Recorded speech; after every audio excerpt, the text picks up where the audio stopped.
Good morning and welcome to DLC Day 2 in 2025. You've made it this far, so you've made it to the live stream, but just in case you have some coworkers who might need some help or you forget how you got here, because it is pretty early, I'm going to go through the process to get into these live sessions. So the easiest way to start is from our website, so it's cfisd.net/DLC, and you'll land right on this page. If you scroll down a little bit, we're on July 23rd. And if you click on this blue July 23rd sessions button, it'll take you into the app. We've got several different tabs on the side to help you navigate and find what you're looking for. The best place to start is this 723 at a glance, because that will give you a layout of the whole schedule for today. So we're going to start this 8 o'clock session. Hopefully, if you're in here, you're waiting to learn more about Google Docs. To get to this actual live YouTube, you most likely went into the 723 sessions, came down to Google Docs, and clicked on this video link for July 23rd, because that will take you to our live YouTube. One thing to notice, so I'm going to go ahead and update this, just refresh the page to get us to the current time. You'll notice that it comes in with the closed captions on. If those are distracting, you don't want them, you can just click on that CC, and it will remove those closed captions from your viewing. You also have several different abilities inside of YouTube. So this red dot will take you all the way up to the current time. If at any time you want to rewind, you can always take that dot, just use your mouse, drag it back to the left, let go, and the video will pick up at that point. If you get that part and you are ready to catch back up, you can just drag it all the way to the right. You can also adjust the speed. So if you want it to go a little bit slower, you can come in. We start off at normal one-time speed. You can go down to 0.75 all the way to 0.25 or up to 2-time speed. So you can do that on any of our live streams throughout the day. If you run into some trouble, which tends to happen in the afternoon, getting back up to the current time, you can always come up to the top left, refresh that screen, and it'll automatically bring you in at the current time. So now that we all know where we are and what we're doing, I'm going to go ahead and start introducing our first session. So for this session, we're going to have the wonderful Katie Ecklund, and she's going to be here helping us learn a little bit more about the new features in Google Docs. So Katie is a Google for Education certified trainer, a Google Level 1 and 2 educator, and an Apple teacher. With a long experience in different educational technology roles, Katie has provided regular professional development workshops for educators across the world to help them with integration and practice of technology in the classroom to enhance instruction. And with us during this next hour, she's going to be sharing some of the newest features in Google Docs, which I am really looking forward to. All right, can you see us and hear us, Katie? Yes, I can. Hi, everyone. Good morning. Oh, and I forgot to say, if you have any questions for Katie, just put them in that YouTube chat because I'll be relaying those back to her. So with that, it is all yours. All right, wonderful. Thank you so very much. Hi, everyone. I'm so excited to be here with all of you. And again, just like Amanda just shared, if you have questions, please let us know in the chat. There will be plenty of time for me to answer those, and there also will be plenty of time for you to be able to go and click around and try some of these tools that we're going to be talking about today. So our focus today is talking about Google Docs, specifically Smart Canvas features. So really great things that you're going to be kind of seeing for the first time. So this slide deck that I'm sharing with you, we'll put the link in the chat for you so you have access to it. But do know I'm going to be doing a lot of live demonstrations. So this is a little bit more of kind of like notes and resources for you. And we will be seeing lots of live demonstrations happen as well. So again, my name's Katie Ecklund, and I'm just excited to be here. I'm a fellow educator just like all of you. So I'm going to try to give you some tips and tricks and best uses from that educator perspective as we're working together today.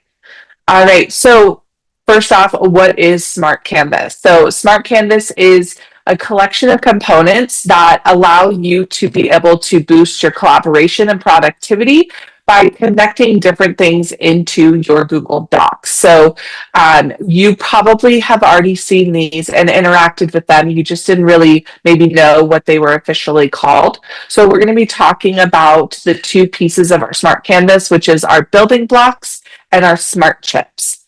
And those are ways just to kind of build that collaboration and productivity right inside of your Google Docs. So first part we're going to be talking about is our building blocks. So building blocks are ways for you to expand what your Google Doc does and bringing in different pieces to connect right inside of your Google Doc. You can find this by typing the @ symbol anywhere in your doc or going to the insert menu and finding your building block options. So I will be doing a live demo of that in just a moment, but I just kind of want to review what these things are. And like I said, you probably have seen them. You just may not have heard them being called things like Smart Canvas, building blocks, or smart chips. So I'm going to kind of walk you through your options today and give you some live demos. You also have the ability to do what's called custom building blocks, which I will break down and walk you through as well. But those are really fun because you can kind of make them what you want them to be. So just like to kind of share that. But with that, let's just go dive in and see a live demonstration. So let me just change my sharing for just one quick moment. So that way we can get into our Google Doc and kind of see what it's all about. So again, remember, if you have questions along the way, don't hesitate to put those in the chat. I will be answering those. As soon as we're kind of done with those live demo, then we'll go into our answer time and review time. So here I am inside of a Google Doc. All I've done from my Google Drive is just go new and created a brand new blank Google Doc. You'll see across the top these little options, and these are those Smart Canvas pieces. If you hover over them, it kind of gives you some preview into a few of them. You can also, just like I said, always type in the @ symbol and you can start to see those options appear for you. Or if you go to your insert dropdown, you'll see that you have building blocks and smart chips. So those are often right there for you.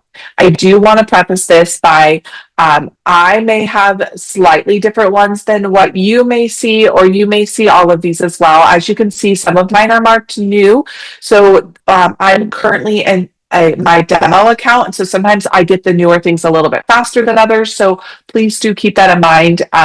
If you don't exactly see all of these, know that they're going to be coming your way. So with the building blocks, when I hover over this, you'll see we have lots of options. The first one being meeting notes. So let's just grab this one to see what it does to our doc when we select a building block. When I click on this, it's going to see, and because I select meeting notes, it says no results found. Because this is my demo account, I don't have a calendar with meeting notes. So I like to show this because a lot of people are like, it did nothing. That's because it's actually going in and it's looking for meeting notes that are attached to a calendar invite. This is what I'm talking about how it's bringing in that collaboration and connecting pieces. So when you're doing something like meeting notes, right, that's going to then look for something that's already created. But if I do something like email draft, look what it does for me right here. It gives me a draft of an email that I can simply fill in.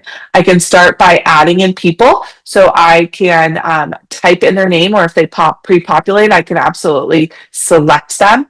And I can add in as many people as I want into the to or the CC or the BCC.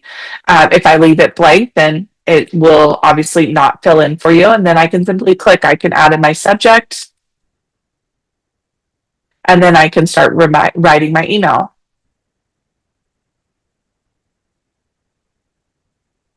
Oops, there we go.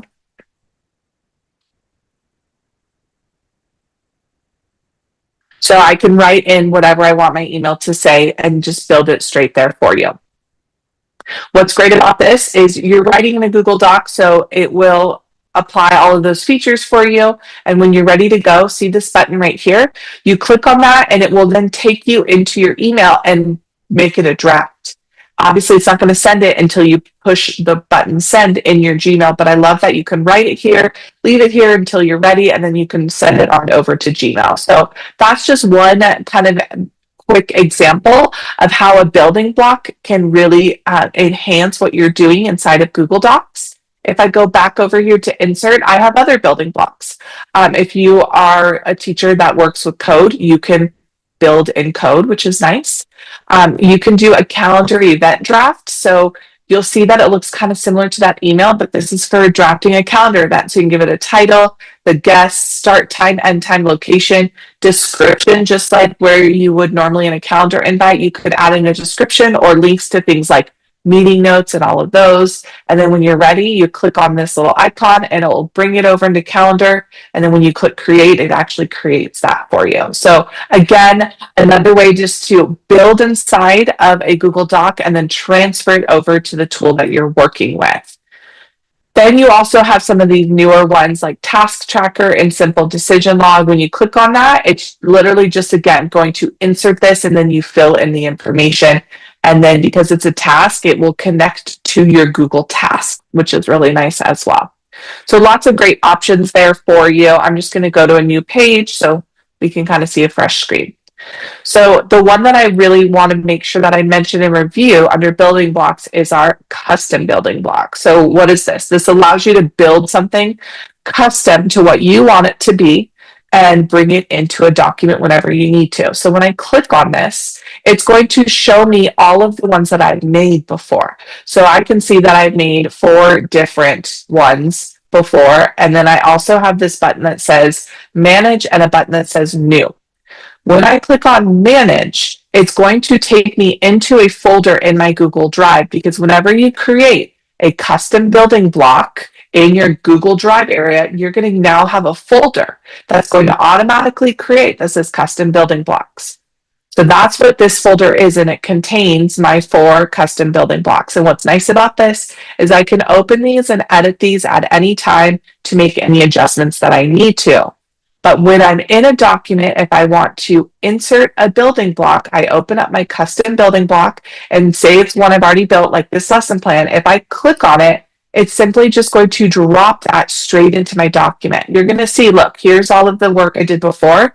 It just drops it to wherever I had my cursor when I selected this. So it's really nice because you can bring in anything that you have created from another document into your document as a custom building block at any time.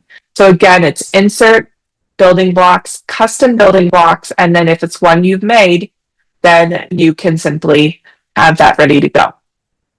If this was something that I have made that I want to turn into a custom building block, it's very simple. So first you have to make it. Once you've made it in your Google Doc, you're going to go insert, building blocks, and then custom building blocks. And you'll see that it's going to go wherever your cursor was. So now instead of selecting to bring in one, I'm going to create a new custom building block. And so now it says select the content you'd like to save. So maybe it's not this whole document. So I'm just going to select just this table. Oops, so let's try that again. Here we go. And so I'm going to select just this lesson plan table. So once you have it all selected, you're going to click save. Now you're going to give it a name. And you can give it a description if you want to. Once you've given it a name, because that's required, you can click create. So now it's creating that for you. And then it says saved, and then you can click got it. If I now go back to my drive and open up my custom building blocks folder, look, there's my LP that I just created. If I come in here and I want to insert that, I simply just follow the same steps. Insert and go to building block, custom building blocks, and then I can see there's my brand new one, LP. If I ever need to edit one, I can do that by simply going into my folder, opening it up, and I can make any changes that I need to, and it will automatically save that for me. So the next time I insert that custom building block, it will have those updated changes. Please note, if you come in this custom building blocks folder, see how it says auto-generated? If I come in here and I delete this, so say I come in here and I remove this one, it is now gone. It will no longer be an option. So if I go back to my document here and I go to insert, building blocks, custom building blocks, I can see it is no longer in this list. So please know that when you are working in the auto-generated custom building block folder, whatever you remove in here will be deleted. If you open up something and you make a change, it will then change every time then you're going to use it. So do keep that one in mind. But custom building blocks are a great, great tool, really helpful. I highly recommend you check those out.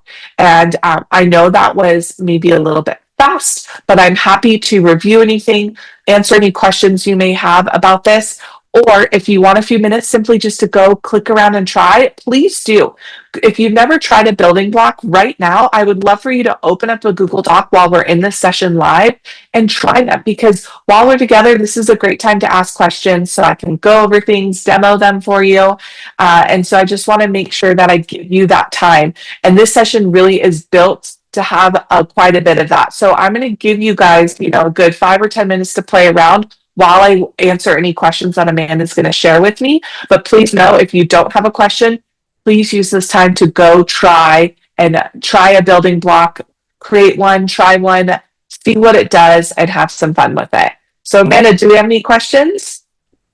Hi, Katie. We do have a question. So in SciFair, we're really big on the shared drives for team collaboration. How would these custom building blocks work with that shared drive type environment? That is a great question. So whenever you're in a document, whether it's in my drive or a shared drive, you're going to have the same setup. So whenever I go to insert on my account and look in my, say, custom building blocks, it's going to show me the ones that I've created. And just because it's a shared document doesn't mean that you're going to see my custom building blocks. It is special to your account. So if it's something that you have created and you want to put it in a document, then they can absolutely access that, but they cannot access your building blocks. They're specific to you. But what they can do is say that you built this really cool lesson plan right here, and you want someone to use it as a building block, then they can take your document and create their own custom building block from that. So that's why I like to show you how to bring in custom building blocks and also how to create them.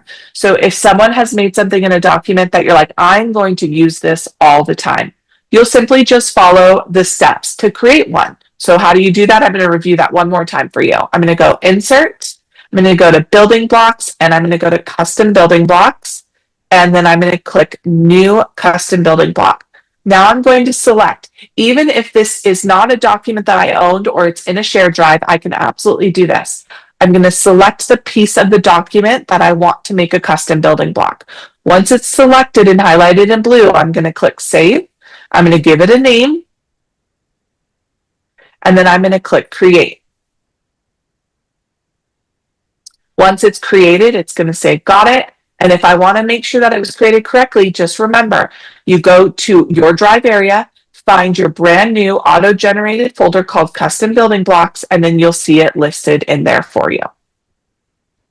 Great. And then we had another question about, can the building blocks be used for lessons for students? So that's a great question. Yes, Amanda. No, go ahead. What were you going to say? Well, no, I was just going to say, does that work for students the same way it does for staff, is the way I'm sort of interpreting that question. Yes, so it does. It's going to absolutely work the same way it does for students and staff. It's not something that's like leveled off. It's something that you have access to in Google Docs if you have a Google Doc type of thing. So it's going to work exactly the same way. So again, because these are set up to the account that is using it, your student obviously would not have the same custom building block, but there's nothing saying you can't teach them how to do that. If it's something that you have your students do all the time, show them how to make a custom building block, and then they can just simply add it into their docs at any time they need it. That's a great idea. Mm-hmm. And yeah, then we have really someone, nicely. Oh yeah, we have someone that can't see the custom building blocks. Any ideas why that would be happening? So that could possibly be happening depending on their account. If it's a newly set up account, maybe it's still receiving all of its permissions.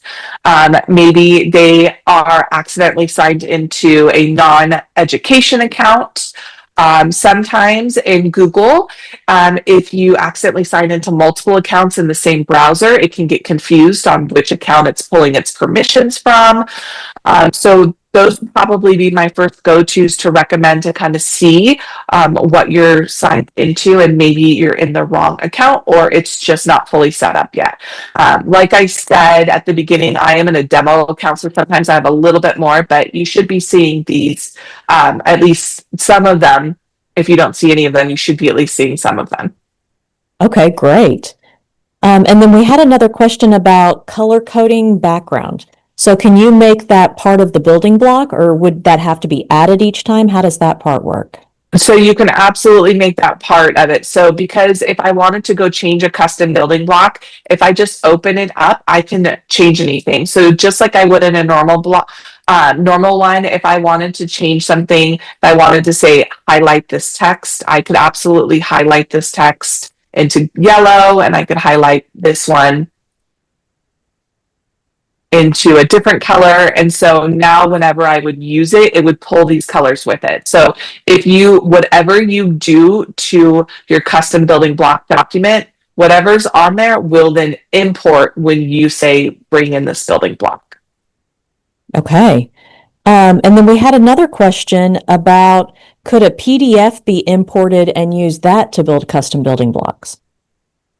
So it's whatever you can bring into a Google Doc. So you can't like have a PDF in this folder and use it. I also want to point out, you'll see that I have a Google slide in this folder, and you'll notice I put this in here so that when I go and grab my custom building blocks, you'll notice it's not an option because it will only ever look for something that is a Google Doc. It cannot be a PDF or a Google slide deck or anything else. So what you would have to do is bring it into your Google Doc first and then have it as your building block. So something to keep in mind. That's a really great idea. That doesn't mean that you can't have an image or something like that dropped into your Google Doc, but you can't have like any type of file in that folder and it will work. Okay, that's good to know. Yeah, great questions. Absolutely. And then we had another question. Can you go over the steps to create that building block one more time? Absolutely. All right, so I'm just going to start fresh and I'm going to create a brand new Google Doc. So let's grab a Google Doc. And now I want to say I want to have a custom creation. So I'm going to just go ahead and make something real quick to show us kind of, say I have this table and we have table 1 and table 2, and say I have this and this is what I want to save, and it's nice and built out and ready to go because this is something that I do with my students all the time. So if I want to make this, the first thing you always need to do is make sure that your document is titled, whatever it is, and then you're going to go insert, building blocks, and then custom building block. And if you want to make a new one, you're going to click new custom building block. And now it tells you exactly what you need to do. Select the content you'd like to save. If there are other things on here that you don't want to save, that's totally fine. You're just going to highlight and select what you want to be in that custom building block. And then you're going to click save, and then you have to give it a name. That's the key right here, is you have to give it a name or it won't save. And then the description is optional. Once you've clicked that, you're going to go ahead and click create. And then it will tell you, hey, you're done.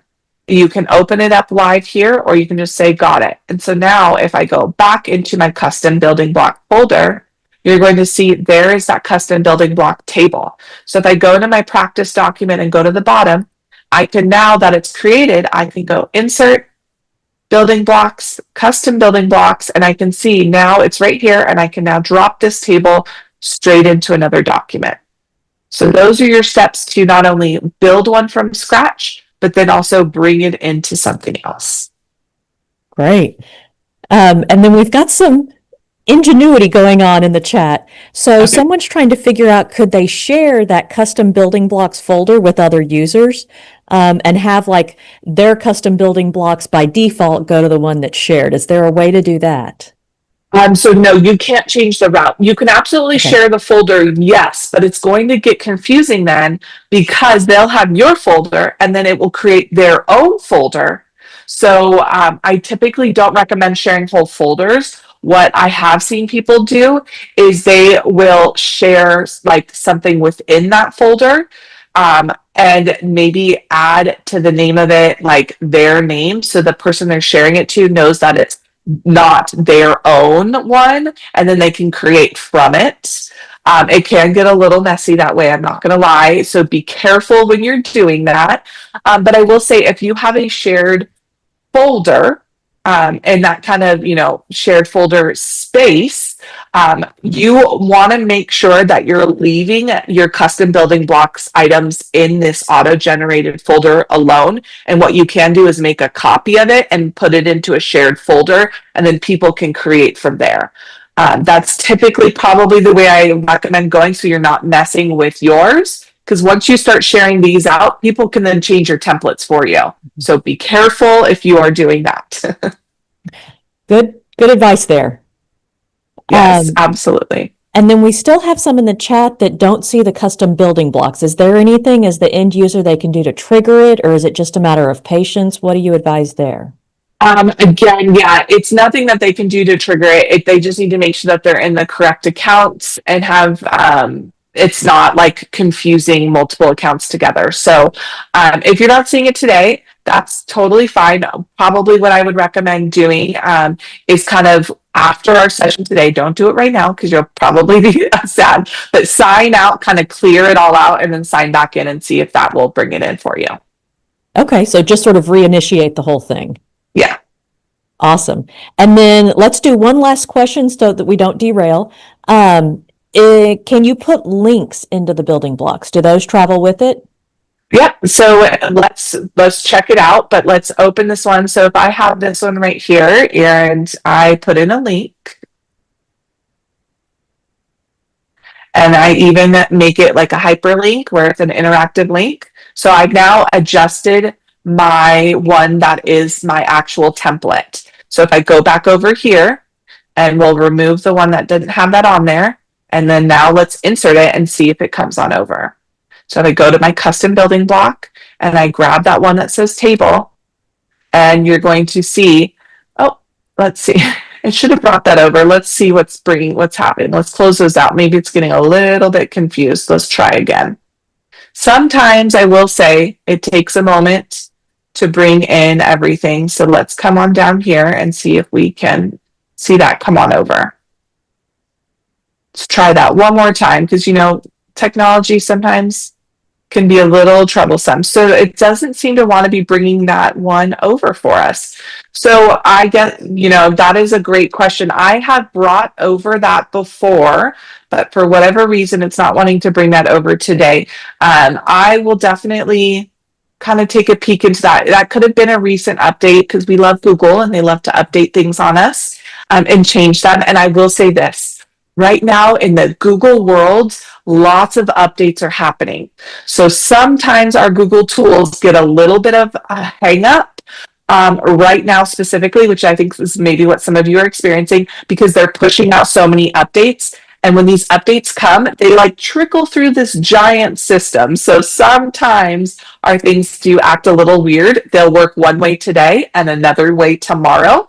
Because I did practice this yesterday. But sometimes they make changes on us. So I will look into that during our next work time, see if I can figure out what's going on with that. But what I have always been able to do is if I add it into my actual demo one, it should bring that over. So let's see, maybe I had the wrong one open. Let's try that again and see if now that I've reopened it, let's see if it'll remember it this time.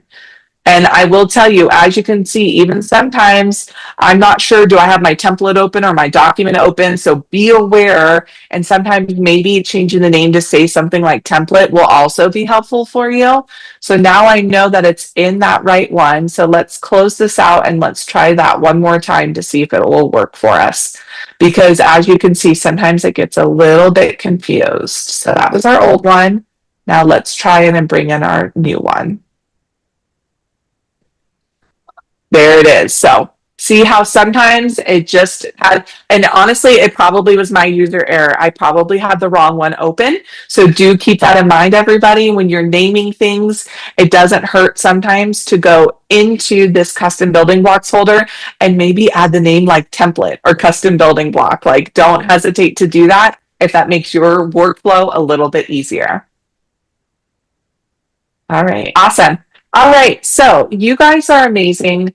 I hope you were able to explore and try some different things out in that building blocks area. I'm going to change my sharing real quick. We're going to pop back over to our slide deck, and now we are going to move into our second part of this session and talk about smart chips. So again, we've been talking about Smart Canvas as a whole, and part one was that kind of building blocks. Now we're going to talk about smart chips. So what are they?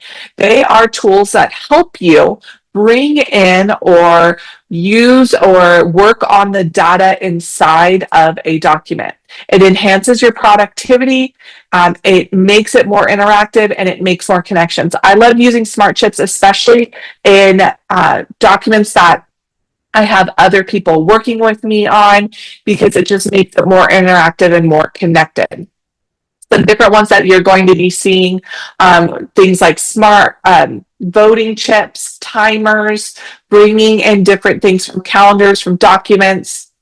You can even create your own drop downs, lots of options. So let's just go dive in and see again. The live screen share, I think, is much, much easier. So let's go back over to our Google Doc, and I'm going to actually go ahead and open a brand new blank one, because again, I think it's just a little bit easier to have a fresh screen.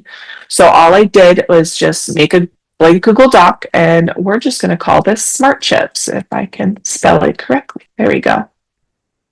All right, so our Smart Chips, again, they're going to start to appear across the top, or if I click at, you can see our Smart Chips, or again, found under Insert, right here are all of our Smart Chips. So again, if I wanted to drop in a smart chip, I'm simply just going to select it and let's see what happens. I selected date, so it's like, hey, I don't know what date you want. So you have to say which date you're going to want. You can even add a time and a time zone if you want, and then it simply drops it in there. And as you can see, it becomes this interactive piece when you hover over it. It tells you the date. You can bring in the times if you want. And it will also even allow you to book a meeting from this. So say this is, for example, like a team meeting agenda, you can bring in dates and even book. So like your next meeting, you could put in the date and you could say book meeting, right? And it would book it in the calendar, and you can invite everybody. Works really nicely, which is great.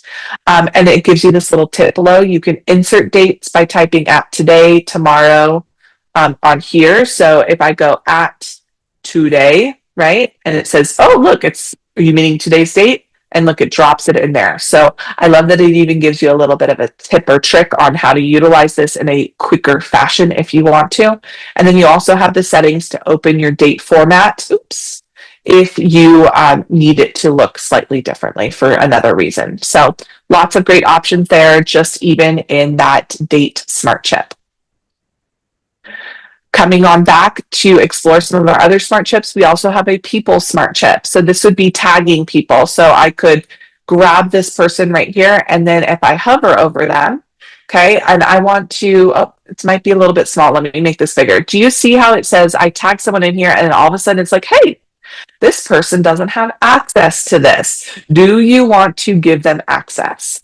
And I never check this box because I always want it to give me these reminders. But again, it's a personal preference. And I'm like, yes, if I'm mentioning them, they should probably have access. So let's share this. What level access do I want to give them? And then I'm going to click share. And now this person that I mentioned can actually open this document that they are mentioned in. So I love that little reminder that it gives. And then if I simply just hover over it, I can see their information. I can send them an email. I can copy their email address. I can even schedule a calendar invite with them. So love that I can do that directly with people. So again, if you're doing something like meeting notes, you can tag everybody in it. Lots of great options. So again, moving back, we also can bring in files. So when I do that, it's going to show me the files that I've been recently working on. That doesn't mean that I can't go and grab specific ones by simply typing like the title of it. It's going to start looking, but just remember you have to put the @ symbol and then start typing the title. But I'm going to go ahead and just grab this, and then you're going to see that it just becomes a smart chip that is a direct link to something. So again, if you're in like a planning doc and you want to start linking the different, whether it be lesson plans or activities or different documents or things that you have to bring in, and maybe a slide deck, you can absolutely do that. It's not just a Google Doc. You can bring in a file type for anything that's in your Google Drive. So you can bring that in. Again, that is using our file smart chip. Calendar event, and it's looking, and this is a demo account, so I don't have any calendar events. So if you had calendar events, it would start looking into your calendar events to find one for you, which is different than this one because this building blocks would create the calendar event, right? Whereas smart chips would be bringing in one that you already have created. All right, next up, you have your voting chip. So I'm going to go ahead and just insert some things to make it look a little bit easier. So I'm going to insert a table right here. And just kind of put in, oops, there we go. And then, so say it's option 1 and option 2, and this is an interactive doc where I have students joining me and I want them to vote. Do they want option 1 or option 2? So what I can do is I can go insert smart chips, and then I can click on my vote option, and I can choose, do I want it to be one of these 3 options, or I can choose a custom one. So maybe I want them to click the happy face for option 1. And then for option 2, I'm going to follow the same steps. I'm going to have it where I want the smart chip to go insert smart chip, and then I'm going to choose vote. And so I can choose one of these or a custom one. So maybe this time it's going to be, we'll go with the upside down smile face, right? So now I've inserted those into my document, and it can be interactive. So anyone that has access to this document can come in and click and can vote. But if you click again, it takes your vote away. So what I like about this is if you have 25 students in here, one student can only vote 1 time. They can't vote 25 times. So if you're seeing 25 here, that means all 25 students have voted for that one. The only downside is you can vote for both. It doesn't lock you out of voting for one or the other. You can vote for as many as you'd like. So kind of do keep that in mind, but it is a really fun feature. It's a great way to get some feedback, quick feedback, have it set up and ready to go to utilize. So that would be your voting chip, which again is right here. You also have the ability to do a stopwatch, which is great. It just inserts it and then starts it. And then it does a nice countdown. And if you hover over it, you can pause it or reset it as needed. Stopwatch is great for that, but my favorite one is actually the timer. And I love doing this. If I have students all maybe working in one document and I want to make sure they have 10 minutes, they know they have 10 minutes, I can just simply type that in, set it as 10 minutes, and then push start. And then it can live at the top of their document and they know how long they have. So the timer is really great. I love to do that for things like group projects. You just click on it, it pauses it, and then click on it again, restarts it. So do keep that in mind if your students are in there by themselves and they like to click on it and start and stop it. So it's not perfect, but it is a great little tool to check out and utilize. All right, back in our smarting chips, under both of those, we have what are called placeholder chips. So you can utilize any of these by creating that and simply just selecting that. And what this is I selected a placeholder for file. So it's saying I want to put a file here, but it's not a specific file. And because maybe I'm creating this, but someone's going to come in and add information, and I want them to put a file right here so that I can put the placeholder in there, and then they can search for the file in their drive and add it in. So again, that was our placeholders. So you can have placeholders for date, person, file, or calendar event. So if you don't have it, you can put a placeholder and then have the person come in and add it themselves, which is nice. So again, some really cool options. All right, and then we just have a few more to go over. Under smart chips, we have our drop down. So this is where you can use preset drop downs that are built, or you can create your own.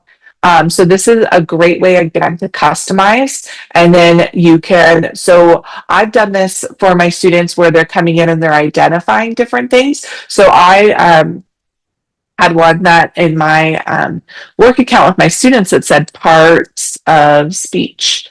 And then I had, verb and noun. Oops. Ooh, it kind of jumped on me. Sorry about that. And noun. And then you can change the colors if you want. So I can have this one be green and this one be purple, right? And I can customize those and I can add in as many as I want. And then I can click save, and then they'll see and be able to select one. And you can still add one on the fly if needed, which is nice too. So it's just kind of a fun way. And now when I go into that smart chip and choose drop down, you're going to see there's the one I just created. So super fun, and you can edit those and adjust them at any time. So I love this in my work account. I have a bunch of them pre-made that I utilize all the time. So another great option for you. And I love that you can customize those. And then you also have the ability to do tasks. So again, this works with your tasks in your Google account, and you can create them, assign them, give them a date. And then when it's all filled in, you can simply just assign it. And if it's assigned to someone else, it's going to go to their task list, which is nice. And then the last one is variables. This one is fancy, where you can create your own fancy variables. This is kind of high level. I'm not going to go through it so much because it is a little bit fancier. I really want you to focus on the basic ones, but feel free to dive into that if you want to, if you're mastered all of these other options. So these are your smart chips. There's a lot of great options. So do kind of keep that in mind, that they are available to you. And again, you can type @ to find them, or you can come into your insert and find them at any time. So with that being said, I want to give you some time to try some of these, to click around, to see how they work for you in a Google document and see what works, what doesn't, what questions you have, because in the last part, you guys had a lot of really great questions. So I'm going to give you some time to click around and to try them. And we're going to do this for probably about 5 to 7 minutes, and then we're going to begin our wrap up. So based on how many questions we have, but we will stop 5 minutes before the end so we can do our wrap up and make sure that you guys get all the information that you need. So Amanda, do we already have any questions coming in? We do. So we have some that want to combine the smart chips with the custom building blocks. Is that an option? So yes and no, depending on what you're doing. If I'm typically going to do that, I'll use the placeholder smart chips in my building block template. So if you remember, in our smart chips, we have this placeholder one. I'll typically put a placeholder, because if you're using these other ones, then it's going to say, for example, that person is now always going to be inside of that building block if you build your own custom one. But you can absolutely use them. Yes, feel free. But if I'm going to build a custom one, building block, I typically recommend using the placeholders. Okay, well, that's a good tip. And then do students have to do anything to submit that vote, or is it just when they click, it updates live for everyone? It's just when they click, it updates live. Everybody can see it. So they'll click it and see how the number either goes up or down. So if they click it twice, it's going to remove their vote. If they click it once, it will add their vote. So you'll need to make sure you explain that to your students, so they're not clicking 5 times thinking they're voting 5 times. That's an important thing for kids to know. Yes. And then we had another question. Even though this session is about docs, I think they saw the slide that you had. How different or similar is this in slides? Can you describe that? You're talking about like smart chips? I don't remember. Inside of It's slides? probably on the building blocks. I think it was right during that transition. Okay. So if I were to go into like a Google slide deck right now, and go under insert, you're going to see that we may have some options, but it's not the same. So it's going to be completely different. this building blocks option looks completely different and acts completely different. So in terms of everything we've been talking about here for smart chips and building blocks inside of Google Docs, it is just simply for Google Docs, not a slide deck. Okay, well, that's good to know. Yes. And then we've got some looking for, like, where do you find the drop down? So can you show us where to find all of those smart chips again? Absolutely. So a couple of different ways. If you're in a Google Doc and you type the @ symbol, it will always pop up for you. So that's one way. Another way is simply just go to the insert dropdown, and then you'll see smart chips and building blocks. And when you hover over it, it will show you all of your options. Okay. And we have some that aren't seeing all of the options on smart chips. So it may be like those building blocks that everything would have to be reinitiated. Do you think that would be it? Yes. Okay. Okay. Awesome. Okay. Any other questions? Okay. I think that has all of the questions so far. All right. Well, you guys are all amazing. I hope this has been helpful. What we're going to kind of do is start our wrap up, but that doesn't mean that we can't take more questions, because please, absolutely, do let me know if you have some questions. I'm just going to pop back over to my slide deck really quick. Because there are just like 2 other things I want to share with you. On the final slide right here, I do have some extra support for you. This is an article about Smart Canvas, but what I want to point out is the second link right here. It will take you and give you step-by-step directions. So if you're like, I don't remember how Katie did that, here is the link to the Google support page for all things smart chips and all of that, and building blocks. All of that is all in here for you. So again, it's a resource here for you on the very last slide that I always like to mention, because I always want to make sure that you walk away with something that you can come back to, which is this slide deck and this link in here for you. Because sometimes it's hard to remember everything that is said during a live session. So I hope that you found this helpful, and I hope that this has been a good session for you where you learned some new tips or tricks. Before I take any more questions, I'm going to pass it over to Amanda to do her piece that she needs to do for you all before the session ends. And then once she is done, if there's other questions, I will absolutely jump in and take those with everyone. Great. Thank you, Katie. So I'm going to go ahead and share the attendance code for this session. And remember, you need to write this down, take a picture, type it somewhere, because at 3 o'clock today or later, up until midnight, you'll submit all of your codes for attendance. Okay, so I'm going to leave this up on the screen for a minute.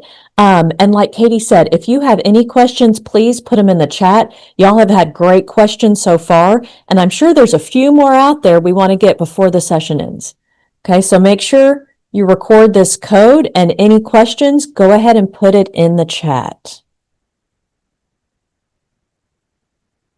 Oh, okay, and someone said they don't see the drop-down option, but if they type @ drop-down, it shows up. So I think that's like what you were talking about, Katie. There's multiple ways in Google to get to everything that's needed. Yes, absolutely. That's one thing I love about Google is they do provide multiple paths. Everyone's kind of brain also works a little bit differently, and what works for you works better for someone else or differently for someone else. Absolutely. And some people are asking for the slide, so we'll put that link in the chat again. Okay, lots of thanks. We don't have any questions coming in, but is there anything else you'd like to share with our last few minutes?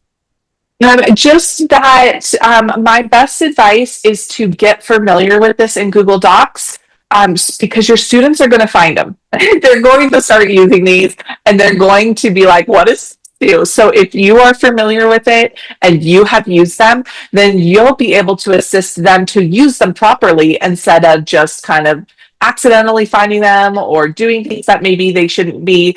So I really recommend, if you haven't played around with these, just try them out, become familiar, because your students are going to figure it out. I will say, when I was in the classroom and these first started coming out, my students were like, oh, look at what I can do. And they would click the ad and all these things would pop up and they thought they were super fancy because they would tag all their friends and their documents. And so then it really reminded me that I need to be aware of what they're doing, but also how they're doing it so we can have conversations on how to practice our best digital citizenship utilizing these tools in a proper education way and not just any way that we want to. So being familiar with them and knowing where they are and what they do is really, really helpful.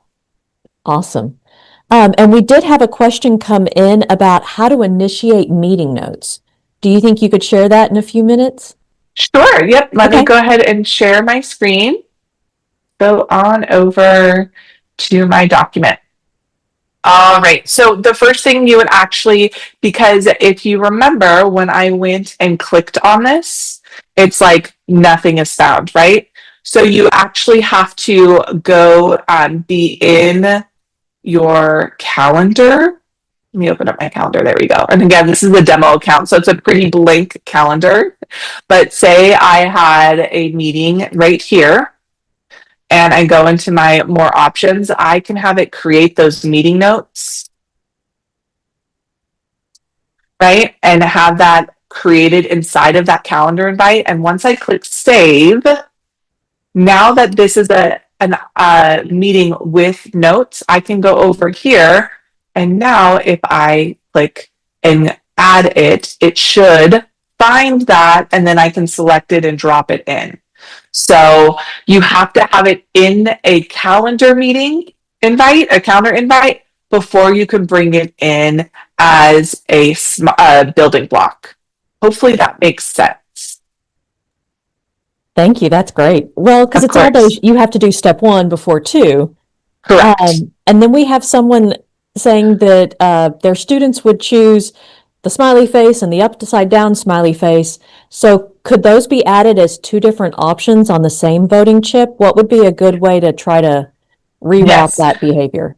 So yes, if you go below it and you just simply insert another voting chip, you could have multiples. So that's the hard part about using the voting chips. So typically what I did is I built in the practice in my classroom when we are doing something like this.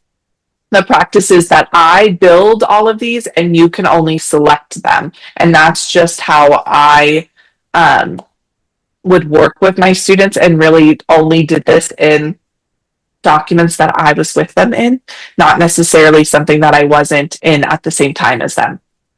Okay, good tip. Mm-hmm. Very nice. And then I think there was one more about, can you print the notes from the meeting?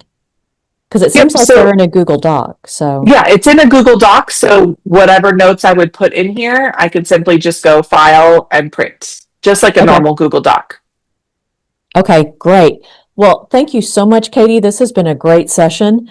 We're now at the end of this one, so I'm going to go ahead and share the screen so that I can show you how to find your next session. So let me get that up. So right now we're sitting in YouTube, and I have pinned both the schedule for DLC and the DLC website. If you don't have the schedule open, that's okay. The easy way to get there is just go to our main DLC website. It's cfisd.net/DLC. And then if you scroll down a little bit, we're on July 23rd. So when you click on this blue button, it will bring you into the app to the sessions. Okay, so we're ending up the 8 o'clock hour, about to start the 9 o'clock hour. If you want to see all the sessions available, go up one tab to the 723 at a glance. And then these are all the sessions available at 5 o'clock. If you want to stay in this room, great. We're going to be back with more on Google Slides, Drives, and Form. If you want to go to another session, just make note of the presenter or the title. Go back to 723, down to 9 o'clock. And then once you find that session, click on this video link and that'll take you to that session in YouTube. Okay, so thank you for being here. That's a great way to start off our second day of DLC. And I'm going to go ahead and start a video so that everyone gets a little break. You can get up, move around, do what's needed, and we'll be back here very soon.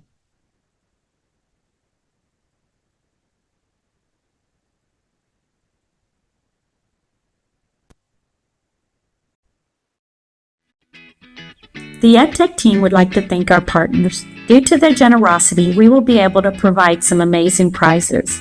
Campuses at each level will be able to choose a prize package that best meets their needs. These prize packages will include student and teacher technology such as wireless keyboards, headphones, charging towers, and many different types of robotics. Don't forget to submit your attendance at the end of each day. Also, fill out your feedback form for one of these fantastic packages.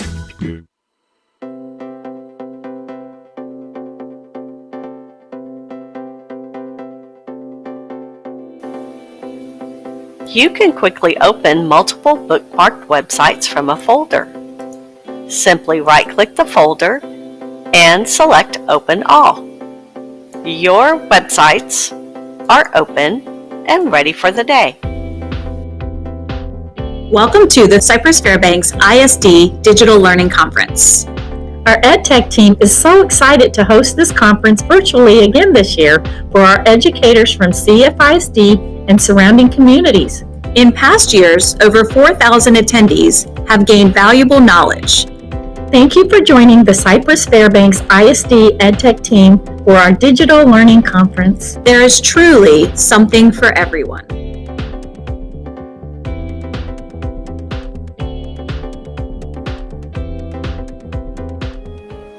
Did you know you have CFISD EdTech help right from your bookmarks bar? Click CFISD Bookmarks, then click EdTech Help. Here you can access EdTech help and tips 24/7. Our website has all the information you will need for today's event. That includes this planning document. It will be very helpful as you look through our sessions and plan out your day. During each session, the presenter will pause and share an attendance code with you. You will need to write down the code and keep it until the end of the day when the attendance forms open. Then you can submit all the attendance codes from that day at one time. Remember, you must have the codes in order to submit. You will need to be watching since the attendance codes will not be shared in the YouTube chat during the sessions. The attendance forms will open at 3 p.m. and you have until 11:59 p.m. each day to submit your codes for credit.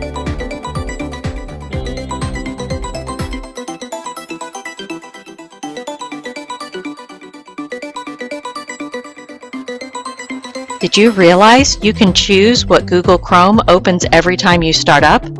All you have to do is come to the three dots in the upper right, go to the settings, and then on the left, choose On Startup. You have three options. You can open the new tab page, continue where you left off, or open a specific page or set of pages. Continuing where you left off does exactly that. See if this saves you some time.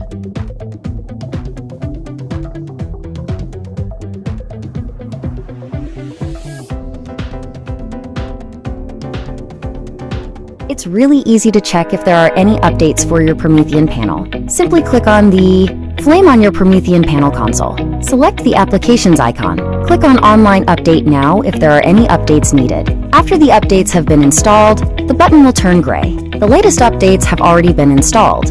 Regularly check if your panel needs an update. This helps maintain optimal performance. The EdTech team would like to thank our partners. Due to their generosity, we will be able to provide some amazing prizes. Campuses at each level will be able to choose a prize package that best meets their needs. These prize packages will include student and teacher technology such as wireless keyboards, headphones, charging towers, and many different types of robotics. Don't forget to submit your attendance at the end of each day. Also, fill out your feedback form for one of these fantastic packages.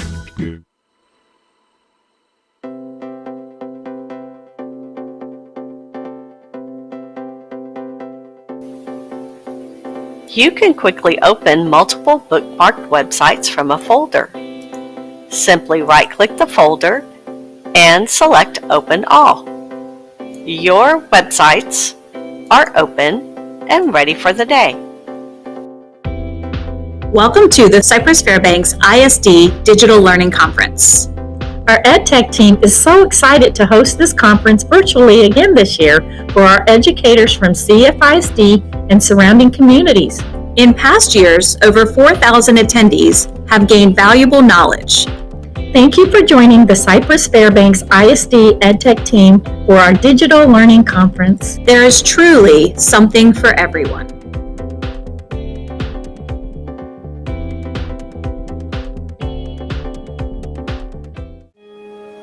Did you know you have CFISD EdTech help right from your bookmarks bar? Click CFISD Bookmarks, then click EdTech Help. Here you can access EdTech help and tips 24/7. Our website has all the information you will need for today's event. That includes this planning document. It will be very helpful as you look through our sessions and plan out your day.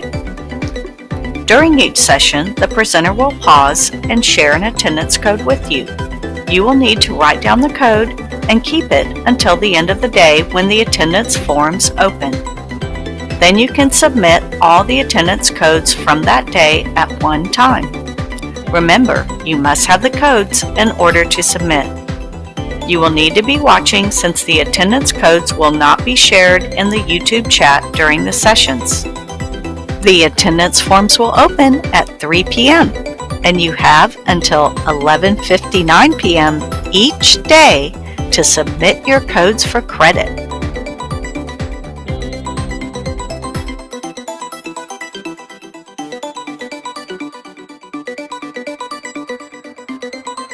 Did you realize you can choose what Google Chrome opens every time you start up? All you have to do is come to the three dots in the upper right, go to the settings, and then on the left, choose On Startup. You have three options. You can open the new tab page, continue where you left off, or open a specific page or set of pages. Continuing where you left off does exactly that. See if this saves you some time.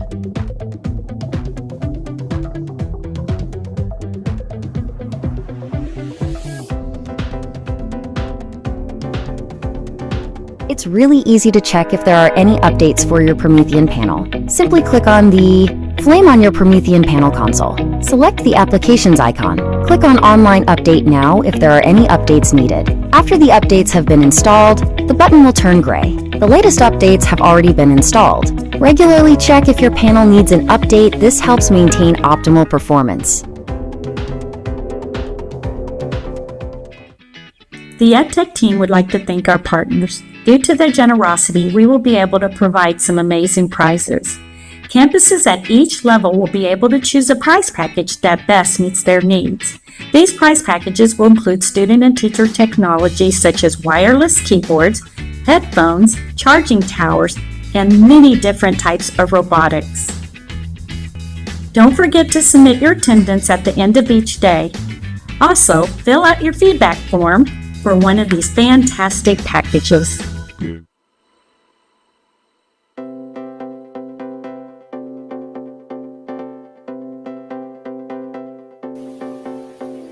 You can quickly open multiple bookmarked websites from a folder. Simply right-click the folder and select Open All. Your websites are open and ready for the day. Welcome to the Cypress Fairbanks ISD. Good morning and welcome to our 9 o'clock session. A lot of the sessions in here are about Google Tools. So if you're joining us from the last session, we were focused on Google Docs. For this one, we're going to be focusing on student engagement activities. So our presenter for this session is Mary Howard. She's a nationally board certified teacher and spent her entire instructional career as a 6th grade teacher in Grand Island, New York. Mary's specialties are integrating technology into classrooms and developing engaging instructional strategies. She was a New York State Teacher of the Year finalist in 2018 and 2020 and is passionate about finding ways to ignite learning in her students. She is the author of Artificial Intelligence to Streamline Your Teacher Life, and you can find her on TikTok as Mary Howard, X as at MaryHoward118 and on Instagram as Using Your Smarticles with underscores between them instead of spaces. You can also follow her classroom activities on her blog at yoursmarticles.com. So for this session, she's going to be sharing student engagement activities with Google Slides, Drive, and Forms.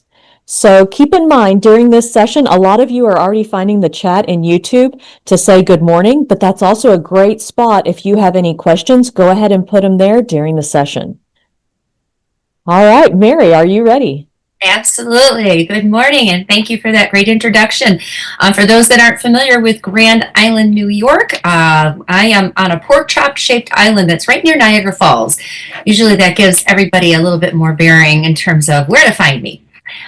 So yes, today we are sharing student engagement activities with Google Slides, Forms, and Sheets. I added the sheets in there after the fact because there's something I'm very excited to share with all of you at the very end when it comes to Google Sheets. So we'll talk a little bit about that. And just to give you a visual on how to locate me, these are my 3 handles. So as was being described, using _your_smarticles is my Instagram account. So let's dive in. I know everybody's probably very overwhelmed. There's so much great information being shared today.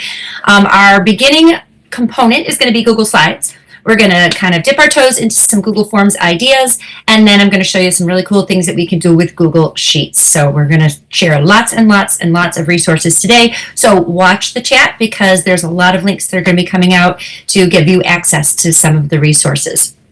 So Google Slides are really a great resource for interactive activities, especially if you're trying to make your classroom a little bit more digital. So the first topic I want to share with you today is this idea of choice menus, using Google Slides as choice menus. And what you can see here on your screen are several different options of styles of choice menus that people have come up with. Of course, the ideas are endless, but the biggest component with a choice menu or a choice board is a component of choice, is giving students an opportunity to see what's on their Google slide and having links built into them so that they can have a choice of their learning activity to promote a little bit more agency with students. So this idea has been around for a very, very long time in a paper format. So it's nice to see that we can convert some of our digital resources into a similar style and making them extremely interactive. So my first example for you here is one that I've used in my science classroom. And what I do with the students is I have digital interactive notebooks in my classroom. And so on the left-hand side of their notebook, they will typically see a task or an activity. And then on the right-hand side, that's where they're going to demonstrate their learning or understanding. It doesn't mean you have to do it this way. You could certainly have a digital choice board and then a piece of paper for them to demonstrate their work. This is just the way I like to do it. And then what I do with my choice boards is I give them all sorts of little options here, but every now and then I give them a link to click. And when they click on those links, it takes them to a digital component where they would create their work. So in this case, this is a fun little newspaper clipping one. This is one of the ones that I use with the students. So I ask them to summarize something using this Foti clipping generator. And then when they're finished, they generate their little clipping, and then they go ahead and they insert it right here on their page to share with me. And so, as you can see, there's other little spots here where I have inserted digital components or just basically things that they would type or explain on their notebook page. Here's another example for a different content area. This is the one I used in my ELA class. This is a figurative language choice board. And the same thing, you can see I have different links embedded here. And with the time that we have, I would suggest, I believe there's probably a link coming or in the chat as we speak. I would suggest taking the time to download it, take a look at it, and click through the different links that are available. These are just ideas that I brainstormed, but honestly, the possibilities are endless when it comes to these choice boards. What I like is the fact that we can start embedding digital options here so we can keep our classrooms paperless. This slide, again, the links will be shared if you're watching on YouTube. This slide has a bunch of different examples of other educators and their advice and their guidelines for generating these types of choice boards. Many of these are free and downloadable, or you can get templates that'll give you a general idea, and then you can go ahead and customize those templates for your own content area. So I'm going to click on this tic-tac-toe template to show you what I mean by that. So it's blank. So this would be something that you could download for your classroom, and then of course add the things in, or maybe even make a hybrid of what you've seen that I've done and the other things, other examples that you see. So that's one fun thing that you can do with Google Slides. Near and dear to my heart is this idea of digital interactive notebooks. This is what I use every day in my classroom. And so what I'm showing on the screen here is, you know what, actually, I'm going to pause for a second and see if there's any questions about the interactive choice menus. And then I'll continue and I'll talk about the digital interactive notebooks, just because I know I kind of blasted through that one really quickly, just to see if anybody's asking any questions about those resources. No questions yet, Mary. Yeah. Okay. Well, if anything pops up, feel free to interrupt because that's an important thing. Okay. So I'll continue. Digital interactive notebooks are essentially the entire curriculum combined together in one space. And so some of my digital interactive notebooks, honestly, are 65 slides long. Everything I need for my entire unit would be in one digital interactive notebook. But what's really great about these notebooks are these interactive components.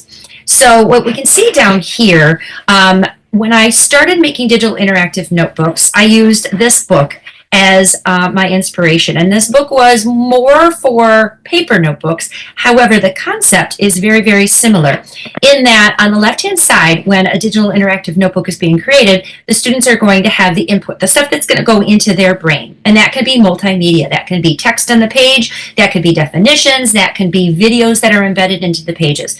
And then on the right-hand side, this is the interactive part. This is the output. This is where they demonstrate their understanding or their learning on the notebook. And the possibilities are absolutely endless in terms of interactive options that we can add to these notebooks.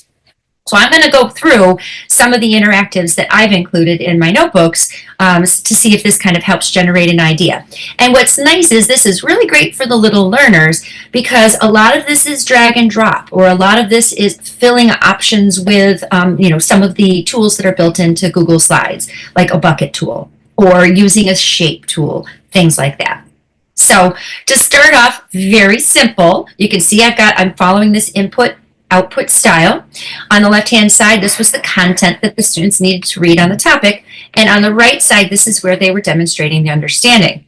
And for this one, the interactive component is right here. And it's rather simple, but all I have my students do is click on the T and delete it if the statement that they're reading is false, or vice versa. If they read the statement and it's true, they leave the T, they click on the F and just hit the delete key. So then I have a quick little assessment of student understanding. Sometimes what I'll do with these pages is I will add a text box just beneath, and if it is false, I have them correct the statement. Another component is a bucket tool. This is my version of a modern day, what do you call it? Bubble sheet. We call them bubble sheets in New York. A modern day Scantron or bubble sheet where they fill in the little bubbles. But in this case, what they would do is when they read the statement, they have to decide which category it fits into. So they have choice A, which is a claim, choice B, which is evidence, or choice C, which is reasoning. And what they do is they use their bucket tool on Google Slides, and they just click the option, click the bucket tool, and it will fill it with color. So then when I look at their page, I can see what their answers are because each of these items that they're selecting will have a color. Now, after I finish all of these, if we have any questions about how to find these tools like the bucket tool or the shape tool, I'll do a quick little demo of that. This one is a drag and drop. Again, great for the littles. So you can design pages with drag and drop labels. In this case, these are all the labels for this atom. They would simply drag this slip into place, and that's how I assess their learning and understanding. This is kind of a unique option here. These are highlight strips. So they are really just text boxes that I filled with these colors. and change the transparency on them. So students have kind of a virtual highlighter strip. They can drag and drop it over the text. Now, some of you might be saying, why don't they just highlight the text and use the highlighter tool? The reason for that is my text on these pages is fixed. It's not copyable. It's not editable. So they would need something like this in order to highlight the text. They can't simply select text and click their highlighter tool. So that's why I chose to do it this way. We've got this option. Pretty simple. I've already left them a whole bunch of circles on the page, and they just drag and drop their circle into the correct spot on the page to indicate their response. And it's just a whole stack of circles, or ovals, I should say. Another option for an interactive feature that you can include is matching. And in this case, they're going to use the line tool, and they're going to draw lines to match the reactant to the product on their page. So they're just going to use the line tool. And then finally, sorting. There's so many different options we can do in terms of building ourselves graphic organizers. Mine is just a simple T-chart here where they're going to be sorting things into 2 columns. So they would drag and drop the word slips into these spaces. So you can imagine the vast variety of things that students can sort, nouns versus verbs, or for every single content area, we always have those options. So it's great for vocabulary. It's great for general content. And then pretty simply, filling in the blank. What I've done here is I've left these color spaces, but on top of these colored spaces are text boxes. And so the students would simply see the word in the word bank, and they click here and they type it in the space. This could be also achieved with drag and drop, where they could have the word slips here and they could drag and drop in the space. Might be a little bit better for the littles, but the general idea is having them fill in the blank. So that's a lot, and this is a page of some resources that kind of get you started down the road of developing and designing perhaps your own interactive notebooks, or knowing what to look for if you're trying to find interactive notebooks. Ditch That Textbook has a great site here for you to take a look at. And I see you there. You probably have a question that needs to be answered. And this one is kind of a Google site that's been designed to help educators build notebooks. My favorite, my second favorite, I should say, Slides Mania has so many beautiful templates for educators to use to get started building notebooks. And then finally, this is my blog post on how to build a science digital active notebook. So you can click that and check it out. So I see we have a question there. Yes, the interactive notebooks got a lot of questions going. Okay. So I'm going to start at the top, and hopefully I don't miss any. If I do, just let me know in the chat. So we have someone who's looking at doing interactive notebooks with SPED resource students for science and social studies. Any advice, specifically if they're high need students? A couple of things come to mind. One of the things that, let's go back to one of the pages here we're looking at. One of the things I would suggest is, you'll see here where it says read this. Often with my special education students, I will embed an audio recording of a passage being read to them, because that's often an accommodation that students need. So we can't just assume that they're going to read it just because you said read it. So they find it very helpful to embed an audio recording, which is one option. Other than that, no, I think that, the interactive component is great. I do find that when I'm doing any type of extended note-taking in my interactive notebooks, these pages are pretty simple to print out. I would recommend printing them in advance to students so that they can kind of keep up with the rest of the students when we're dealing with note-taking situations, because sometimes that's an area where they fall behind. Okay, good advice. And then we had a question back on the choice boards, specifically the first one. So if students are clicking on something and the link is taking them somewhere else, how do you have them note that they completed what was needed for that choice? That is such a great question. So I always have them either snip or download an example of their work. So if they're going to an interactive website that perhaps they're playing a game and they achieve a score, because sometimes that's one of the choices. At the very end of the game, they use the snipping tool. So on the Chromebook, it's Control-Shift, and there's that symbol above the 6. They'll snip the image, and then they insert that image right on the page showing the score. And that's great for me as a teacher because it's one-stop shopping. I don't have to go to a bunch of other websites. I don't have to go to a bunch of other places. I can see that they've completed the work right in that one spot. Great idea. Well, and taking advantage of those tools built into the Chromebook. Great. Absolutely. So those are the questions. Oh, there's more. Well, Okay. we still have more, yes. Okay, sure. So how do you update the notebook after you share it with students? What's that process? Oh, yes. That's a tricky one. And you're probably not going to like the answer. If I send out, a 65-page notebook and then I realize, yeah, I don't want to do that page, or there's a mistake on that page and I need to update it. Here's the scary answer. I honestly have been opening all the students' notebooks, deleting the page, and then Control-V, pasting the new page in. At this point, I haven't discovered an easier way to do it. And if someone knows an easier way, by all means, I'd love to hear it because it is kind of an onerous task getting the updates in there. I sometimes suggest if you're not quite sure, you can certainly push things out in smaller components. You can push things out one page at a time. What I did find with my students is that the Google the LMS stream can get really, really full, of assignment after assignment after assignment. And so why I liked the notebooks is because it's sort of everything in one space. So when it's time for them to do page 6 in their notebook, they know where to go. It's kind of going to the one spot. They're not going to be overwhelmed with page after page after page that's being pushed out in the LMS.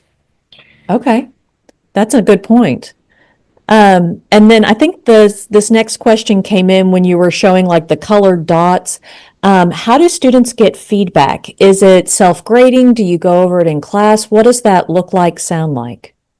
So that's a wonderful question. So what I do with the grading is I do go through the LMS, open each one of their notebooks, and I tend to leave a text box on the page, giving them their response. I will screenshot the correct answer, and I'll just paste it right onto their pages so they can see what the correct answer was supposed to be. So the grading does go very, very quickly. Sometimes I just opt to grade them as a whole class. They've done the work, now let's all go over it together so that they get their feedback that way. Okay. But I have found that doing a screenshot of the correct answers with the color dots and just pasting it on their page is a really good way to give them the feedback so they can self-check and self-correct. Great. And then the next question I think was in one of these here. Can you upload worksheets into an interactive notebook? Is that something you would do? You could do it. I would probably recommend doing it as a like a PNG or a screenshot and then putting it on the page.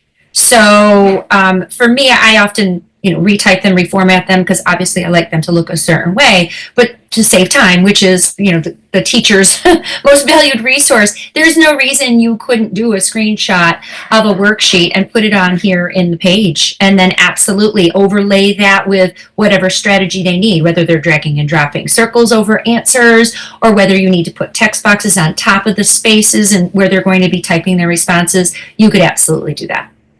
Okay, great. And then we had a SciFair specific question. Do all of our students have access to the tools to complete these activities? And they absolutely do. With as beautiful as this is, keep in mind it's still in Google Slides. All of our staff, all of our students have access to Google Slides. Definitely. Yes, and that's, you're kind of tricking them right into, and the whole idea is to make things more engaging. They see so many, basic looking things, and it's nice to see something that's a little more stylized, a little more designed to kind of keep them engaged. But in the end, and I'm just going to pop over to this, let's see if I can find a Google tab. And just like Amanda said, in the end, when you're in your Google Slide account, you have the toolbar at the very, very top. Let me just see if I can quickly pull that up. You have your toolbar at the very top of any Google slide. Things move kind of slowly sometimes. So while this is a very blank Google slide, every one of those interactive components that I shared with you, the students would complete with this slide, with this toolbar up here at the top of the screen. Whether it's adding a shape to circle something, whether it's drawing a line to do those connecting the term with the other term. Maybe it was even that little fill in the dot one. That was just simply the bucket tool. So here I have, let's pretend, because I don't have that file open, that this was those choices of the claim, evidence, reasoning, and the students had to select. They love having agency and choice, right? I tell them, fill it with pink. That's okay. So they use this bucket tool up here at the top. I hope you can see this okay. Yes. The bucket tool up at the top, and they would fill it in that way. Okay, great. Thank you. Sure. Okay. So yeah, interactive notebooks, it will send you down a rabbit hole, but they really are, I enjoy making them, and I think they're very useful in the classroom with students. So our next topic is hyperdocs, and hyperdocs actually came on the scene before interactive notebooks. And the bottom line is there's a lot of similarities between hyperdocs and interactive notebooks from a standpoint of providing resources on the page and giving students tasks to do.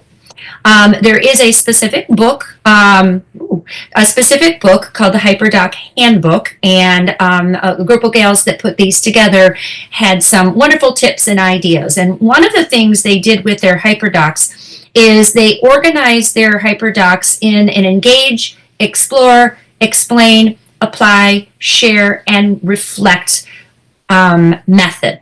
So as a student goes through the hyperdoc, it's going to have one of these different stages automatically built into them. And because hyperdocs have been around for quite some time, we have an abundance of samples that are out there on the internet for teachers to use. And this is a good example of kind of a basic start to a hyperdoc. And what you'll notice is the format doesn't really matter. It can be straight up and down like a portrait style. It can be landscape like my Google slide was. The one thing people don't always realize is that when you're working in Google Slides, and I'm going to go back to this blank slide, it doesn't have to stay in this landscape format. I don't use my Google Docs as much anymore because I have found with Google Slides, everything is so much easier to move around and manipulate. So anytime I'm building a new document in Google Slides and I want it to look like a Google form, not a Google form, a Google page, what I do is I go to File, I go to Page Setup, and I change it down here where it says Custom. And if I go too fast, we can do this again. 8.5 by 11, that's the size of a standard sheet of paper. So my screen format makes it look like it's not the right size. But if I scroll down, you can see here it's a long page. Let's go fit to screen. Okay, so now I've converted this into what looks like a standard sheet of paper. And so the experience, the interaction doesn't feel so much like it's on a slide. But the beautiful part about doing this with your pages is that when you're putting text on, everything is much easier to manipulate, much easier to move around, especially the images. If you're using images, they're not going to jump around on your screen. So that's how people typically design their hyperdocs. So you can see this looks like it's on, a regular Google document, but this one is a slide. Okay, so as I said, the website is filled with an abundance of samples for you to explore. The Hyperdoc Handbook is linked over here. There's a website known as Teachers Give Teachers, and they have a lot of different examples of hyperdocs. And they're very specific to content areas. So that probably will send many of you down a rabbit hole, kind of exploring the different resources that are available, but there are just so many that you need to go check them out. So I'm going to create another pause point here to see if anybody has any questions about hyperdocs and how they work. Well, so we did get a question. Can you show one more time how to change the layout of that slide? Yeah, I had a feeling because it's small and I do it very quickly. So let's go back here. All right, I'm going to undo it. So maybe that's a little bit easier to see. So as you can see, it is currently in the traditional Google slide format, and I want to make it a portrait format. So step number 1, you're going to go up to the word File in the upper left-hand corner. You're going to go down here to the word Page Setup. And its default is going to be widescreen, but we want it to look like a portrait-sized piece of paper. So we're going to put in those exact dimensions by clicking Custom, and then we're going to do 8.5, 8.5 by 11, and we're going to leave it on inches. If yours defaults to something else, make sure it's inches, and then click Apply. And now we have a portrait size. Wonderful. And there was another tip shared in the chat that if you have students where you're going to want to print this out or need to print it out, go ahead and change the size of the slides to 8.5 by 11 or 11 by 8.5, so you know that nothing will distort. So Yes. more tips in the chat. I love it. Definitely. Okay, so that's the HyperDoc basics and resources. And now we're going to jump briefly over to Google Forms. So many of us already know, and this is not going to be a tutorial so much on using Google Forms, because Google Forms has a tendency to be compartmentalized into a space where they're used for surveys and they're used for quizzes. And so many of us know that. So I decided not to make it a step-by-step tutorial on how to build a Google form. What I was really trying to do here today is kind of like open the doors to the possibilities that all these tools have for you. So with Google Forms, yes, we can do student surveys. We can make a beginning of the year student survey with a Google form. We can use morning check-in forms. We can use them as exit tickets. We can use them as assessment pieces, and all of those are possibilities. But again, I like to kind of go over here and do things that are a little bit more exciting and engaging. And you might not know they can be used as digital escape tools. And so as a middle school teacher, Dogman was pretty popular in my classroom. And so this is a great example of something that a library media coordinator made, but it's a perfect example of a Google form escape. So we're going to kind of go through, just kind of first, we're not going to do the escape, but go through what it looks like. So a Google form escape is essentially, the Google form has been designed so that as the students answer each question, it's going to take them on their journey. So each one of the response areas has been formatted so it's waiting for the exact correct response by the students.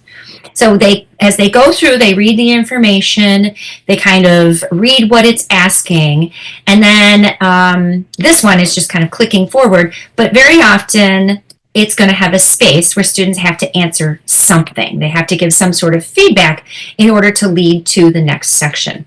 So this one's a little bit more for the littles. It's something that they can kind of go through and sort of read, almost like a digital storybook. But as you can see here, we've got a question here. So if I get it wrong, let's say 10, it's probably not going to let me go to the next spot. Both doors remain closed, so I did not succeed. So it says go back and try again. So it's listening for me to get the correct answer. And to be honest with you, I don't know the correct answer, so I'm going to end up clicking all of these. Oh no! Let's go to this one. There it is. So once you get the correct one, it kind of gives you that success component. So that it takes some time to build those, but the nice thing is there's many of them that exist. So these are the spots I'm going to suggest you go to take a look at some possibilities with these Google Forms. Matt Miller, Ditch That Textbook, I've referenced him a couple times in the session. He's got some wonderful templates that you can use to get started.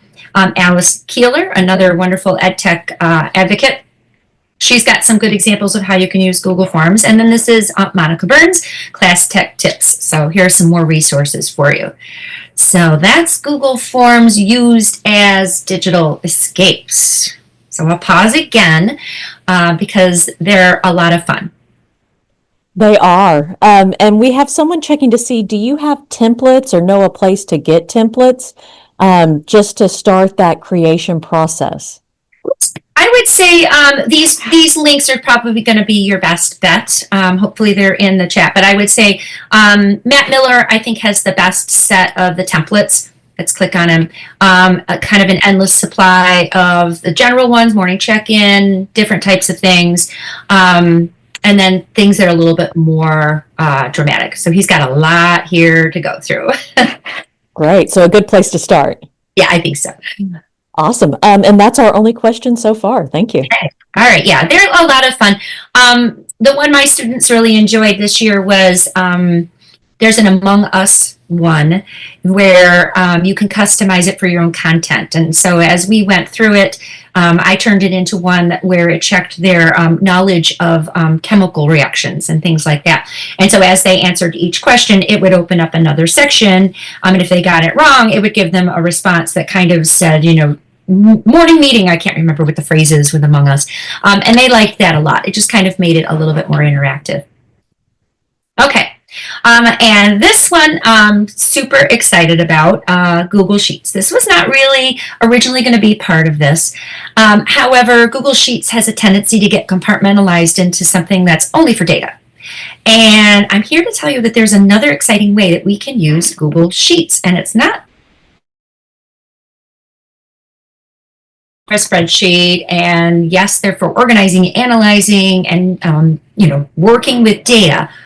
But we can use Google Sheets to do pixel art, not projects, but rather pixel art. I don't even have a word for it. Conditional formatting, where the students are going to be answering questions on a spreadsheet. And as they answer the questions, every time they get one right, a pixelated image slowly starts to appear on the spreadsheet.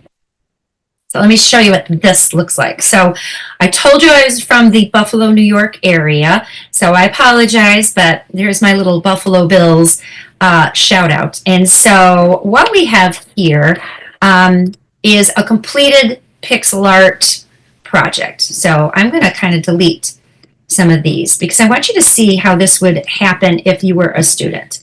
So if I'm a student and I'm going through and I'm reading each of these questions, I start at the top. So what is the amount of space inside a solid? I click in the answer box, and I know that is volume. I've got to spell it correctly. And then hit enter. And you can see some of the picture starts to appear. The amount of matter in an object.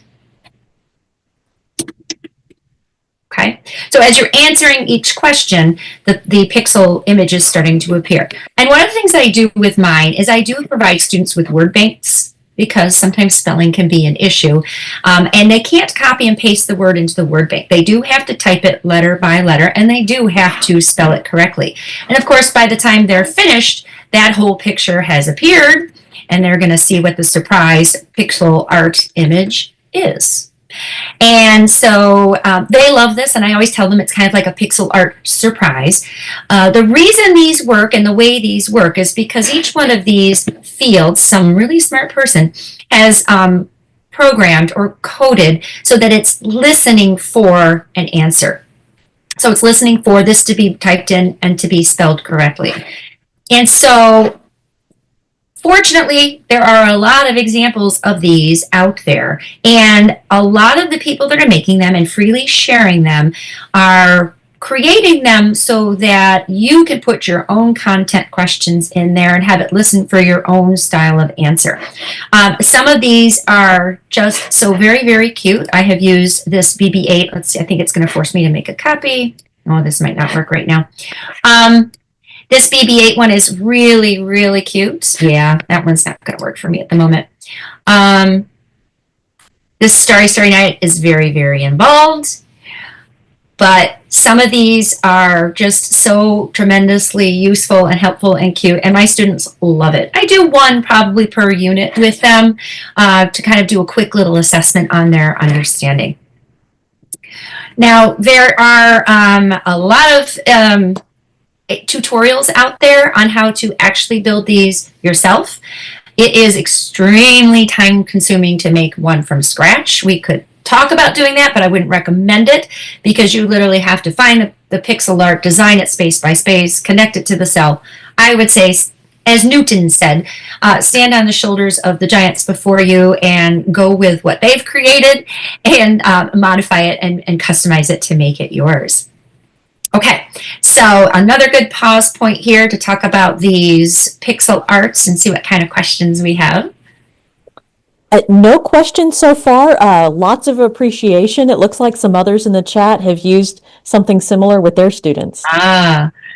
Okay. Well, I'm going to open it up to see if maybe we want to explore or take more of a deep dive into any of these options for creating. We could actually create our own drag and drop activity on the page. I was going to show a couple tips on how to do that, but I thought this would be a good time to see, if there's any sort of skill that we want to explore and discover when it comes to building things. That sounds great. So why don't we go ahead and take a minute in the chat, go ahead and list what kind of skill you want to work on. And I'm going to go ahead and share the attendance code if that works for you, Mary. Yeah, that's perfect timing.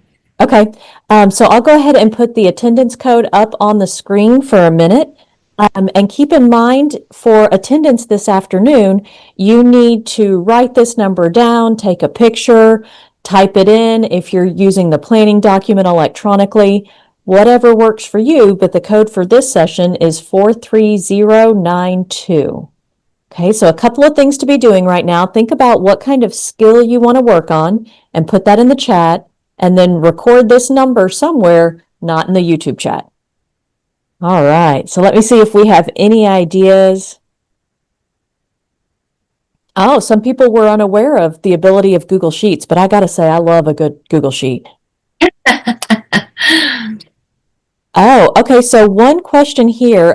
Do you have any suggestions for sites for finding pixel art? Ooh, that is a tough question. This sounds kind of cliche, but I would actually recommend going on Pinterest and searching up, pixel art activities for kids. That's where I found the majority of the ones that I located. Mm-hmm. Okay, so good old Pinterest. Yeah, I believe I did do a blog post on this topic, and I failed to put it in this presentation today. And I think in my blog post there were also some links to finding pixel art. So if we have time, maybe I can pop over there so I can share it with everybody. Does that sound okay? Sure. So, yeah, maybe we'll just really quickly do that. I can't remember, but I'm pretty sure that I did one along the way, because it was, like a year or so ago, it was pretty popular. And knowing me, I probably did. Yeah, there it is. So let's see what we've got here. Yeah, this was finding them. There it was. So this was the website where I found a whole bunch. Let's hope it's not. We're not seeing your screen because I shared over you. Goodness. Okay. Let's go back. Now I have way too many tabs open. You know how that goes. I often have that issue. How's that? Much better. Okay. So yeah, this is teachingabovethetest.com, and it's listed under mystery pixel art. And so this is kind of, I would definitely say this is the mother lode here. She has, or he has, I don't know, so many different options, and then you click on them and you can force the copy. So this is where I would go. And I got that off of my original blog post here. And this one actually goes into how to create your own. And again, I don't always recommend it, just because unless you have an abundance of time, this is a really time-consuming process, actually building your own. Okay. So we have one suggestion in the chat to search for mystery pixel Mimi. Oh, now I learned something. I'm going to write that down. Yeah. MIMI. Okay. Cool. Okay, so I feel like with the rest of our time, are there any skills that you think would be great to show or know or just have in our back pocket? Absolutely. So I'm going to go to a plain document, and I'm going to show you a couple things that I recommend doing if you are building a digital interactive activity, and whether that's a hyperdoc or whether that's a digital interactive notebook.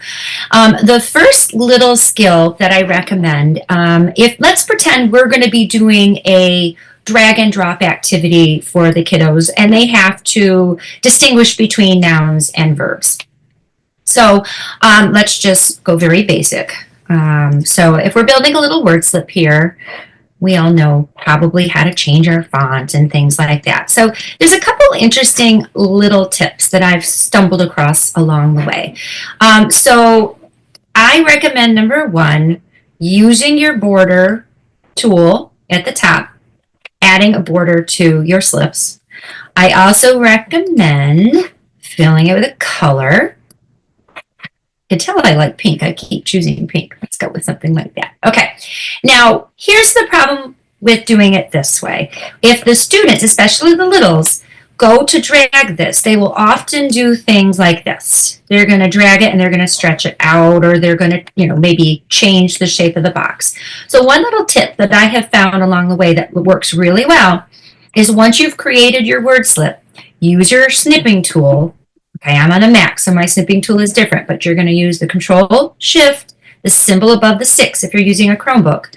And I recommend snipping this.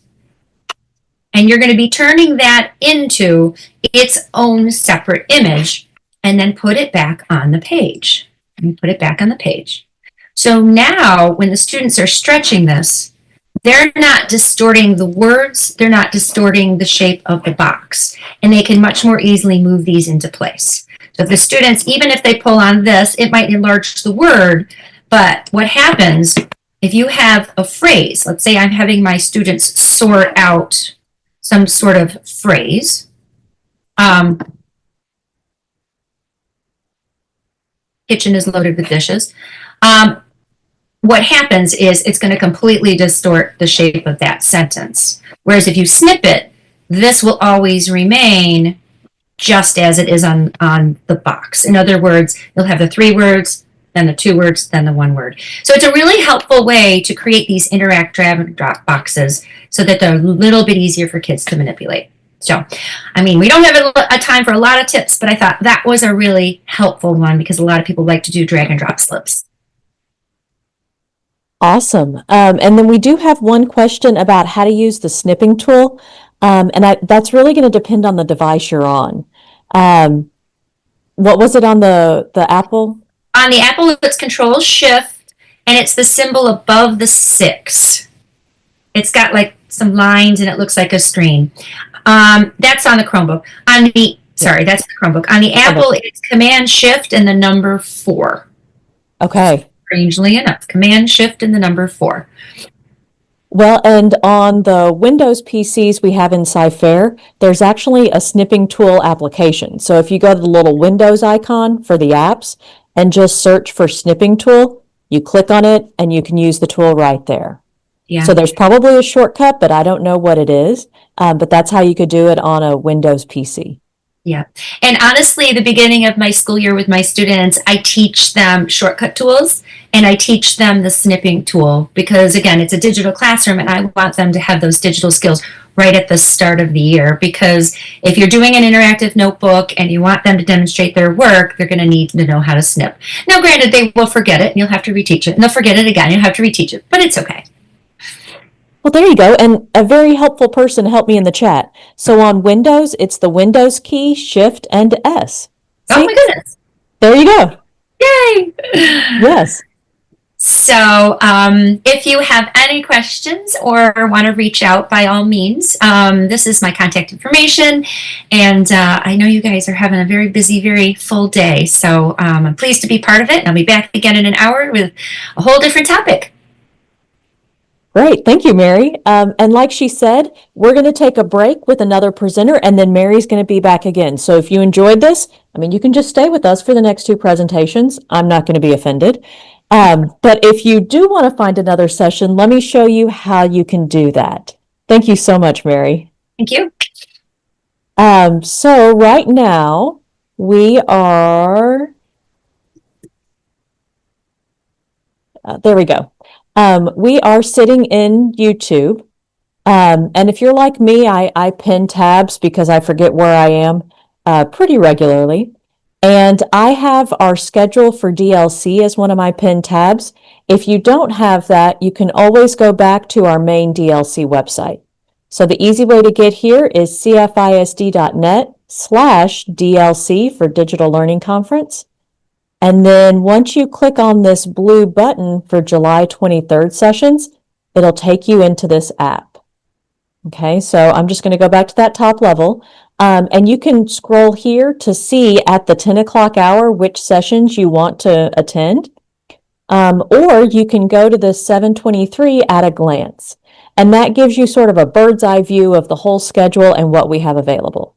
So we're wrapping up the 9 o'clock hour. At 10 o'clock, these will be the sessions that you can view.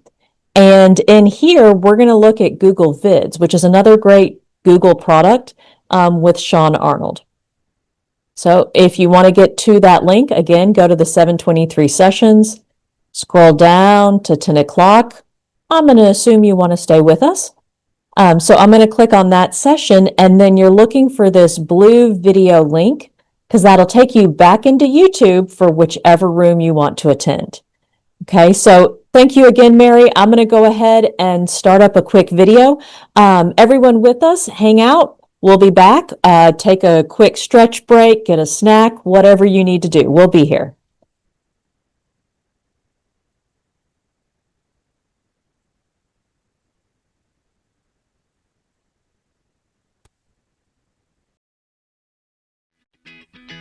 The EdTech team would like to thank our partners. Due to their generosity, we will be able to provide some amazing prizes.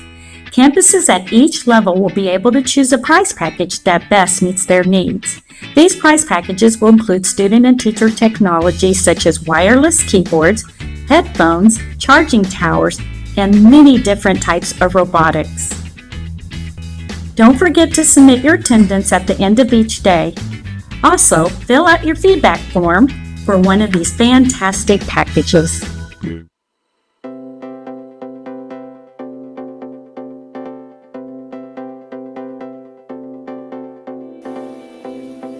You can quickly open multiple bookmarked websites from a folder. Simply right-click the folder and select Open All. Your websites are open and ready for the day. Welcome to the Cypress Fairbanks ISD Digital Learning Conference. Our EdTech team is so excited to host this conference virtually again this year for our educators from CFISD and surrounding communities. In past years, over 4,000 attendees have gained valuable knowledge. Thank you for joining the Cypress Fairbanks ISD EdTech team for our Digital Learning Conference. There is truly something for everyone.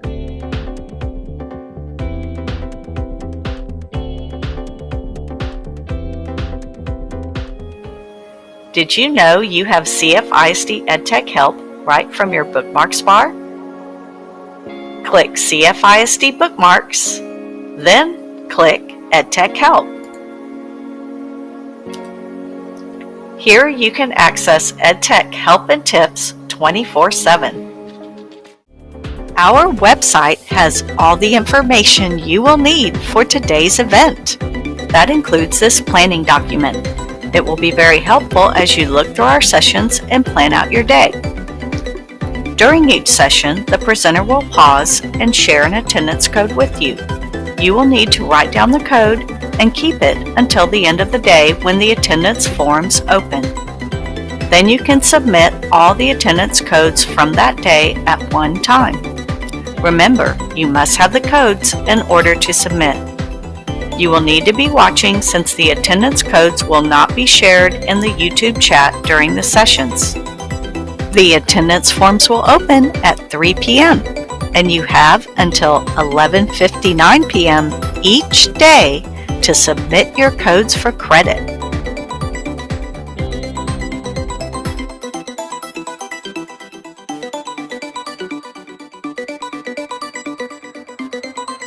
Did you realize you can choose what Google Chrome opens every time you start up?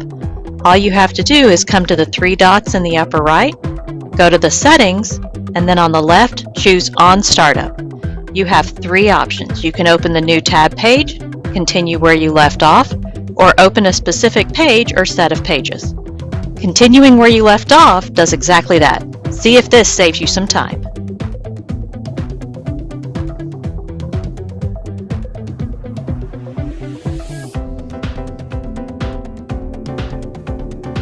It's really easy to check if there are any updates for your Promethean panel. Simply click on the flame on your Promethean panel console. Select the Applications icon. Click on Online Update Now if there are any updates needed. After the updates have been installed, the button will turn gray. The latest updates have already been installed. Regularly check if your panel needs an update. This helps maintain optimal performance. The EdTech team would like to thank our partners. Due to their generosity, we will be able to provide some amazing prizes. Campuses at each level will be able to choose a prize package that best meets their needs. These prize packages will include student and teacher technology such as wireless keyboards, headphones, charging towers, and many different types of robotics.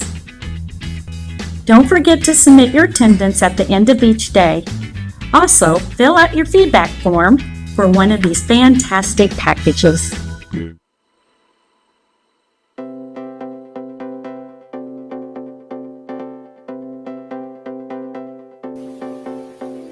You can quickly open multiple bookmarked websites from a folder.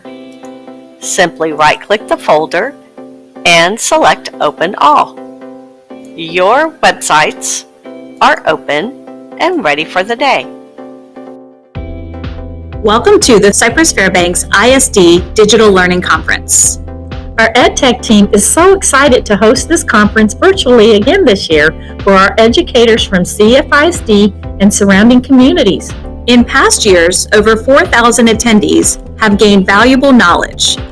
Thank you for joining the Cypress Fairbanks ISD EdTech team for our Digital Learning Conference. There is truly something for everyone.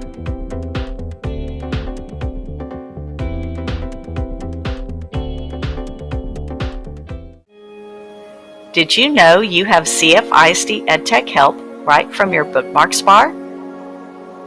Click CFISD Bookmarks, then click EdTech Help.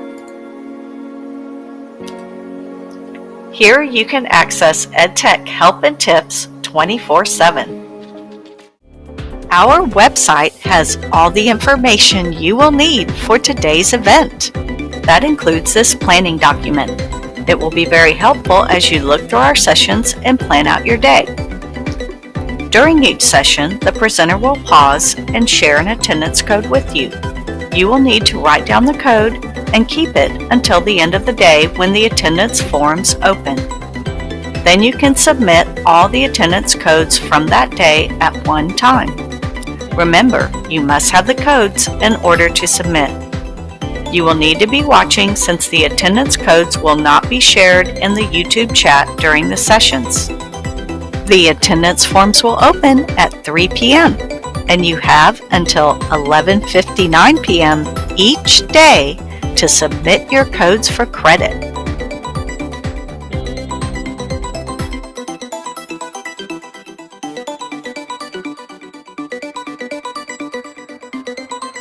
Did you realize you can choose what Google Chrome opens every time you start up?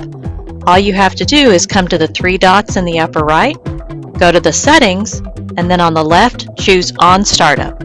You have three options. You can open the new tab page, continue where you left off, or open a specific page or set of pages. Continuing where you left off does exactly that. See if this saves you some time.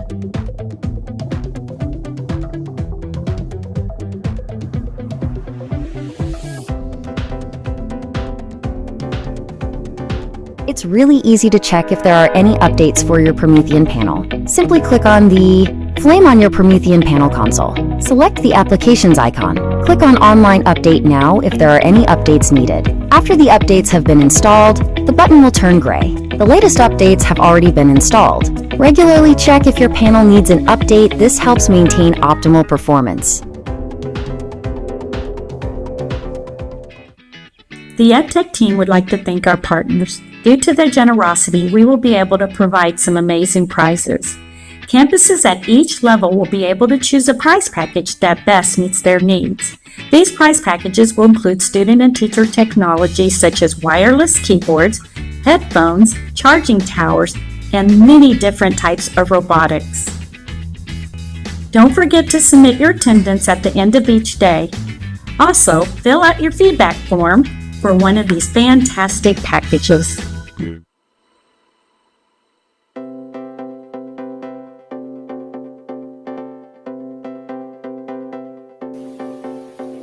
You can quickly open multiple bookmarked websites from a folder. Simply right-click the folder and select Open All. Your websites are open and ready for the day. Welcome to the Cypress Fairbanks ISD Digital Learning Conference. Our EdTech team is so excited to host this conference virtually again this year for our educators from CFISD and surrounding communities. In past years, over 4,000 attendees have gained valuable knowledge. Thank you for joining the Cypress Fairbanks ISD EdTech team for our Digital Learning Conference. There is truly something for everyone.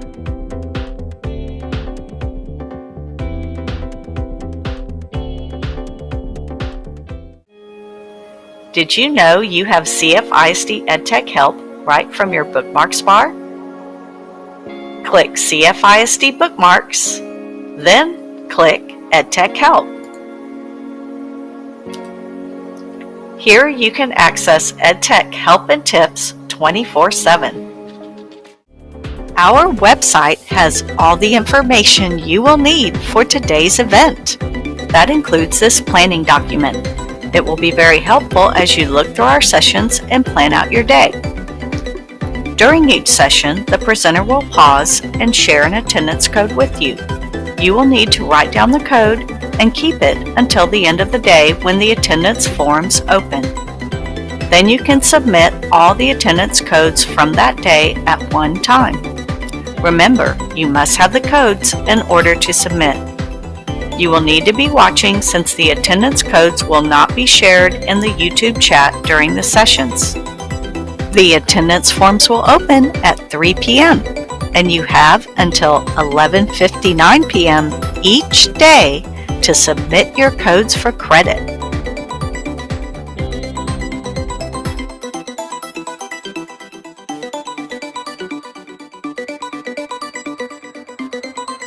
Did you realize you can choose what Google Chrome opens every time you start up? All you have to do is come to the three dots in the upper right, go to the settings, and then on the left, choose On Startup. You have three options. You can open the new tab page, continue where you left off, or open a specific page or set of pages. Continuing where you left off does exactly that. See if this saves you some time.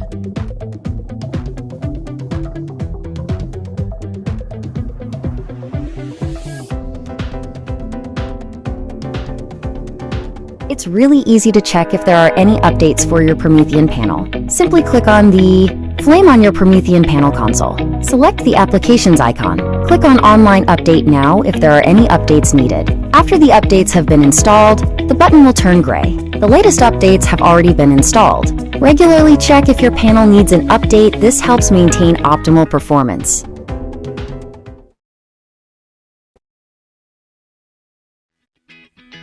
The EdTech team would like to thank our partners. Due to their generosity, we will be able to provide some amazing prizes. Campuses at each level will be able to choose a prize package that best meets their needs. These prize packages will include student and teacher technology such as wireless keyboards, headphones, charging towers, and many different types of robotics. Don't forget to submit your attendance at the end of each day. Also, fill out your feedback form for one of these fantastic packages.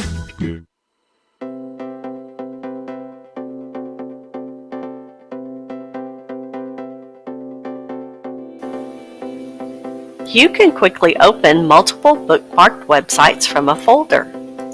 Simply right-click the folder and select Open All. Your websites are open and ready for the day. Welcome to the Cypress Fairbanks ISD Digital Learning Conference.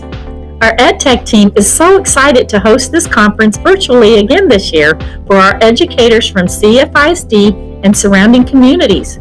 In past years, over 4,000 attendees have gained valuable knowledge. Thank you for joining the Cypress Fairbanks ISD EdTech team for our Digital Learning Conference. There is truly something for everyone.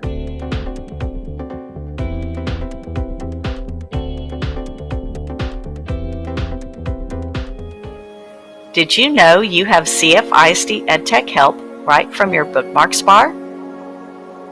Click CFISD Bookmarks, then click EdTech Help. Here you can access EdTech help and tips 24/7. Our website has all the information you will need for today's event. That includes this planning document. It will be very helpful as you look through our sessions and plan out your day. During each session, the presenter will pause and share an attendance code with you. You will need to write down the code and keep it until the end of the day when the attendance forms open. Then you can submit all the attendance codes from that day at one time. Remember, you must have the codes in order to submit. You will need to be watching since the attendance codes will not be shared in the YouTube chat during the sessions. Good morning and welcome to our third session of Day 2 DLC 2025. I hope that you're here to learn about Google Vids because it's going to be a great session. If you were with us yesterday, we had Sean Arnold and he's back again today. So for over 20 years, Sean has been an educator and administrator in the New York City public schools, mostly in District 75, which is citywide special education. They remain committed to accessibility and equitably reaching all students through innovative technology and practices, and currently serves as the Director of School Pathways. So for this session, Sean is going to be inspiring the next wave of storytellers with Google Vids. All right. Good morning again, Amanda. Thanks for having me. Thanks for being back. All right. Well, let's just get rolling. I hope this one should be a fun session today. So, let's not get too serious about it. But to get started, yes, we are here to inspire the next wave of storytellers. We're going to get into some Google Vids. Let me skip a little to the end. The goal is ultimately to have students be the creators, but I'm going to show you how you can make stuff as well and hopefully soon guide students to be the creators of the content and not just the consumers of it. Here is some information for you. Let me spend a moment on this just so you get it. That bit.ly link, that QR code will take you to a whole bunch of resources that I curated for you. Obviously, if you'd like to reach out to me, my info is on there as well. I know that community is a crucial thing now more so than ever, but that agenda should give you access to all the information you need. As Amanda explained, my name is Sean Arnold. I work in New York City public schools. For the longest time, that meant working with students with more, let's say, intense learning challenges and situations in which the standard front of the room stuff doesn't quite cut it. So I have tried to learn any tool or technique I think can help. It's not really about being an expert because that's not really possible. Technology changes so quickly that there will always be things you don't know. It's more about a willingness to dive in even when you're not 100% ready. So on that end, let me start by saying initially I never actually wanted to be a teacher. I did have a few great ones, but I definitely had some bad ones too. I found many teachers to be boring or indifferent. I did get good grades, but little of what I would say my learning experiences happened in school. A little bit of a school of hard knocks at times. Some teachers, they chucked pencils or erasers at me for talking in class because they wrongfully believed that a quiet room was a learning room. And I had ones who thought homework was more important than sleep, even when you could ace the tests without doing it. And more than anything, I saw how teaching took a toll on my parents as teachers that they were, both physically and emotionally, as well as financially. So I really wanted no part of any of that. So for years, I pursued other careers with relative success, but it felt empty. So I took every opportunity in those other jobs to work with children. Even in my personal life, I would have parents thank me for spending, let's say, time at a party, occupying their kids by playing with them. And the parents didn't seem to understand that I'd much rather discuss my favorite superheroes and which M&M color is the best, far more than I would the evening with adults. At least the kids didn't judge my sort of social awkwardness that I had. So eventually I broke down and realized that I was a teacher in spirit, even if I wasn't one physically yet. So I got my feet wet volunteering as part of an after-school AmeriCorps program, teaching music to gifted students. From there, I learned about the New York City Teaching Fellows program, which brings outsiders into the world of education. So I showed up for what was, I don't know if you'd call it like an interview or an audition, but I sit through this mostly mind-numbing and confusing lesson from some other folks trying to be teachers.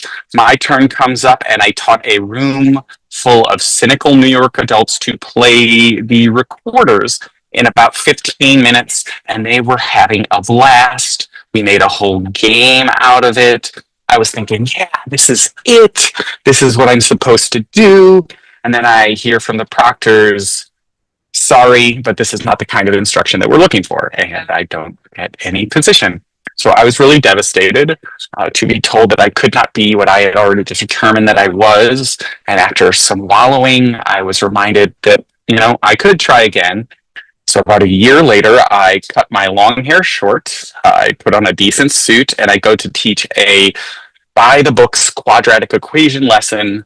Not that you can't do that, interestingly, but I really didn't. 3 other people in my group taught nearly the exact same thing. And with that, I was judged to be accepted into the program. I learned my lesson. Keep your head down. Conformity is key. Don't try to be anything outside of the norm. The only interesting choice I made early on was to express my interest in District 75, which was citywide special education for students with higher needs disabilities.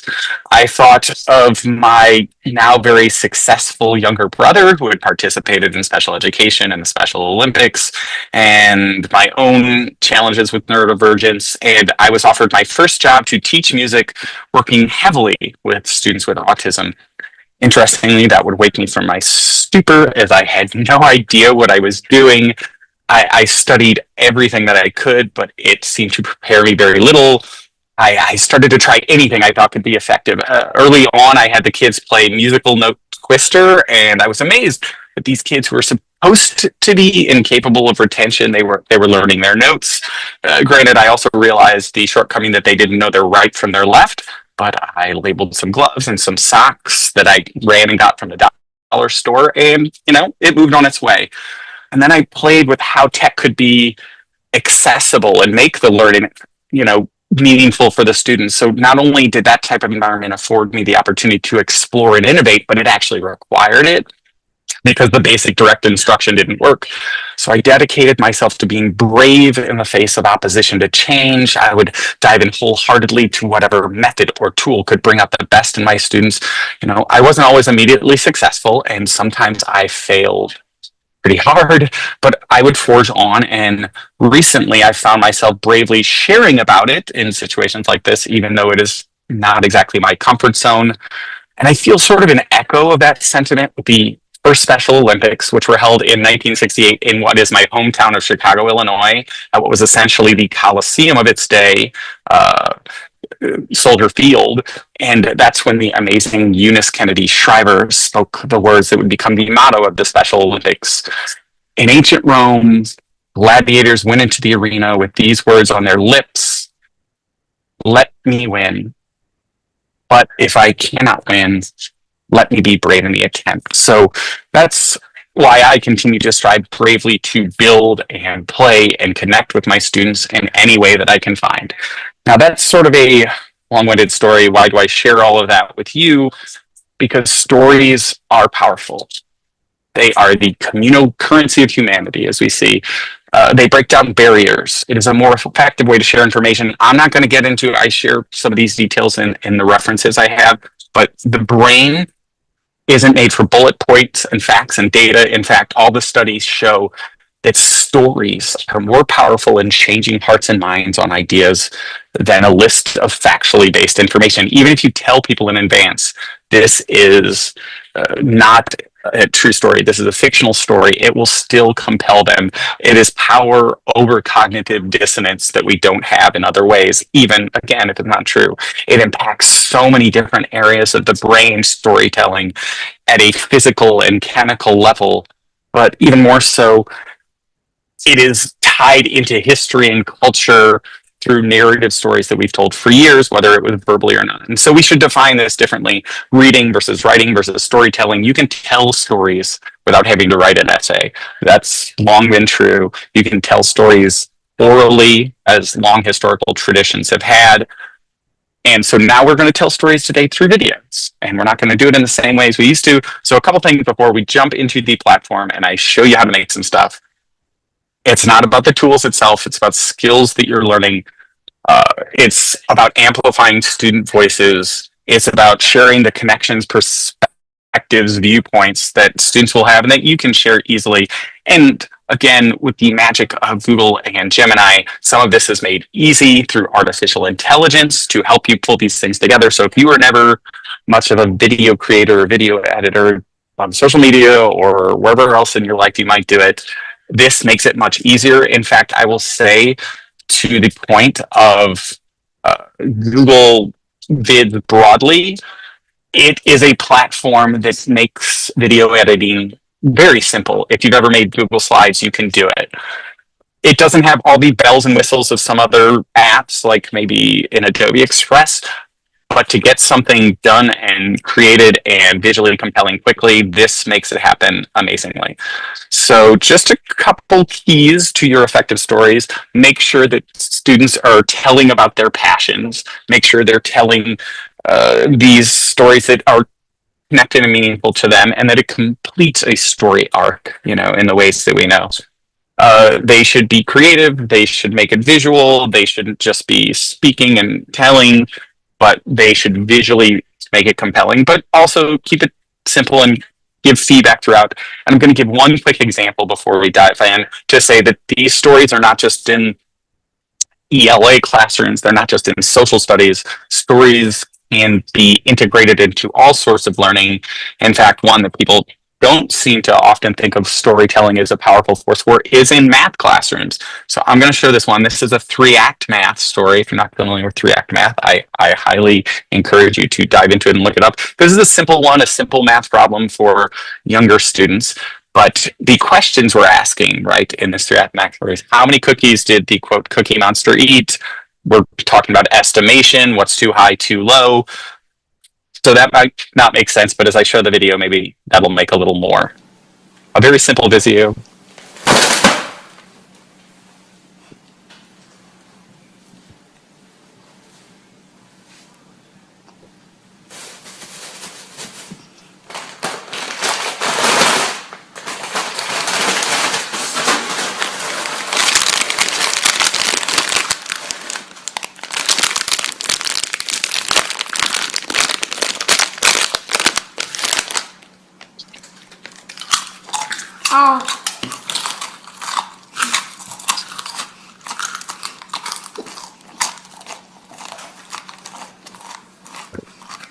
Now I'm kind of hungry, but I think that works in class too. That's why even when you're doing charts with like M&M colors and stuff, you don't give out the M&Ms first without clarifying what you're doing, because all the students will eat it first. So in that, we could simply begin by asking questions of like, what did you see? What did you notice? How many do you think? We're not even getting into complex words like estimation or anything yet, but then we will get to those things in Act 2 and Act 3 of this video series, right? So again, videos can be powerful and meaningful across subject areas specific to Google Vids. I'm going to show you how you can do it with simple Google Slides and templates, how you can be recording live, and then how you can generate it using artificial intelligence. So without further ado, let's just jump straight into the platform, and I will share my other screen. And here we are in Google Vids. So I'm going to start with one that I was beginning to put together yesterday. To start a new video, again, we just go to vids.google.com, right, is a way like we get to all of our other things. If I click Start New Video, you'll see I have options here, but I'm not going to start with this.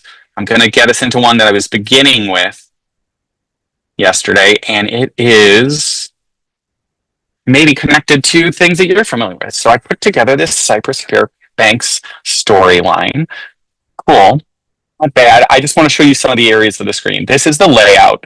Maybe it looks a lot like some of the video editing platforms you might be familiar with in other places. Maybe this looks like Google Slides that you're used to, except for this timeline here at the bottom.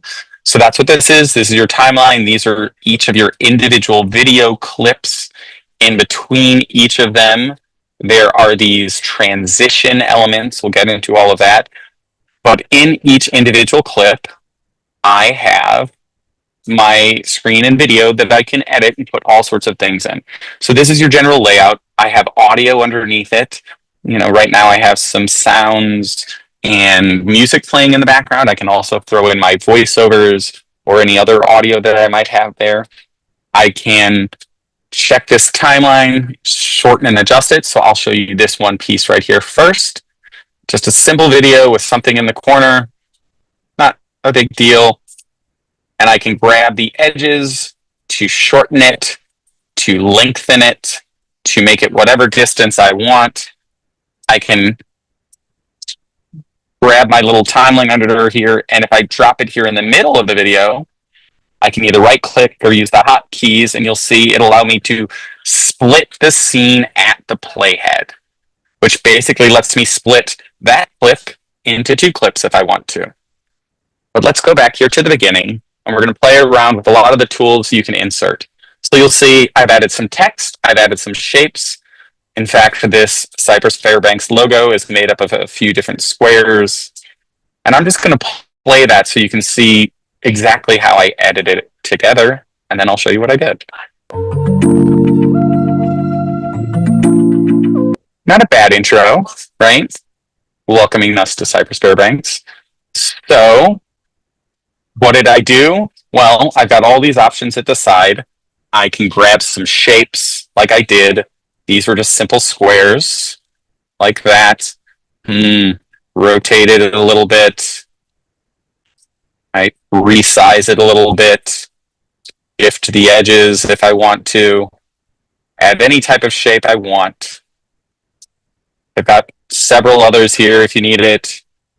Little talk bubbles that you might want to have that you can adjust. Again, if you're familiar with Google Slides, that doesn't seem too very different yet. Again, I can have lines and all sorts of other things. So I've decided what I want is lines coming from this to this, and make sure that those lines are the appropriate colors. Let's get another one going. Now I'm connecting some lines as part of my design. Neat. Maybe I want to keep those, maybe I don't. If I like it, I can. If I don't, I can click on it and delete it.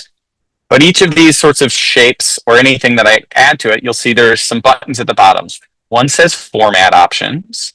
And if I open that up, it's all the sort of things you would see with your shapes and things in, say, a Google Slides. I can change the position. I can add drop shadow. To make it accessible, I can add alt text, purple, square, for anybody who's using screen readers to view these things who might be visually impaired. Again, all these sorts of adjustments, but there's also another button here that's called Animation.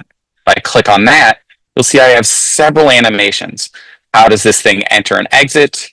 Does it just loop on and flicker for a bit like that? Does it have a little spin effect? And you can adjust the speed of it, so now it's a fast spin effect. Or if it's a flicker, it's a slow flicker because that fast one kind of hurts my eyes. Anyway, so those are shapes that we're adding. Nothing too terribly interesting or exciting, but I've added animations to each of these as well as to the text. So let me go ahead and add some text as well. It gives me several options in here. Phrases, calls to actions, quotes, headlines. Let me go ahead and go over to headlines. I'm going to find one that I like. I just like this thank you. Now, it doesn't exactly match my color scheme, and that's fine. I can go individually and mess around with things and change the colors. I'm not going to do it right now just for the sake of time. I'm going to show you a neat way to adjust colors to your color scheme a little more quickly later. I'm just going to throw this down in the corner, this thank you. I'm going to add an animation to it. Oops, that was smaller than I wanted it to be. There we go. We're going to make it over there. There we go. And now we're going to add the animation. We're going to make this one just rise in from the bottom. Maybe it doesn't look as awesome now because I've got things on top of each other, but just so we understand it, excuse me, this is how our video will look. There it is, that initial piece. Okay, let's head out of there. Go back. I can play the video fully with this play button, or I can just play it in the window with this play button here.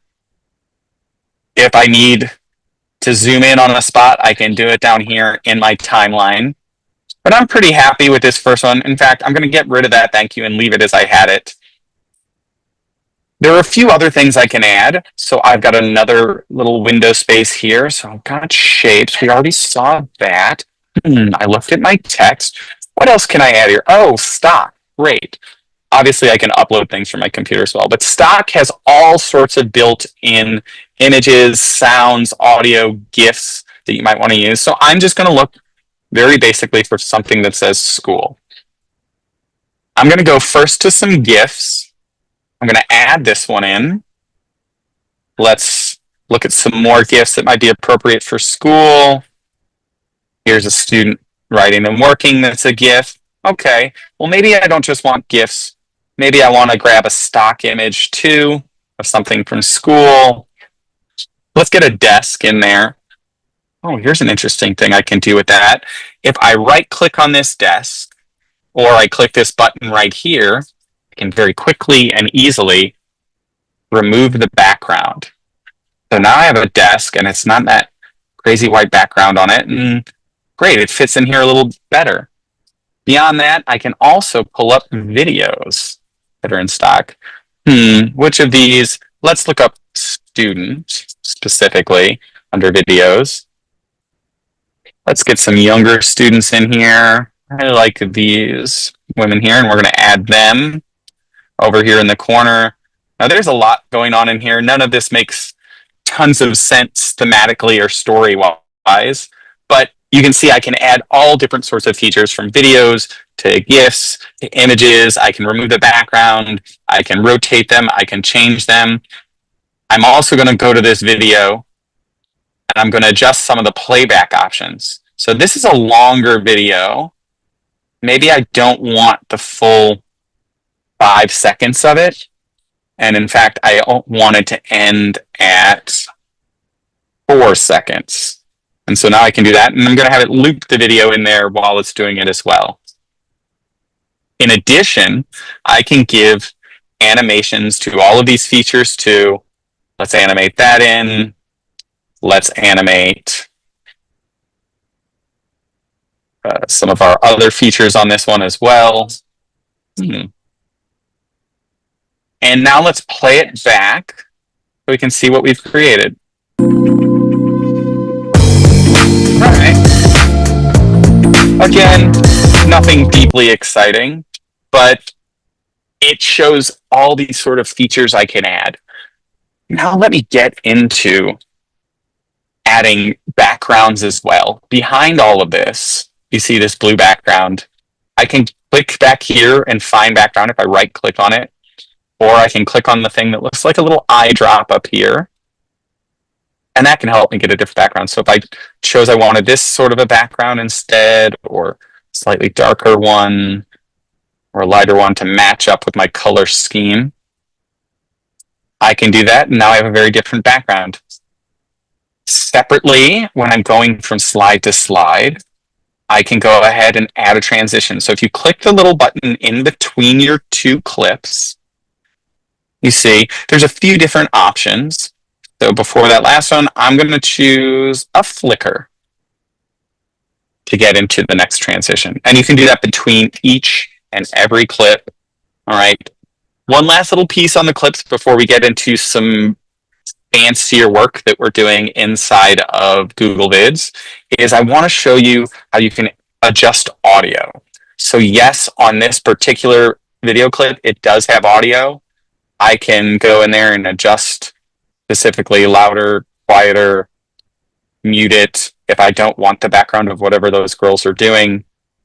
One neat thing I can do is adjust the automatic ducking. If you don't know what ducking is for your video clips where if there's voiceover or somebody speaking in a narrative tone, you want all the music and everything else in the background to be quieter because you want it clear what this person is saying. So you can mark whether this is the narrative or this needs to be in the background of a sound. All right.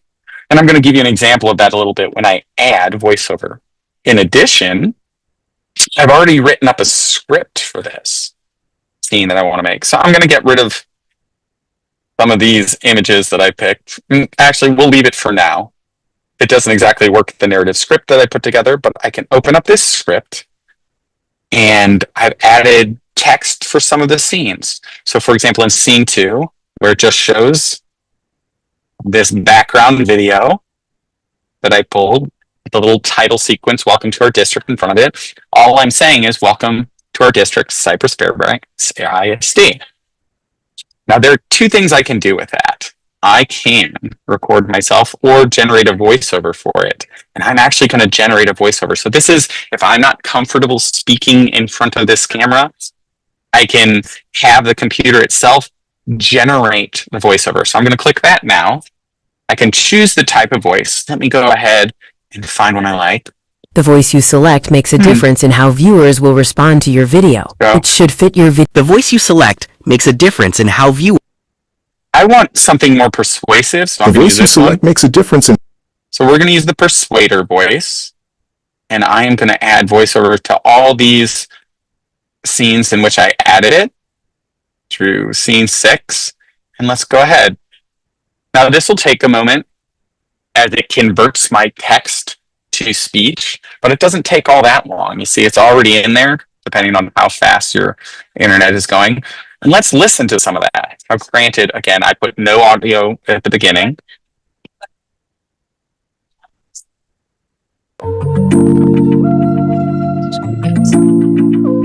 Welcome to our district, Cypress Fairbanks ISD. Encompassing 186 square miles in northwest Harris County, CFISD is Texas's third largest school district and largest suburban district. So I'm going to stop that for a moment because the voiceover sounds pretty good, in my opinion. You know, it works. But there's an issue with that last clip that I just showed, in that it was hard to hear it. Now I'm going to go back. You see, I've got this audio, which is my lo-fi hip-hop that's playing in the background, that music. I'll show you how we can pick some other music in just a moment. But I've also got this one, and that'll take me back to the script, or I can go to sound. I want to go to sound, and I can do that on the side as well. And what I'm going to say is that this is narrative, so I need everything else quieter in the background. And I'm going to do that for each of these voiceover videos to see if we can hear it a little bit better. All right, so now I'm going to go back and play that sequence again.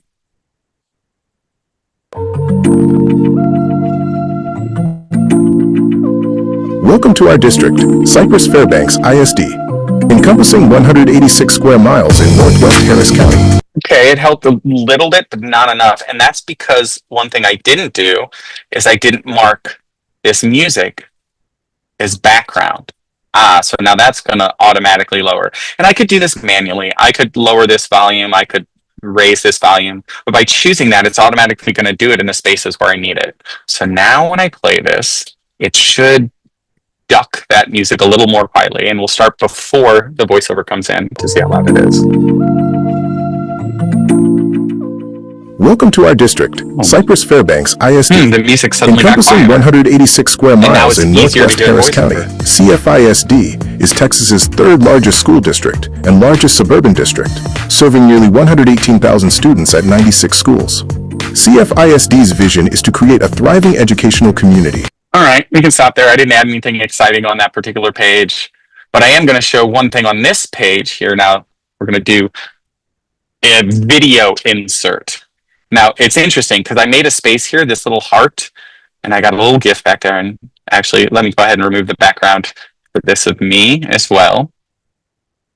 So it doesn't have to be just plain white backgrounds either. It's pretty smart. It can remove the background and an image like that as well. But I want to record some live video. All All right, so let's do that. I can select a video that I've already created, but I'm going to show you how we can record it live. I hit that button, and it gives me this idea for my voiceover so I can read along with it. So if in this video I wanted to do voiceover, it's already giving me the script and it'll scroll through it. It does read along, it does rolling, it does manual. But again, if you're having students do student newscasts, this can be a helpful way to have the text. So while they're still looking at the screen and not having to look down at a paper to read it, they can do it. So I'm going to hit record. Students in CFISD schools are encouraged to work collaboratively, develop problem-solving skills, and get a deeper understanding of how they will work in the real world. Got that? Yeah, that worked for me. I'm going to insert it and preview it if I want first, but I'm just going to live with it. And so now that video is in there, and in fact, I'm going to delete the voiceover in that section, and I'm going to make sure that in this video, I mark that again as narrative, so it's quiet in the background. Let's go ahead and listen to it. Oop, we didn't want to go back to there. And largest suburban district, serving nearly 118,000 students at 96 schools. CFISD's vision is celebrated to ensure lifelong success. Students in CFISD schools are encouraged to work collaboratively, develop problem-solving skills, and get a deeper understanding of how they will work in the real world. Again, if I was a perfectionist, I might go back and re-record it when I stumbled on my words. But for today, we're making that fine. What's interesting about this is what I did, I created a space holder. There's all sorts of kinds. You can do a video placeholder.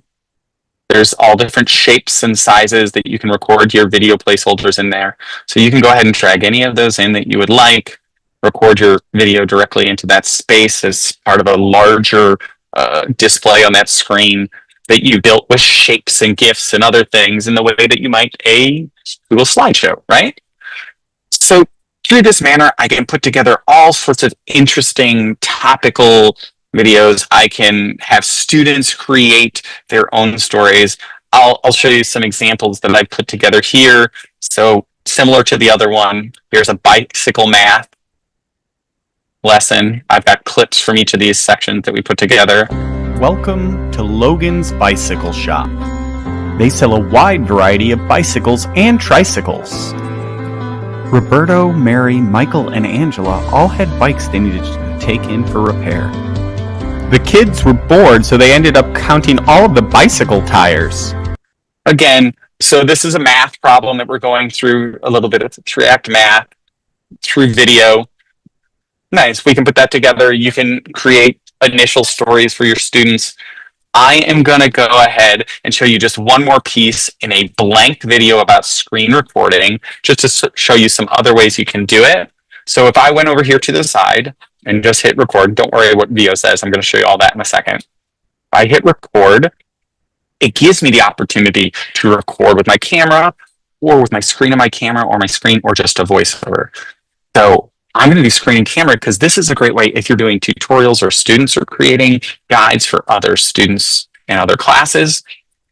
I can do screen recordings. So right now I'm just going to have it record a particular window that we were on, which was the slides that we were working with. And I'm going to be in the corner. Hello, everybody. I wanted to teach you about Google Vids today. And here's how you can make a meaningful edit and begin using even artificial intelligence to design it. Now, that's me. I could have written out a script, but it all comes together when I start recording. It's Google Vids time, folks. Hey, look, you can make it with Google Slides. Here are some templates up above me, and we're going to dive into artificial intelligence for videos in just a moment. And record. Again, I could readjust the sizing as I wanted. You're not seeing my camera in the corner, but when I'm ready, I can go ahead and insert that. There I am. And even now after the fact, and this is really interesting, if I didn't like my camera there, if I wanted to move it, if I wanted to shift it, if I wanted to change the playback options or the formatting of it, you know, put in some shadows, etc., I can do all of those things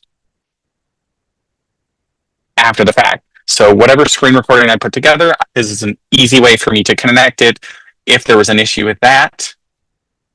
And I added a new scene because I wanted to just pull in something from Google Slides, and I can insert it from my drive. And we're going to pull together just another background video that I have. Picture of me. There we go.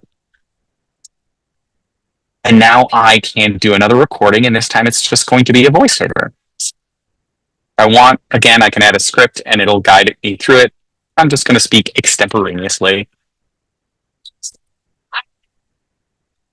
I hope, like me, you're learning the power of creativity and guiding students to be their own storytellers. Preview it. No, it's fine. I like it. I'll insert it. And there's that audio on the bottom. And now if I go back to my stock footage, I can just click on music.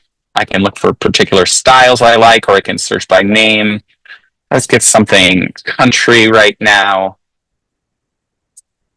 I can listen to different clips. I like this Lonesome Avenue a bit. I'm going to drag that in. And you can move it wherever in the piece you want. I'm just going to have it start right at the beginning. And I'm going to have it be in the background. Again, I'm going to have my voice be narrative. Records over, and I'm just going to start at that spot so you can hear it. I hope, like me, you're learning the power of creativity and guiding students. Nice. Now, the issue with this is it didn't go all the way to the end of the audio, so I can drag that out as far as I want it to go and put together my movie. Great. That's a lot of fun features. I'm going to show you a couple ways now you can make it very quickly. You don't have to start from scratch or anything like that. You can start with a template. There's a whole bunch here to start with. We can do a movie all about our school. We did about our district. We can go ahead and do course overviews. We can do school year intros for students, for events. But let's say, yeah, I still have to pull in all my content. So there's this button that says plan your video story. And you just have to describe your video story in a few words. So I'm actually going to do that. And I'm going to have it create a sort of uplifting video celebration about the resilience of Texas teachers and their dedication. And I want some inspiring music in the background. I click next. It's editing and outline. And here it is, the heart of Texas education. I can see if I like this outline, which works for me, which doesn't. It's pretty long. But I like all these. I can move them and shift them. If, for example, I didn't like this messages of gratitude from students and I wanted to change it to learners, I can do that as well, or delete any of them. I'm going to go with what it has now. Remember, always review whatever artificial intelligence generates. Don't just click go. And let's see, this is a celebration video. So I want it to be fun and festive. Maybe something like that style. That works for me. And let's create the draft video. Again, this might take a moment. It's taking all that content piece and it's now adding in automatically videos and GIFs and the text. But even fairly quickly, oh look, these are places where I can keep the videos they've got. We can insert our own. I'm just going to play this and see what we've got just for now. And it's already got the audio from the script through the voiceovers they created. Welcome to Celebrating Texas Teachers' Resilience and Dedication. This video is a heartfelt tribute to the incredible educators in Texas, highlighting their unwavering commitment during challenging times. Join us as students, parents, and community members share their gratitude, set against an inspiring musical backdrop. In the heart of the Lone Star State, our teachers stand as pillars of strength, shaping minds and futures. We acknowledge the immense challenges. I'm going to stop that. Obviously, there's some things I would change. I wouldn't have it say amidst a musical backdrop, because that was just the instructions. You weren't supposed to say that, computer. But that's a lot of really awesome stuff it put together. Look at the level of slides, a Texas size. Thank you, heroes. Again, continuing information, and literally I typed like 2 sentences to make that happen. Okay, that's neat. All right, we're going to show one other way. Now that's for creating the whole presentation. This last part is for creating some clips for interesting content. So create video clips with VO. If you're not familiar, VO, or we're going to use VO3, which gives us audio as well. And we'll give you examples down below of some videos that were created with VO. About to drop this rap. Right? It's in the house. And it generates video content, like the entirety of the video. It's not pulling from past clips, it's generating from scratch. So you can say strange and unusual things. And I'm going to actually do that specifically here. And I am going to create a paper animation of a Texas longhorn discussing the different ecological zones as we learn about biodiversity. All right? So let's go ahead and hit create. This is a thing that takes longer than almost anything else on the site. So I am going to remind you, one, don't go to these AI features frivolously. We could have a much longer conversation about the ethics of AI usage and how we're diving into it when it's meaningful as a part of creation and when it's just playing around, and what it means to ethically engage and ensure that your videos are both representative of the community, that they're equitable in the information that you're putting in, and that they're not a waste of valuable time and resources, and they aren't just generating this garbage schlock that can happen with some AI image generation sometimes, and that it's really speaking to a need, and it isn't just playing around with something because it's new. I know right now I'm just demoing this specifically for you, but again, I encourage all of you, and I know there are sessions on it, of exploring the ethics of the integration of artificial intelligence, not just on, well, specifically generative artificial intelligence, not just for image generation, but for text generation too. But I've got this 8-second clip of this longhorn cow. I'm going to go ahead and insert it, and let's just play it. All right. And there's the cow going to different ecological zones, like a forest, a desert. Again, not bad. It's fine. But that's if you need a clip of something specific, of some really intense situation that you're obviously probably not going to have to be able to film on green screen or otherwise in your school. Again, this doesn't have the most advanced video features like green screen and things like that, like some other platforms like an Adobe Express has. But it is an easy way to create and generate and get your personal creativity flowing and your students' creativity flowing. So I know we're almost at time. I'm going to show you the beginning of a clip of a video. I'm not going to show the whole thing, but just to show you where it can take you.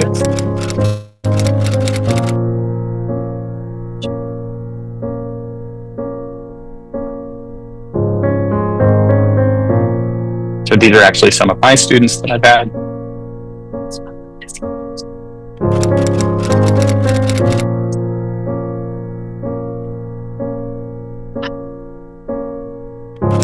All right, that's enough of that for now, or else I'm going to get a little choked up. But here again is that link, the bit.ly, the Vids Inspire, along with the QR code, so you can get all the resources we've been discussing. And I want to leave a little bit of space open for questions. As to the AI options, VO, some of those might be determined by what level of Google Enterprise Edition your school has purchased. But those are different ones that are available. Again, some people have individual access to Gemini broadly. Some people have access within their apps. It all depends on your individual school and district purchase system on it. But those are options that are available conceivably depending on your Enterprise Edition. So I wanted to make you aware of it. Sure. Yeah, well, and it's good to be aware of the features. One thing we did notice in SciFair, we don't have access to the voiceovers or the VO. So I feel like those AI tools are just something we don't have access to. In truth, you don't really need them. I mean, the quality of videos you can make without it they're not necessary. Like, people have been making awesome videos and telling their stories awesomely, especially students. A lot of times those things get wasted and use up a lot of water and electricity that are unnecessary. But I will say, to answer one of the questions, those are stock videos, the other ones that are in the clips, and feel free to just pull from those clips in the media viewer. Okay. Those are copyright free. You can use them as you want, and the images that they pull up from Google search are also copyright free for you. So if you're entering a contest or something with them, you can. It's totally fine. It's just like Adobe stock images used in the Adobe Express. So they're perfectly capable of you using them and putting them out. Yeah. Awesome. So I hope somebody will create something fun. And thank you again for having me, Amanda. Yes, and I have the attendance code on the screen. So make sure you write this down, take a picture, do what you need to for attendance this afternoon. And while I have that up, let me go through a couple more questions that came up. Sean, can vids be put into slides? Like, can you embed it directly? Yes. And you know what? I didn't show that really quickly, but let me pop something back up. You know what? That's on the screen. 43874. I'm gonna just pop it up so we can see this easily. There you go. If you're on any of those videos, so let's go to our CFISD one. So notice this, up in the corner is a share button. You can export it directly to your drive if you want to export it as a video, and then that video can be put into it. If I share it with a link, it's just going to bring people to this video editing. But again, if you export it to your drive, it is a playable movie that can then be imported into Google Slides, or you can upload to YouTube, however it is you want to be able to share it. Great. And a couple of other questions. Can you share the templates with students? How would that work best? So right now you can share the whole video clip the way I showed you, the way you can share a Google Doc. They aren't yet. Again, Vids is pretty new, so it doesn't have all those awesome built-in sharing features. They have the built-in templates, but you can literally just copy the link and invite them as a user in yours. There's no duplicate copy submit yet in it. Okay. So in the same way, in the same way that you can copy the link, and in a Google Doc where at the end it says edit, right? And you can delete that and change it to copy. It'll make a copy, but that's the only manual way to do it right now. Okay. And then there was a question about sound effects. Do you know if there are like stock sound effects that could be used? So there are some sounds in there, but not a whole bunch yet. Okay. Yeah. I feel like that is sort the of a next keyword. iteration. There's again, Vids is brand new, fairly recent, and so they're adding stuff every few months to it. A lot of those AI features there weren't there when it first launched. A lot of these sort of templates weren't there when it first launched. It had like 3 or 4 templates. So again, it continues to grow in what's available almost every week. Great. And then one last question. Can you show again how to bring up that teleprompter type view? Oh, sure. Let's open it up again. All right. So let's go ahead and delete this off of here, just so it seems like it's a blank video. Cool. So that's blank screen. We go to scripts. I can go ahead and add a script. Let's say to screen 9 and say, hello all, welcome. Whenever I'm ready to record myself here, if I hit record myself on this section, again, this time just my camera, you'll see that comes up. So in the record yourself section, you can also just go to record yourself and open and hide a script. So again, if I'm starting from scratch in another new blank window, if I go to record myself on camera, I have this button and I can literally start typing it here. So, okay, that's great. Yep. So either place, just like with Google, there's usually like 3 or 4 different ways you can do it. So you can type it in this scripts area, or you can go to record and edit it in that script zone. Yeah, but it'll pull it up unless you choose, like I did initially, to generate the voiceover, which is another option I think that speaks to accessibility for students who are either nonverbal or who struggle with speaking, let's say English isn't their first language, but they can type it out fine. So they can copy over whatever their script says, but if they're not comfortable speaking fluently, they can have it generated and not feel at a loss. Because it's still their story. Mm-hmm. Great. Well, and I don't know if you're looking at the chat, but lots of thanks. I think you were the first introduction to Vids for a lot of people. So thanks for bringing this great session that is not just about the storytelling for the teacher, but really we've got to get our own story before we can help guide students a lot of times. Yeah, I mean, and we are literally telling the students a story every day about who we are, who they are in our space and in the world, what they mean to us, what they mean to me. Like, this is the story we tell ourselves every day. That it's not just a series of random events. And how do we interact with each other? Stories are powerful, so find a way to tell yours simply.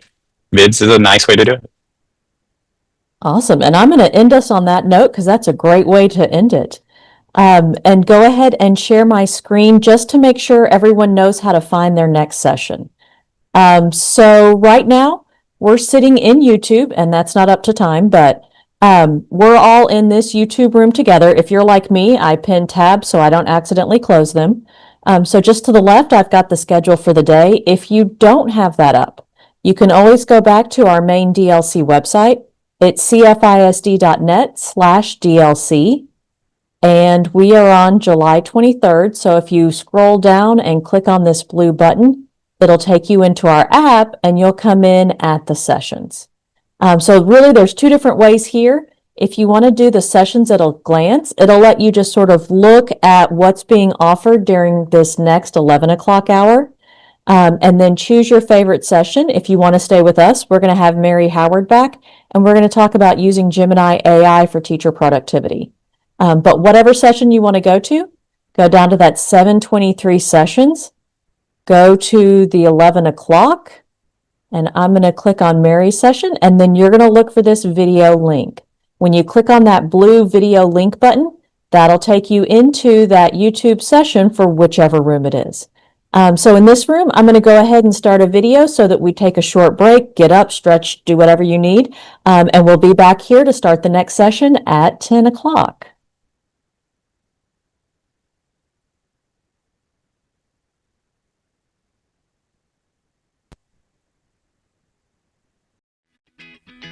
The EdTech team would like to thank our partners. Due to their generosity, we will be able to provide some amazing prizes. Campuses at each level will be able to choose a prize package that best meets their needs. These prize packages will include student and teacher technology such as wireless keyboards, headphones, charging towers, and many different types of robotics. Don't forget to submit your attendance at the end of each day. Also, fill out your feedback form for one of these fantastic packages.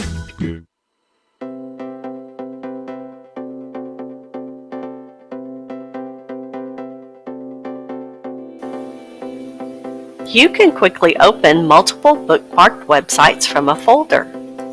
Simply right-click the folder and select Open All. Your websites are open and ready for the day. Welcome to the Cypress Fairbanks ISD Digital Learning Conference. Our EdTech team is so excited to host this conference virtually again this year for our educators from CFISD and surrounding communities. In past years, over 4,000 attendees have gained valuable knowledge. Thank you for joining the Cypress Fairbanks ISD EdTech team for our Digital Learning Conference. There is truly something for everyone.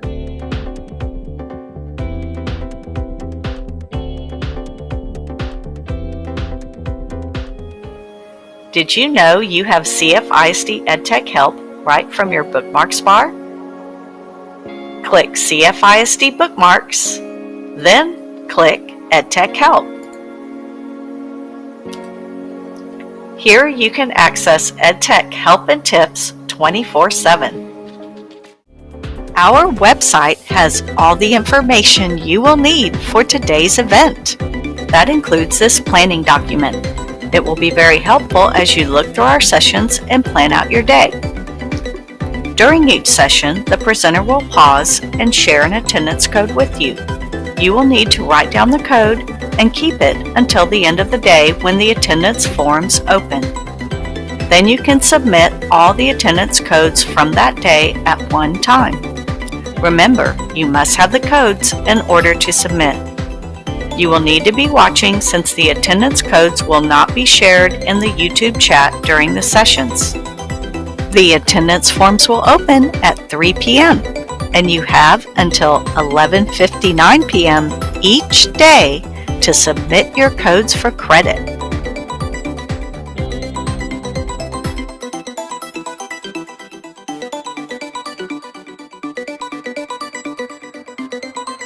Did you realize you can choose what Google Chrome opens every time you start up?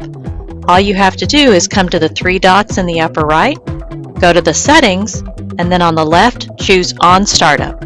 You have three options. You can open the new tab page, continue where you left off, or open a specific page or set of pages. Continuing where you left off does exactly that.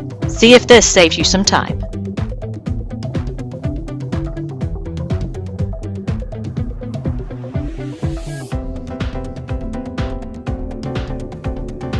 It's really easy to check if there are any updates for your Promethean panel. Simply click on the flame on your Promethean panel console. Select the Applications icon. Click on Online Update Now if there are any updates needed. After the updates have been installed, the button will turn gray. The latest updates have already been installed. Regularly check if your panel needs an update. This helps maintain optimal performance. The EdTech team would like to thank our partners. Due to their generosity, we will be able to provide some amazing prizes. Campuses at each level will be able to choose a prize package that best meets their needs. These prize packages will include student and teacher technology such as wireless keyboards, headphones, charging towers, and many different types of robotics. Don't forget to submit your attendance at the end of each day. Also, fill out your feedback form for one of these fantastic packages.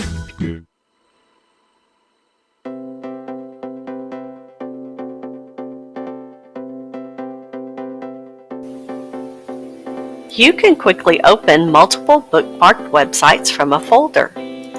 Simply right-click the folder and select Open All. Your websites are open and ready for the day. Welcome to the Cypress Fairbanks ISD Digital Learning Conference. Our EdTech team is so excited to host this conference virtually again this year for our educators from CFISD and surrounding communities.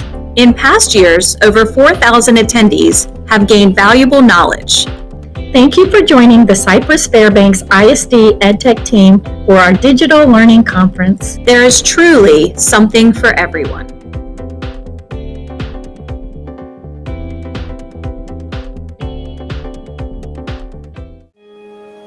Did you know you have CFISD EdTech help right from your bookmarks bar? Click CFISD Bookmarks, then click EdTech Help. Here you can access EdTech help and tips 24/7. Our website has all the information you will need for today's event. That includes this planning document.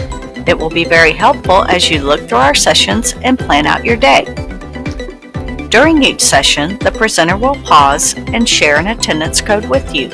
You will need to write down the code and keep it until the end of the day when the attendance forms open. Then you can submit all the attendance codes from that day at one time. Remember, you must have the codes in order to submit.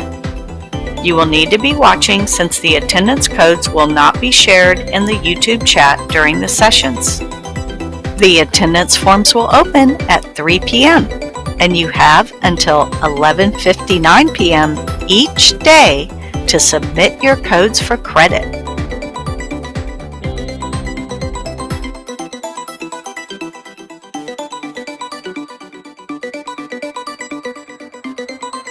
Did you realize you can choose what Google Chrome opens every time you start up? All you have to do is come to the three dots in the upper right, go to the settings, and then on the left, choose On Startup. You have three options. You can open the new tab page, continue where you left off, or open a specific page or set of pages. Continuing where you left off does exactly that. See if this saves you some time.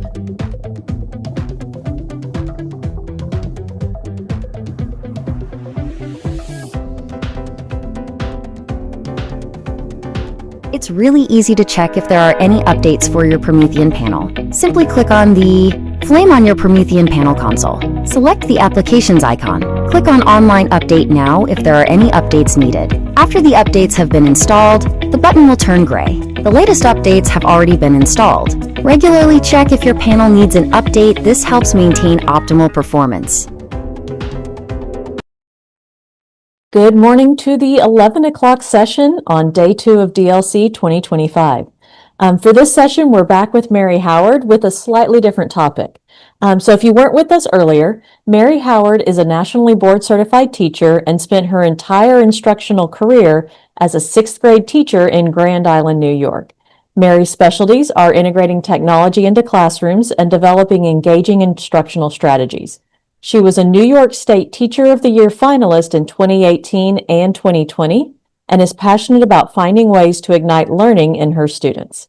She is also the author of Artificial Intelligence to Streamline Your Teacher Life. You can find her on TikTok as Mary Howard, on X as Mary Howard 118, and on Instagram as using_your_smarticles. You can also follow her classroom activities on her blog at yoursmarticles.com. So for this session, she's going to be helping us use Gemini AI for teacher productivity. Awesome. Yes. Thank you for that. And who doesn't want a little bit more time in their lives? I tell you, teachers are busy people. So welcome and thank you everybody for watching. I am Mary Howard. And if you don't know Grand Island, if we didn't talk earlier today, Grand Island is an island near Niagara Falls, New York. So I am way up north with the horrible winters. And I taught 6th grade for many, many years. And so a lot of my techniques and strategies come from an in-depth knowledge of what it feels like to be a stressed out teacher. So for our session today, we're really going to dive deeply into the things that Gemini can do to support you as an educator. So we'll start off a little bit dry talking about AI, but very, very briefly. We'll introduce Gemini, talk about all of its skills as well as its limitations. We're going to go through some suggested prompting strategies. Then I'm going to go through lots and lots of ideas of things that Gemini can do to support you. And then anytime we're talking about artificial intelligence use, it behooves us to have a small conversation about academic integrity. So we will talk about that very briefly near the end. Then we'll open it up for maybe questions or demonstrations or things that people want to see. So to start off, this general idea of what is AI, it's important to talk about because AI, everybody feels that it's new. It's not as new. It's not necessarily new. So I want to talk about two categories of AI. So narrow AI. This has been around for us teachers for a long time. We've had time-saving types of AI come to the scene for probably the last 10, 15 years. This is computational thinking, algorithmic thinking. So what does that mean? Well, we've got things like optical character recognition. I think about my cell phone. If I take a picture of something with text in it, I can lift the text off that picture. It's a form of AI. It's data recognition software. So that's been around. Our feedback and scoring systems, if you have a computer-based system for scoring or grading tests, things like that, we've had that for a while. Adaptive learning has been around for a while as well. So if students are perhaps on the computers and they're doing an assessment, and that assessment alters depending on how the student answers a question, that's another example of this narrow AI. What's new and exciting is this, generative AI. That's the new stuff that's come on the scene. It's referenced as generalized human cognitive abilities. It sounds very sophisticated, But basically what it is, it's kind of pretending that it can be intelligent. It's pretending to be a human, but it's all basically just predictive. It's making predictions based on patterns. So it feels as though it's generating new and novel information. And that's why they call it generative AI. And so our focus today, of course, is on Google Gemini, which is one version of generative AI, and it can do a lot for us. So if you are a brand new user or a brand new person that's never experienced a chatbot before, this is a screenshot of what Gemini looks like. And it is very, very simple at its core. You simply make a request in the prompt bar at the bottom of the screen, hit enter, and it will attempt to meet your request. That is it. If you want to access Gemini for the first time, the Gemini link is just gemini.google.com. And that will give you a screen that looks very much like this. So, when you're in Gemini and you're attempting to prompt Gemini, I'm going to pop on over to a picture of my Gemini here. So the screen seems very, very basic. So you have to have, obviously, a purpose for being in Gemini or a purpose for interacting with the AI. Hopefully that you want to make something or generate something for your classroom. It can be intimidating to sit here and look at a screen and prompt and not know what you're going to get or hope that you're going to get something that's going to help you. So Google has a specific prompting guide that they provide. However, don't feel like you are locked into this prompting guide. Don't feel as though this is the be-all and end-all when it comes to prompting and that you're going to mess anything up. I always say, just try. Just get in there and ask it for something that you are in need of rather than go gung-ho to follow a very specific prompting strategy. Nonetheless, I want to walk through some suggestions that can help you get the best possible information you can out of Gemini. So Google recommends this prompting strategy. So first it says identify your role. I do find it extremely helpful when I'm prompting the bot, and I'll refer to it as the bot a lot, it's just Gemini, that when I'm prompting, that I tell it I'm a 6th grade teacher. That way, anytime it is returning information for me, it kind of keeps that lens in mind and doesn't turn and make it more corporate sounding or maybe even too conversational. So persona, that Google suggests that you identify your role. So some examples. I'm a 6th grade teacher. I'm a math department chair. Number 2, state your objective. Ask for what you want. I want you to brainstorm ideas. I want you to create me a rubric. I want you to do a letter or create an assessment piece for me. So tell it what you're looking for. That's the best part. Specify the audience. And you kind of do this when you're telling your role, but it's not going to hurt to make sure that they understand your role as a 6th grade teacher in one situation might be to speak to the students, but your role as a 6th grade teacher in another instance might be to speak with a colleague or speak with a parent or something like that. So specify the audience that you're attempting to retrieve this information for. Now, they call it theme. That's the style, tone, or any parameters. Most of the time, it would be, like this says, request the AI tool use a formal voice. It kind of comes from the audience. So be specific in terms of what it is that you want. So are you looking for a letter? Are you looking for a list of terms? And then finally, if you want to be specific on how you want that formatted, talk about the structure. Note the desired format. So Google does provide a prompting template to support you. To me, that's overkill. I'm kind of one of the camp that's just get in Gemini. Just prompt it, give it a try, because you can always reprompt. It's never a nerve-wracking experience. If you don't get what you want, tell Gemini, that's not what I wanted. I was actually looking for this. And you can reprompt to change the information that you're retrieving. As you're interacting with Gemini, keep in mind there are some strategies that you want to avoid. If it's too overly broad, you're going to get a lot of extraneous information and extra stuff that you don't need. Excessive jargon and colloquial phrases. Teachers love acronyms. We have so many acronyms for so many things in our profession.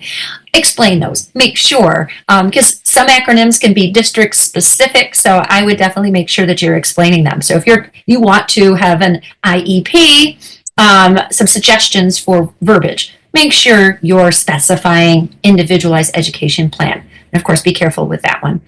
And then don't overload it. Don't put too much in there, and make sure you're giving it a specific purpose. If it's too vague, it's going to just do its best to try to please you, and you're going to get a lot of extra stuff that you don't need. Okay, my cautionary tale, if you have not experienced this yet, anytime you are interacting with any form of artificial intelligence, it sometimes hallucinates. And this is a funny story. I was at a science conference where the keynote speaker was speaking on wombat excrement. His PhD was on this unusual topic. He was the renowned expert on the fact that it is cubic shaped. He passed around a piece right here in my picture while we were having dinner, incidentally, and was explaining the science behind this. And I was very curious. I was like, I wonder what AI has to say about why this is the case. Well, AI made up an absolute ridiculous story about why it is cubic shaped because there was no information for it to draw upon. The man speaking was the renowned expert on the topic, so naturally AI would not know an answer. So just keep it in mind. You want to make sure that you're looking things over, looking for fake information, because it is going to happen. For my users that are very new to artificial intelligence, language models, anything related to AI, I'm going to highly recommend this Google Generative AI course for educators.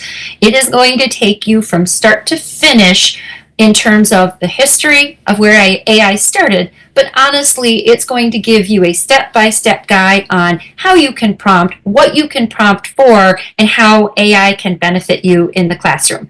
This website could do my job right now for me. It is a very thorough course that takes you through everything in that regard. So what we're going to talk about and share today are a whole bunch of just really great ways that using Google Gemini can support you in your classroom. It can enhance your productivity. When I first started brainstorming the things that teachers do, you and I know we do 6,005,421 things. Like, there's so many things. So I really like the work of Thoughtful Classroom, Harvey Silver, where he categorizes teacher productivity in different ways. Like, we do these 4 pillars of things. We have products and materials that we need to help with our organization, our class rules and procedures. We have things that we design for student enjoyment and engagement. We have things that we have to do to support positive relationships with families, communities, and students. And then things that we need to create to promote a culture of thinking and learning. And Gemini can support us in all 4 of these different categories. So the first thing I want to share with you is pretty straightforward, but also will send you down a rabbit hole if you've never done this before. So if you are thinking that you want to generate a lesson plan for your classroom, you can prompt Gemini to do just that. So my model prompts for these slides are going to be on the left-hand side. These are the actual prompts that I put into Gemini.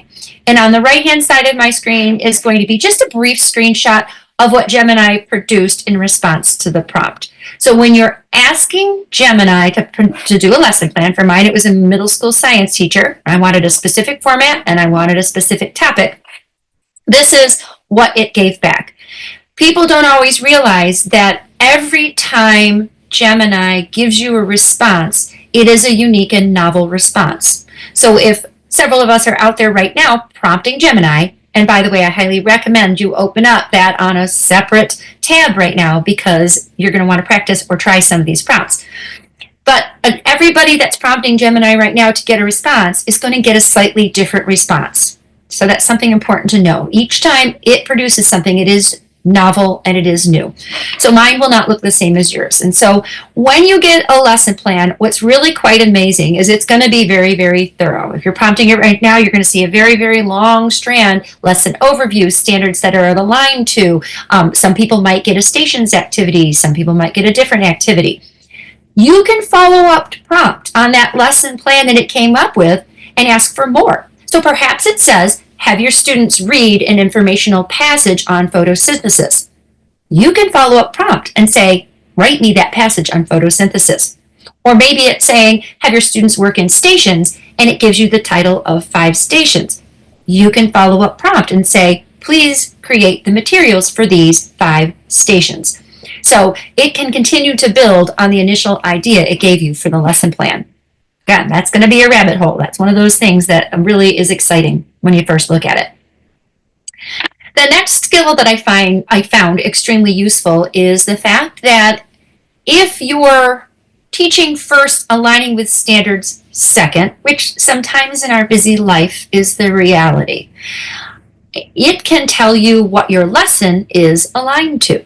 So in this case, I was doing a lesson that I knew was part of my curriculum. It was Newton's laws, the first, the second, and the third law. However, I didn't want to take the time to go to the website Next Generation Science here in New York State and look up specifically which of the standards my lesson was aligned to. So I asked Gemini to do that for me. And so you can tell it what you're teaching and it can give you those standards. And I added this to our list because I felt like this was a really big time saver in the realistic life that sometimes is a teacher. Okay. Skill number 3. This one sends me down a little bit of a rabbit hole for you, but it seems very basic. You can ask ChatGPT, you can ask Google Gemini or ChatGPT to create lists of information, massive lists of information that are very specific. In my case, I just went with create a list of positive comments to place on a report card. Okay, so we've got general positive comments. Gemini went so far as to give me specific categories of comments: academic growth comments, social emotional comments, etc., etc.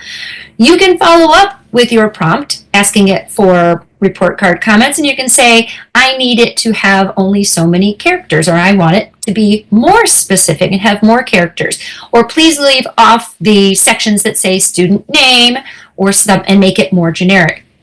So you can take that any direction you want. But in the end, the skill that I'm looking at here is this idea that Gemini creates lists of information for us as teachers. So what can that look like in the classroom? How can that look if I'm using it specifically? One example that I've had great luck with, and I've actually turned this into maybe 6 or 7 different lessons that I've been using, is this list generating ability can create questions for our classrooms. And this is a downloadable that is editable for you. And I used it when the eclipse happened here in Western New York, but I've used it again for a spring activity. I used it again for a end of the year activity. And what I had Gemini do is I told it what an interpersonal question is. And I said, please generate 6 interpersonal questions on the topic of an eclipse. And it gave me these 6 questions. So that I then tossed them over here into my Google Slide document. And I did the same thing with a second style of question. And I did the same thing with a third style of question. The end result is an activity that I can use right away in my classroom. So I sat my students into small groups. I gave them 3 different colored die. And they took turns rolling the die. If it lands on a 5, they discuss question number 5. Then they take turns with the yellow die. So it's a really nice way. It could even be a getting to know you activity. Maybe at the beginning of the school year, you want it to be a getting to know activity. Ask Gemini to create interpersonal question stems for the beginning of the school year. There's just so many directions you can go with this right away using your classroom activity. So I wanted to make sure to include that because I feel like it's a good example of how Gemini can be used right away to help us with a lesson. So many directions we can go with these Gemini skills. This one I thought was so much fun. I prompted Gemini and asked it to create emoji riddles that students would have to decipher and figure out classic children's stories. So I like the second one here. You've got the girl plus the castle plus the shoe plus the clock. That, of course, is Cinderella. So I asked it to generate a bunch, and it just kept on going and kept on going. And these are great. You can copy them and paste them into maybe your daily bell work or your daily slides, as you know, while you're taking attendance or something like that. So you can change the level of this. These are pretty simple. You could make it more specific to novels, or you could make it even specific to your content area. So I thought it was a fun little integration. Continuing with this list generation skill, riddles. I'm a huge fan of riddles. So I asked Gemini, make me a bunch of riddles for my bell work for my school year. I asked for would you rather questions. These are great getting to know you questions. They're good time fillers, and it can endlessly come up with appropriate ideas for your classroom. And then jokes. I'm a big fan of jokes as well, so school appropriate jokes, it can handle it. So I mentioned all of these things, and you saw that I have them in these lengthy lists, because to me, this was the ultimate time saver. So I noticed on your tech tips that are happening in between the sessions that the Canva bulk create feature is one of the featured tech tips. So what I did with all of this stuff that I've been having Gemini generate is I created enough for an entire school year for each of those categories. So let me be more specific. So up here, I had Gemini create for me 180 inspirational quotes that were appropriate for my grade level. I had it create all of these warm-up riddles, 180 of them. Down here, I had it create 180 jokes of the day. Then I used Canva's bulk create tool, as you saw on those tech tips, and I set up these spots so that they can receive that spreadsheet of information that Gemini created for me. And then I bulk created all of my class slides for the year. So then when the day starts, all I need to do is enter the supplies they need for the day, or enter the things that they need to do that we're going to cover during the day and any homework they might have. Our whole point is teacher productivity, and I found that this was a great way to demonstrate that Gemini can support teacher productivity. So when you think about it, this bulk create smash up with Gemini, boy, are there a lot of things that we could do. From creating flash tags, name cards, task cards, inspirational messages, jokes, some things I already shared. This is a non-ending list of things that Gemini can support with this bulk create feature in Canva. So I feel like this, before I continue with the next skill, I feel like this is a good spot to stop, take a breath, and see if this generated any thoughts, comments, suggestions, or ideas. Because this one's often one of those people who are like, wait, what? I had no idea. Thanks, Mary. I think the lists are a great idea. We have had a couple of questions come in so far. Okay. Can Gemini remember prompts? Gemini can. So if I'm in my Gemini down here and you are logged in as a user on Gemini, you're going to have this section here of all of the recent things that you've done. So not only would it remember your prompt, it's going to actually allow you to continue your conversation that you had. So at this point, it knows that I am a teacher looking for a rubric, and I've already asked for a rubric. So if I follow up a month later in this same chat, it's going to know to continue that specific conversation. So I think that's the question. Yeah. I think so. And this may be something you're going to cover later, but what's the big difference between the different models? The different models have different levels of ability and things that they do. So I don't go into a great deal of depth on that, but as you can see on my screen, I have the Pro version, and the Pro version allows me access to different types of things like gems, which is something that a regular base version would not have, so we're not really talking about that today. And it's just a different, jumping all over here. It's just a different level of ability in terms of as the different iterations and evolutions take place, the skills of Gemini become more and more enhanced. Because as a language model, which is what they call these, it's getting trained every time a user uses it. And so it's just getting smarter and smarter. And so Google kind of stacks up those different versions as time goes on, and you're paid for users and get the kind of first glance at all of the new skills. But the basic model and the regular models can do everything that I'm sharing in our slideshow today. Great, thank you. That all we have for the moment? Okay. So let's move on to another skill. And this seems really basic, but I actually found that this one was more helpful than I anticipated, because we all, hey, I can use the dictionary. And then I had this moment, I'm like, how many times have I sent my student to a dictionary to look something up, and it gave us the definition of the word with the word in it. And so their learning wasn't helped by using the dictionary. Not only that, when I'm building curriculum and when I'm designing things for my classroom, I usually have a set of 10 or 15 vocabulary words that I need my students to know, and I want them defined at a level that's appropriate for the grade level that I'm teaching. And I can do it in bulk. So what's great about Gemini is you can return those definitions in bulk. You can put in all the vocab you want defined. You can tell it, I would like it defined at a grade level appropriate for a 6th grade classroom. And so I felt like that's where we have a step change in teacher support when it comes to Gemini. Another thing that's really fun is I can use it for a basic time filler. So we all know that the hardest days of the year are right before the holidays. That's when it's, we have to find a way to occupy the kiddos. The second hardest times are our early finishers. We have to find a way to engage them in something relevant to what we're doing. So what I discovered is we can use Gemini to create and brainstorm something that would be useful in those events. And so what I did here is we were doing a crime scene in my classroom, and I had early finishers in my stations, and I needed a way to keep them occupied. So I said, I take it back, it wasn't crime scenes, we were doing genre study.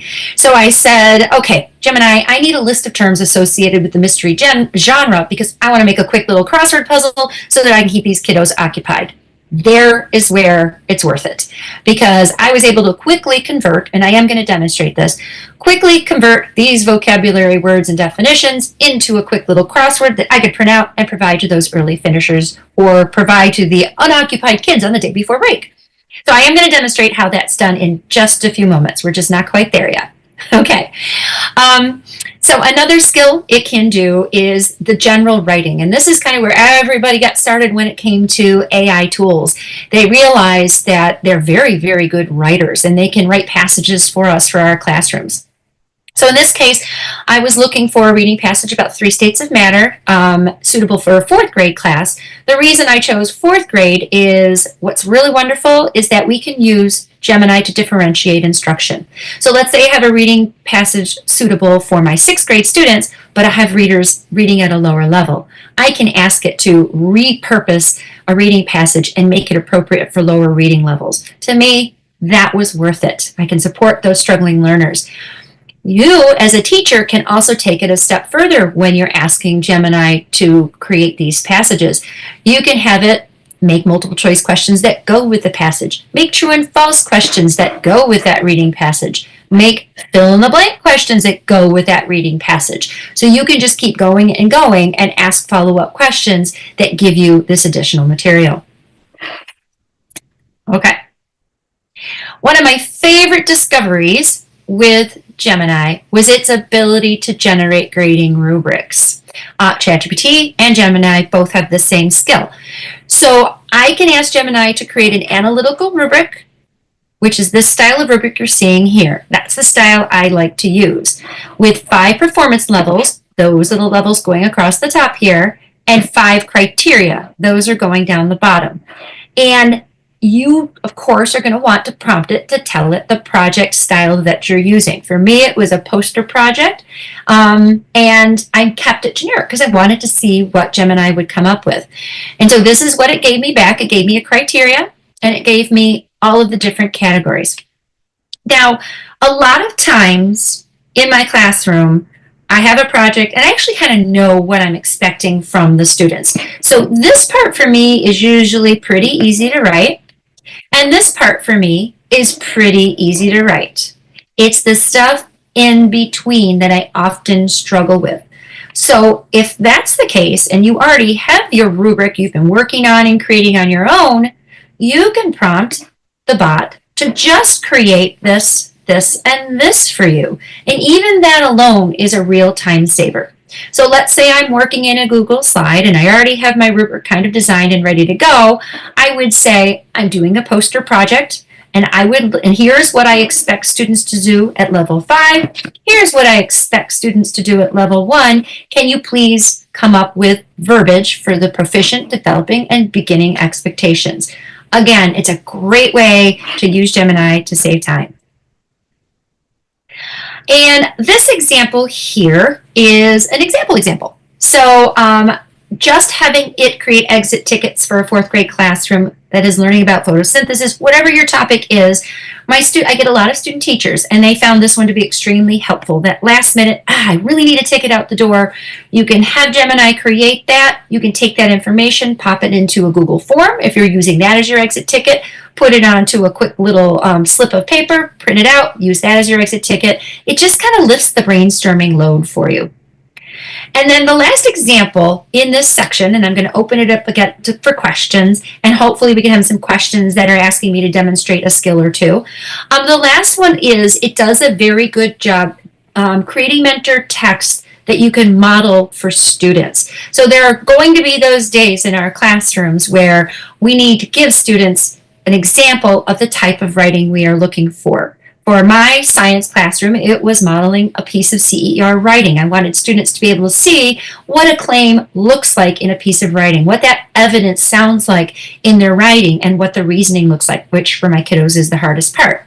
So we had this piece of mentor text generated by Gemini, which allows us to break it apart and kind of go over it with the students so they can see exactly what's being expected of them.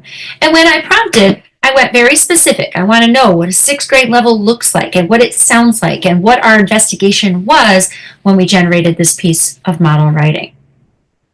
Okay, so I think this is a good spot before we move on to the next topic to open it up again to see if there are any questions or if anybody wants to see any of this stuff in action. That was a lot. It was, and we've been having some great chats going. Several of the questions are around limits. And keep in mind, in Sci-Fair, we might have a different setup than other districts, so definitely check with your school district. So just from the Sci-Fair lens, we have generative AI on for staff, but not for students. So all of our staff can do these great things Mary is sharing. Students will not have that ability. So just keep that in mind.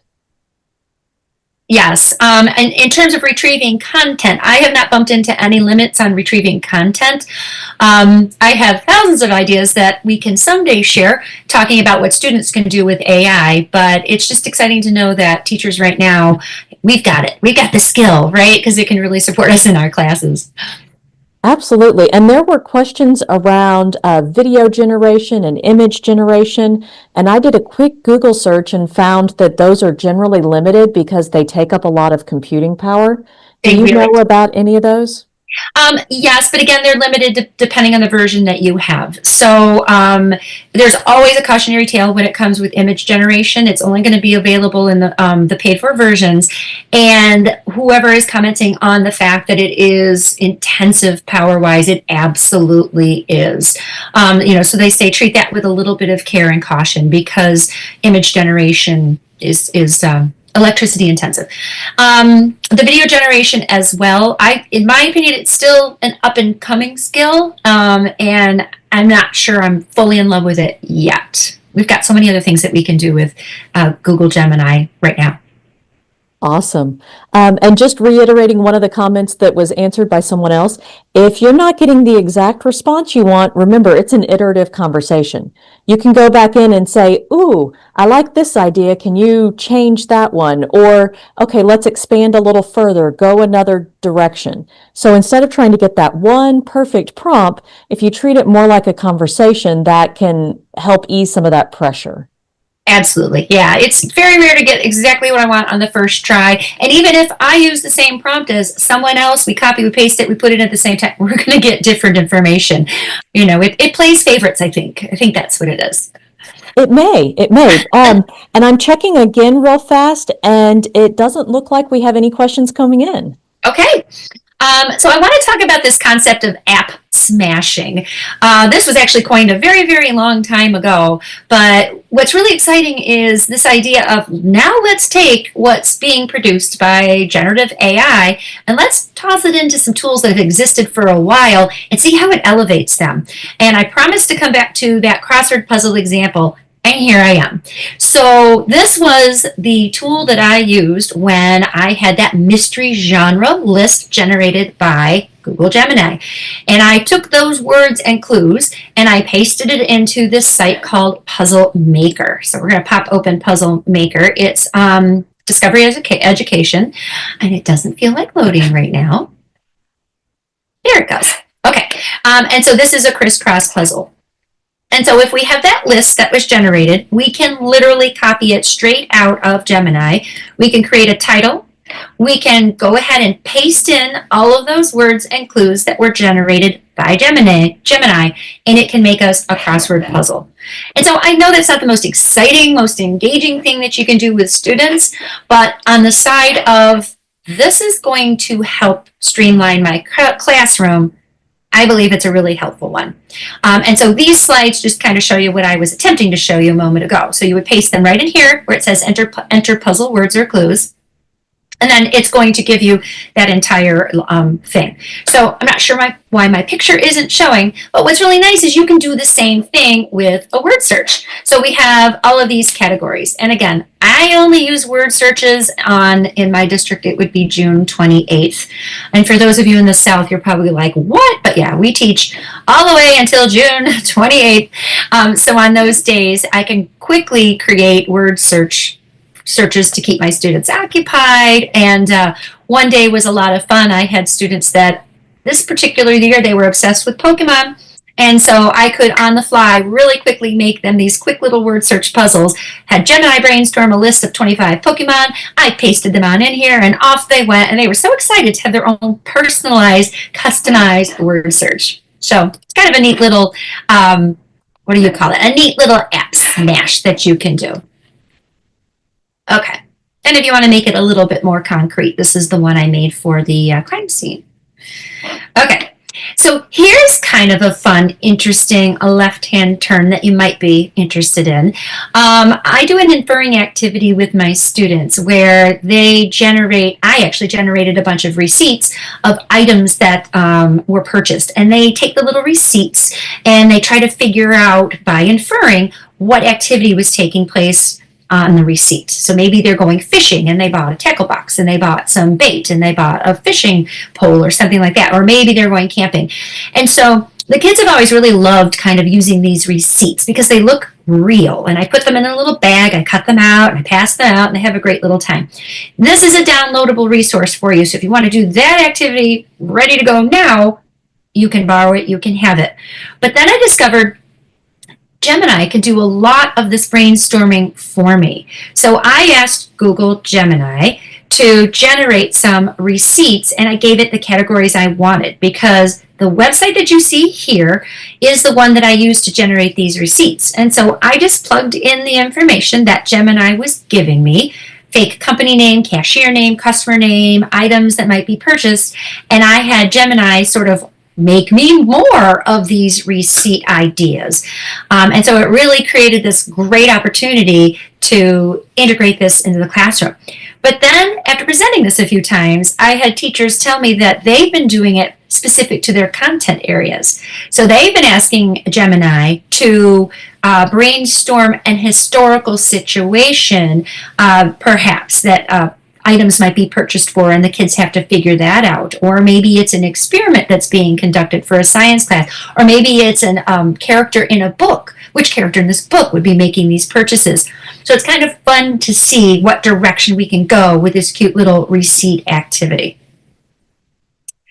And needless to say, there is an endless list of things that you can ask AI to do, from organizing information, and we shared a couple of these ideas, to vocabulary development. And sometimes I find that you don't know what you don't know. You know, you stare at Gemini and you don't really know what you're going to ask it until you have that need arise. And so it's often really helpful to see these lists of, wait, I didn't realize you could use it to modify a definition or summarize something. Because that's this category here. It took a while before I had this moment of, I don't always have to just prompt. I can put my info in there, Like perhaps I have something I want summarized, or perhaps I have a passage already written and I want questions to go with it. And it was kind of nice to know I can have it interact with my content to start creating things. And then, of course, near and dear to my heart is the fact that we have such a great opportunity now to use AI to support students with special needs. Whether it's altering a passage at a lower reading level, but we can go even further than that. We can give them additional examples. We can give alternative vocabulary. Like, it can help us come up with those strategies that we need to support this struggling population of students. So I find that a very exciting up and coming use. So I'm going to pause again for a minute, as we're coming near the end, and I want to see if anybody wants to see something. Absolutely. Thanks, Mary. We just got a couple of questions very recently. One of the questions is around the crossword puzzle maker, and can that be used for math? Because my gut instinct is if it's math words, probably yes, but could you put equations in there and have it do that? That is something I have never tried, so I think you would have to simply try it. I'm doubtful, and the reason I'm doubtful is because a site like this is probably based on kind of linear text. And so if you did put an equation in, instead of showing an x, it's going to use a star. And instead of showing an exponent, it's going to have a caret, and it's going to need a number, because it's kind of language-based rather than image-based. So usually equations, you have to have kind of an image of that equation. So poor math. Math always gets the short end of some of these things. I'm afraid it might not work for math. Okay. Well, that was my sort of thinking as well. I'm like, if it's set up to work on text, it probably only recognizes text. Yeah. And the early models of AI models, too, were very much text-based, which is why I know it's always going to show that star and that exponent caret, and we don't show the kids things that way. We use our superscripts and subscripts and things. Absolutely. And then we had another question that I haven't tried yet. Will the responses in AI give you text to speak? Like, can you get it to read it out to you instead of presenting text on the screen? Well, I'm with you. I have not tried it yet. That I don't know. I apologize. But now I'm going to try it. It does say over here, listen to your file, generate an audio overview of your file. So whether this skill is available in the base models versus the pro models, though, that's always something to be cautioning about. I'm not sure. Well, and I feel like most products, you can probably do speak to text. So you have that microphone to get the text input if needed. I just don't know if it will read it back to you in the same way. I know. Yeah. Unless there is an extension. So Google's so good with their extensions. It is possible that there is an extension out there, and that's where I would look if I was going to look for it. Open that extension, overlay it onto Gemini, and perhaps that's either coming or exists already. You never know. Very true. Yeah. And then we have some great support again in the chat with each other asking about ELA specific, like, can I put in a text, a reading, and have it generate questions and summarize and adjust reading levels? So all kinds of great ideas being shared there. Love it. That's awesome. So the last thing is kind of a silly little tip, but someone showed it to me along the way, and I realized how helpful it was. And it's 2 little shortcuts. So when you're taking information out of Gemini or any form of AI, we all know we got to proofread it, adapt it, modify it. That's just part of our ethical use when it comes to AI. But having said that, if you're generating something and you want to put it into your document, so here is my document. Let's say I prompted Gemini to create me a reading passage for this worksheet that I'm working on creating.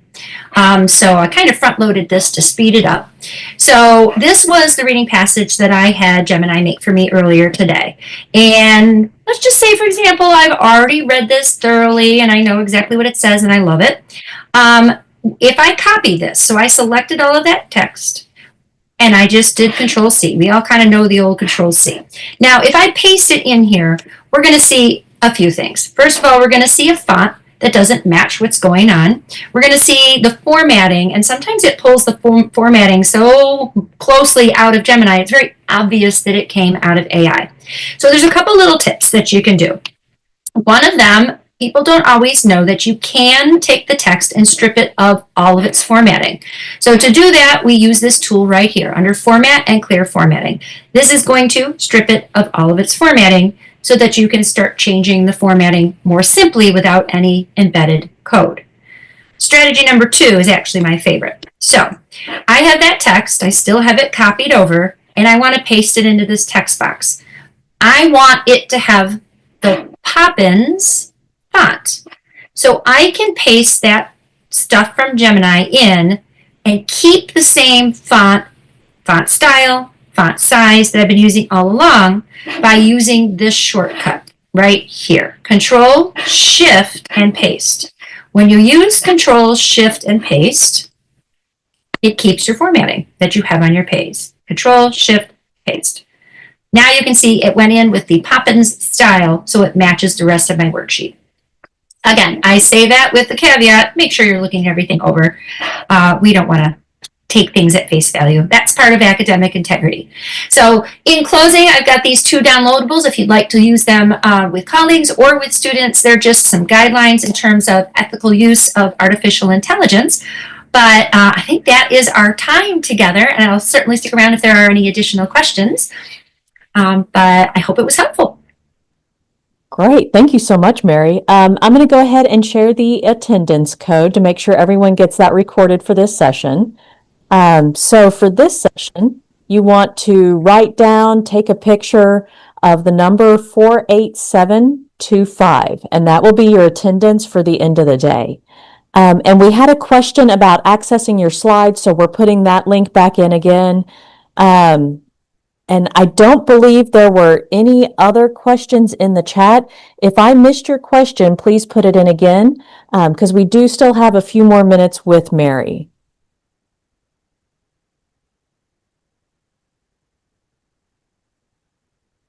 Oh, okay. So we do have a comment that they did a math crossword puzzle for 8th grade Texas TEKS and made sure they were under the reasoning, math, and code, and it created questions for a crossword for math using all the crazy math. So there may be a way to get the math to work.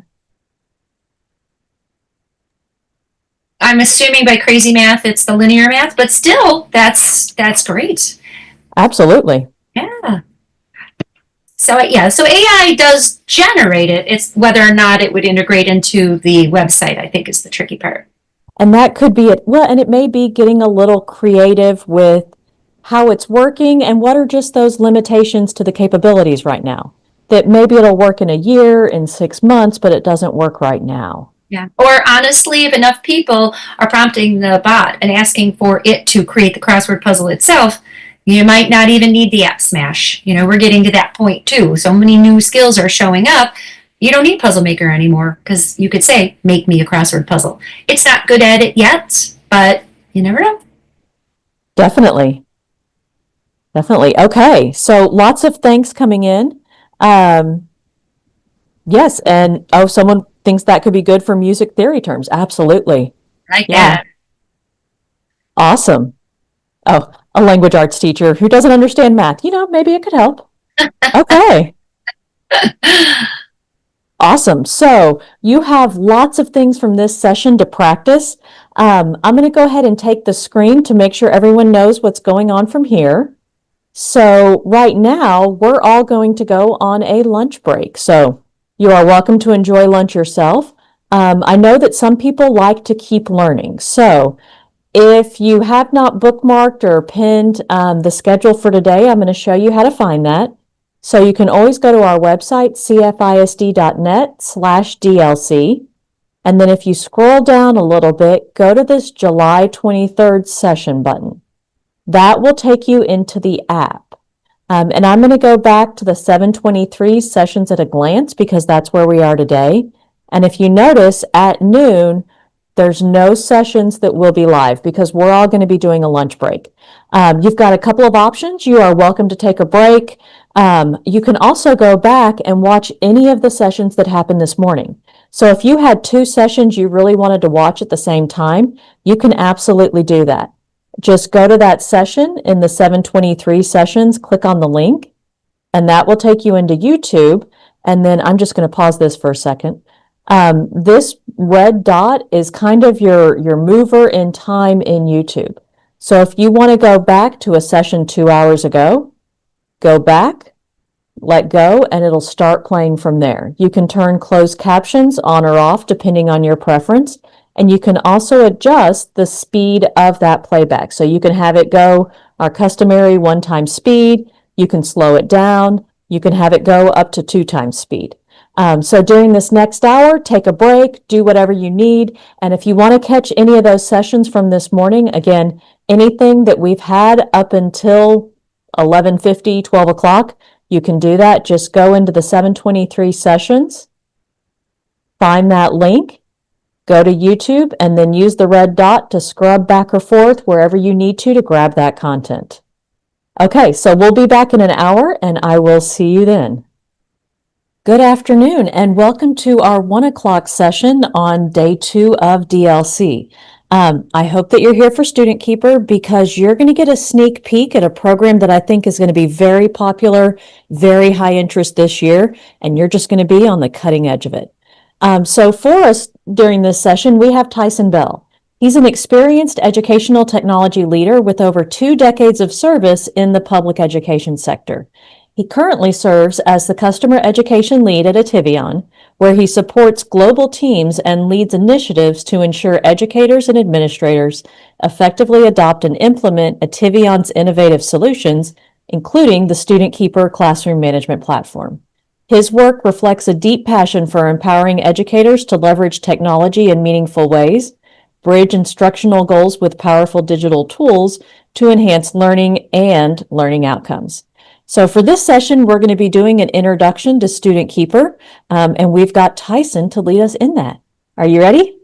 I'm absolutely ready. Thank you. Awesome. Thank you for that introduction. All right, let me share my screen. All right, everybody. Well, welcome to the introduction to StudentKeeper. As mentioned, your school district has partnered with us to be able to provide this content and as well as this program for you to use this next school year in your classroom. So hopefully by the end of this session, you will have a great understanding of what StudentKeeper is and how you will be able to use it to better manage your classrooms. So if we jump into the next slide, StudentKeeper is your new partner for focused and productive digital classrooms. Actually, I skipped one. Let me go back here. What is StudentKeeper? It's your district's new comprehensive tool designed to help you manage the digital content students access on their Chromebooks. With StudentKeeper, you'll gain real-time visibility and intuitive control over student devices. This will help you minimize digital distractions and create a focused, productive learning environment where students can truly thrive. All right. So at the end of this session, what will you be able to do? You'll know how to access StudentKeeper. You'll be able to initiate and manage live class sessions. You'll utilize active session tools for classroom control, implement allow and block list, monitor student engagement and activity, create and edit session controls, and be able to create and edit custom groups. So we'll try to cover all of those in this session. And again, please feel free to add any comments or questions you have in the chat during this class. And I do have a couple of colleagues online as well who will be monitoring that and hopefully be able to get you an answer in real time. All right. Let's jump over to my other piece.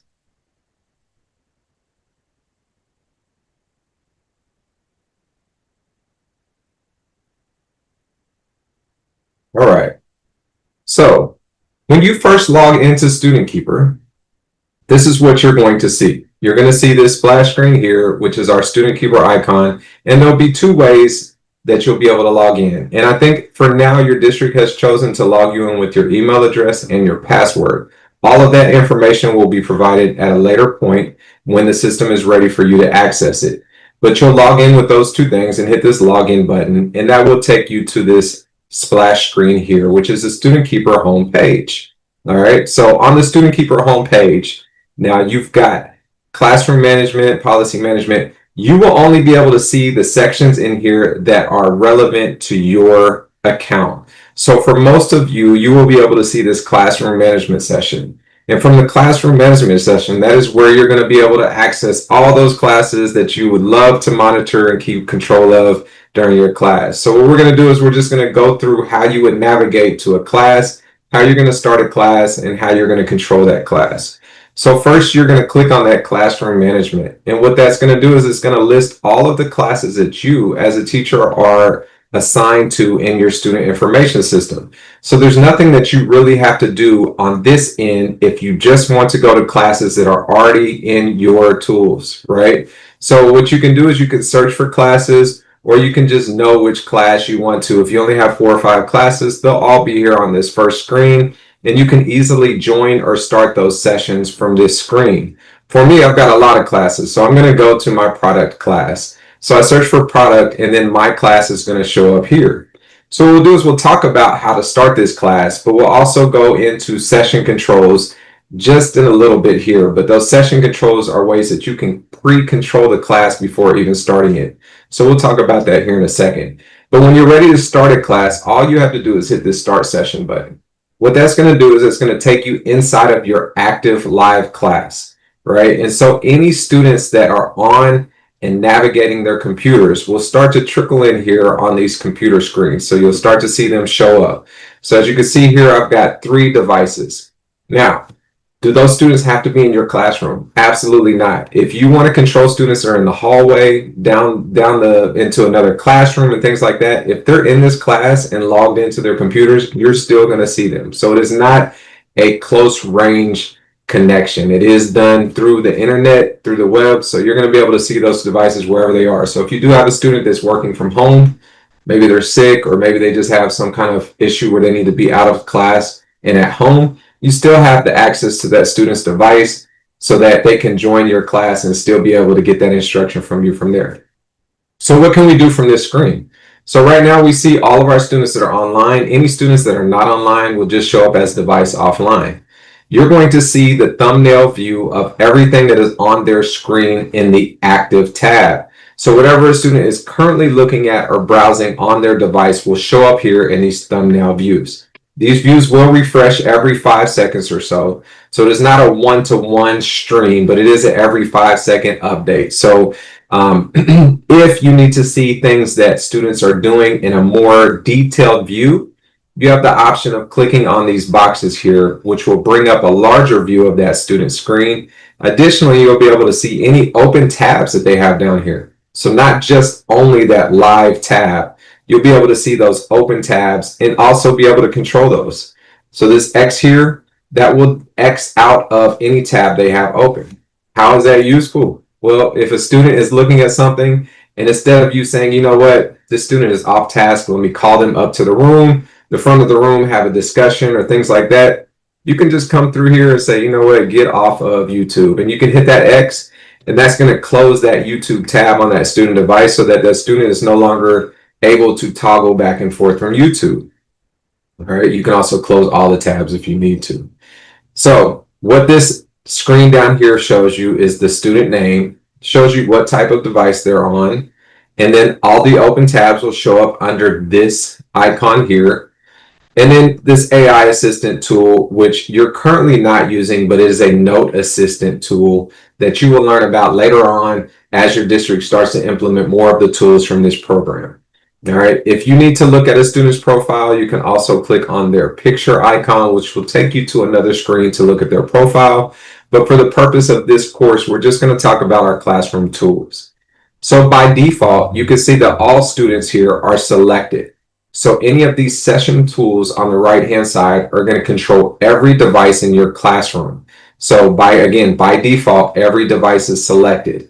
If you want to control individual devices, so let's say Caroline and Allie are doing something wrong and you want to lock their devices down, you can simply click on or select those 2 devices, and then you can utilize these session tools over here. So if I want to lock their devices, I can select those 2 devices, and it tells you have 2 selected, and I can hit that lock button.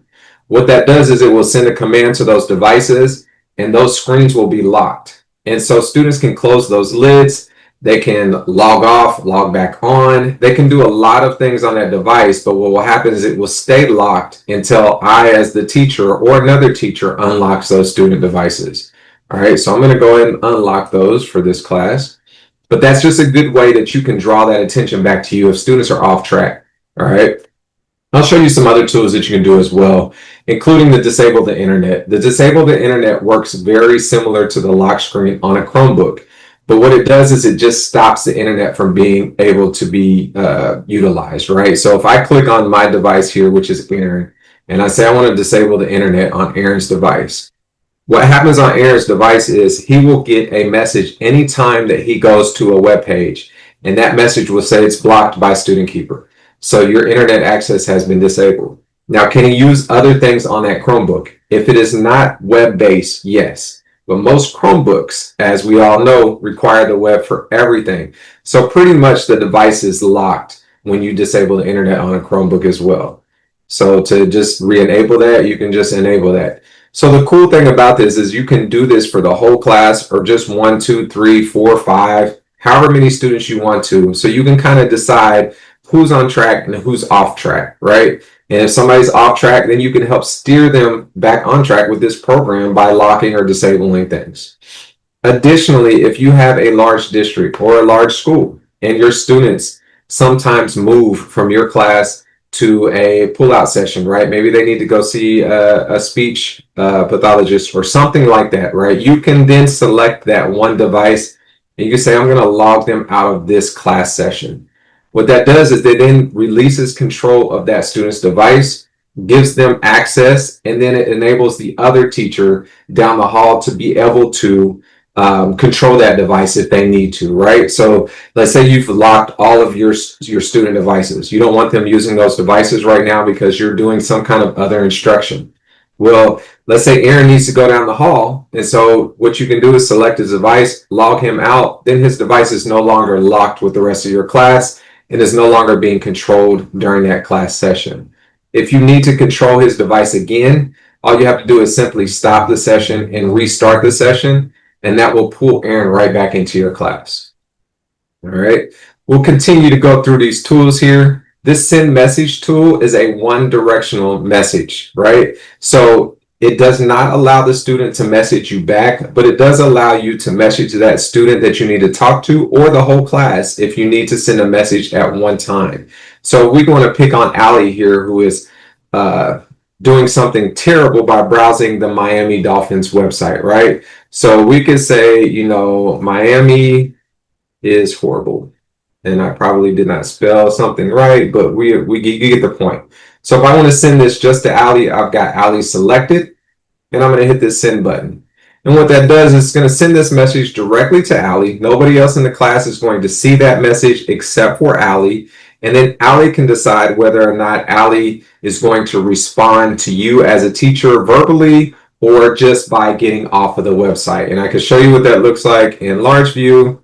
It just is a message that will show up on that device saying Miami is horrible. Then Allie can acknowledge it by clicking that OK button, and then that message will go away. All right, there's no other interaction necessary. It does not close out of any work they're working on. It just brings up a message to kind of direct their attention to what you're trying to say. It's a good, discreet way that you can kind of manage those students in your class without drawing attention to them or you in the process. Okay. So now if we look down further, this launch website tool. This launch website tool is a great tool that you can use if, per se, you have a website that you need to send everybody to that maybe the kids can't spell correctly, or it's a very long URL and you don't want to, write that out on the board or go through which letter and which capitalize and things like that. You can simply copy and paste that URL here, or you can just, it saves them to your list. So if you've already sent them somewhere before, you can send them all to your favorite website if you want. And so what that does is it's going to launch that tab or a browser window on all of those machines that you sent that to. And it doesn't close out of the work that they're doing. It just opens an additional tab for them to be able to view and work on at your discretion, right? So this is a good way that you can direct them to websites. And then the fun part of this class, which is our block and allow list. And these, I'll spend a little bit of time talking about these block and allow lists. All right. So often your school district already has content filtering enabled, right? And so at the district level, they're blocking things like Facebook, TikTok, those types of sites that your students, your students can't go to during the school day, right? But what about YouTube or something like Cool Math Games or something that the students love to go to? The district hasn't blocked because they're not inappropriate websites, but you want to control those sites during your class. This is where our program is going to give you that level of control that you desire at your class, right? So let's talk about a block list first, all right? So if we want to talk about a block list, we can name this block list YouTube, okay? And we can add YouTube onto this block list by just hitting this add. And now youtube.com is going to be blocked on these websites, right? So if I save and apply this blocked list, then what happens is any student that tries to go to YouTube, let me see if I can pull it up on my device real quick and see. To give you an example. So if I go to YouTube on my device, which I just tried to do, as you can see, it is now blocked by StudentKeeper, okay? So I have blocked YouTube on my block list for any student to go to. So while you see the other students are still on the other website, this doesn't block them from any additional websites, just from YouTube. Now let's say Allie, if Allie goes to YouTube, go ahead and go to YouTube, Allie, if you can for me. And Allie is located in Atlanta, Georgia, while I'm located in Kansas City, Missouri. Thus you see my Chiefs icon. So Allie's going to go to YouTube too and get blocked. And when Allie gets blocked from YouTube, I'll show you how you can use this as a reward system for your students as they are, maybe doing some work. And you want to say, you know what, if you finish your work ahead of schedule, then what you can do is you can go and have your YouTube time or have your Cool Math Games time or have those other websites. So I'm not sure if Allie is able to get to YouTube. We do see one tab there that's blocked by StudentKeeper. So Allie does have YouTube open right now and is being blocked by StudentKeeper. You see how I looked at the open tabs there. So what I can do is I can say, you know what, Aaron is on track. I'm going to release Aaron from this this YouTube block list. So if I release Aaron from the block list, that did not release Allie. Allie is still blocked by StudentKeeper. But Aaron, because I released him from that list, is now able to go to YouTube and he's able to do what he wants to do, right? So that's a good way for you to say, you know what? You want that free time, get that work done, and I'll allow you to go to that website that you really want to go to. All right. So on the block list, sorry, let me roll back up here. On the block list, you can edit this list in real time by clicking on this edit button. And that's going to allow you to be able to add additional websites. So if you know there are more websites that you need to add in real time, you can just come here and add those websites one by one on this list here. And then you can hit that update button and that will update whatever block list you have enabled at that time, and so that those students will not be able to go to those websites. All right. So that's a cool way you can do that. You can have your web block and allow list. Once you make one, you can have them saved here. So then you can then go back and you can say, you know what, I'm going to enable this YouTube list, or I'm going to say, I want to enable blocked games list or whatever. You can name those lists how you want to name them so that you don't have to go in and make that list each and every time you have a class. Now let's talk about an allow list. And I'm going to clear out of this website list for everybody real quick. So let's talk about an allow list. The allow list is going to be a lot more restrictive than your block list. Okay, so think of a block list as one-offs. I'm blocking this website, I'm blocking that website. Now think of your allow list as, where do I want to let my kids go to? Okay, so your allow list is where the students are going to go to only. So if I put, Khan Academy, .com as the allow list, and then I'm going to copy that and I'm going to paste it I'm always wild card, and that is putting that star before and after the website. But if I allow Khan Academy, and I'm going to save and apply this, all right, so then every device here, because it has that allow list, all right, let's make sure it works. All right, so we got every device here now is on the allow list, only allowing them to go to khanacademy.com.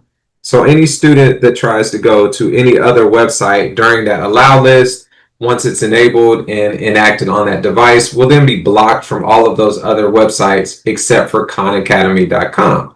So that is a good way for you to say, I want students to go to a testing website, or I want to control students that can only go to, I don't know, you have a math list of websites or a history class, and you only want them to go to those very specific web tools or websites. That's how you will make your allow list. And then you can enable that allow list, and that will stop them from navigating to those other websites during your classroom session. All right. So it's pretty simple to set up those block and allow lists during the class. But let's say you don't want to do all of this during a class, and you want to do this before a class even starts, so that when the class starts, those students are already focused and on point with what you want them to do. So I'm going to stop this session real quick, and I'm going to jump over to our session controls. So that under classroom management, you only have two tabs. You have your classes tab and you have your session controls. So let's talk about what our session controls are. Our session controls are where you can set up pre-made session controls for each of your classes. So you can do this either manually or you can do it automatically once you have these session controls in here. So we're going to add a session control for a class, and we're just going to call it test control. And we're going to say our classes are 60 minutes. Now, what's important to put a duration on there, right? So let's say, as all of us teachers are, we get a little busy. Right? We're teaching. We're not necessarily worried about this program, right? So if you set a duration on that control, let's say after 60 minutes, you forgot to release your students from that control, right? And maybe they need to do something and another teacher is not connected to them, so they can't release them either, right? Well, if you set this duration up to be 60 minutes or 90 minutes, right, then after that 60 minutes, it's going to automatically release that student from your session controls so that they are no longer blocked by whatever it is that you have set up in here. So again, with all of the same class tools, you have those in your session controls. So you can start this class with blocked devices. You could start it with a message. You can put a message up there that says, do now, get out your journal and start journaling for 15 minutes. You can start it with the launch of a website. This is what we're going to be working on today. Here's the website already on your computer screen, right? You can start it with your block and allow list so that, hey, you're blocked from going to YouTube automatically when you're in my class because I set that up in this session control. And what I want to talk about the most are these capture triggers.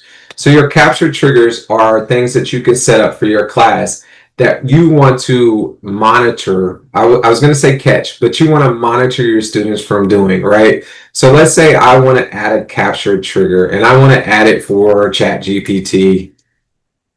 Okay. So if I add this capture trigger for ChatGPT and I say, I just want to get an alert every time a student hits ChatGPT, then I'm going to set that up, right? So if I set that up, and I did hit cancel, but if I set that up, every time this student hits ChatGPT, then my little bell up here will notify me with an alert that says student hit ChatGPT, right? Additionally, it will create a capture on that student's device, and your district will be implementing those captures very soon as the school year starts. But those captures will start to come through, and then you'll be able to see an actual picture of their screen once they hit those capture triggers. So that's just a way that you can monitor certain words during your live class or during your session. So, and then again, you can either set this up to manually start this session control on the start of a class, or you could say, I want to apply it to my Algebra 1 class. And so when I hit this create button, then automatically my Algebra 1 class will have this session control applied to it at the start of the class. And I'll show you what that looks like over here. So if you look right now, all of these say no session control. right? But if you have one that's automatically applied, it will show up here. And then when you hit that start session, it will automatically be applied. Now on the other end, you can take that off. Let's say you have it set up to automatically apply, but today you just want to start the session without applying a session control. You can easily just hit that X there, and that will just say no session control. The manual way of doing session controls is by going on this drop down button and selecting whichever session control that you want for this class. Once you do that, that's when you hit that start session, and that will take you into the class with that session control. So if I look at my product class and I hit that test day session control and start the session, I don't know what test day is. Somebody else made the session control, so we'll see what that is. But that session control then starts with the class. And so I'm not sure what the session control is. But sometimes the devices will come up locked or whatever that happens with those session controls. Okay? All right. Now, let's talk about how you can edit your class groups. So every one of these groups in here is either a system group, indicated by the word auto here, or is a manual group, meaning that this teacher set up this class on their own. So I'm going to jump over to my product class. And so right now, the session has not been started. All right. So that means because the session has not been started, I have the option of editing this class itself. To edit this class, all I have to do is click on the class bar, and that's going to take me into the class itself. And that's where I'll be able to see all the list of students, what school it is, any session controls that are automatically applied to this class, and then the owner and the class name. What can you edit? You can edit everything here except for the owner of the class. Okay? So I always tell people, if this is the name that comes over from your student information system, do not delete this name out of there. All right? But if you want a nickname, you can put that nickname in front of that SIS name, and then you can automatically know what class this is based on that nickname because it will be in front of that. But you'll also know what your student information system class name is here so that you don't get confused with the nickname and what class it aligns to in your SIS. All right. What you can do here is also set up those automatic session controls directly from this class here instead of from the session control itself. And then you can see as far as the type, whether it's a class or a parent group. So what are parent groups? Parent groups are if you want to bulk put a lot of classes together. And this really is only good for maybe instructional coaches, if you're an instructional coach on this call. What you can do is you can say, I want to monitor all of the Algebra 1 classes in my school today, right? So you can make a parent group. And when you make that parent group, then you can select all of those classes that you want in that parent group. So Algebra 1, period, this teacher, Algebra 1, this teacher, Algebra 1, this teacher. And then when you start that session, you're going to be able to see every single one of those classes in a live view all at the same time. All right, so that's what a parent group does. And we can dive more into that later in a different training as you start to roll this out in your district. But I didn't want to cover what a parent group is. For you teachers who have a para in your class or a teacher's aide, this also gives you the ability to add those teachers if they're in the system as a user. You can add them to this class so that they too will be able to see this class in their list of classes. And then that way they can connect to the class at the same time as you and help you control that class and monitor those students. So you will be able to see all of that information as a co-teacher if they're added here under this teacher list. And again, multiple teachers can connect to a class at the same time. It does not affect one or the other. So if you need help, this is where you can add that help in there. So what about your student list? What can you do here? So in days of the past, right, we import classes from our student information system, and those classes are static, meaning that you cannot control the students that come in and out of that class in real time unless your student information system is updated, and then you have to wait for that sync to happen.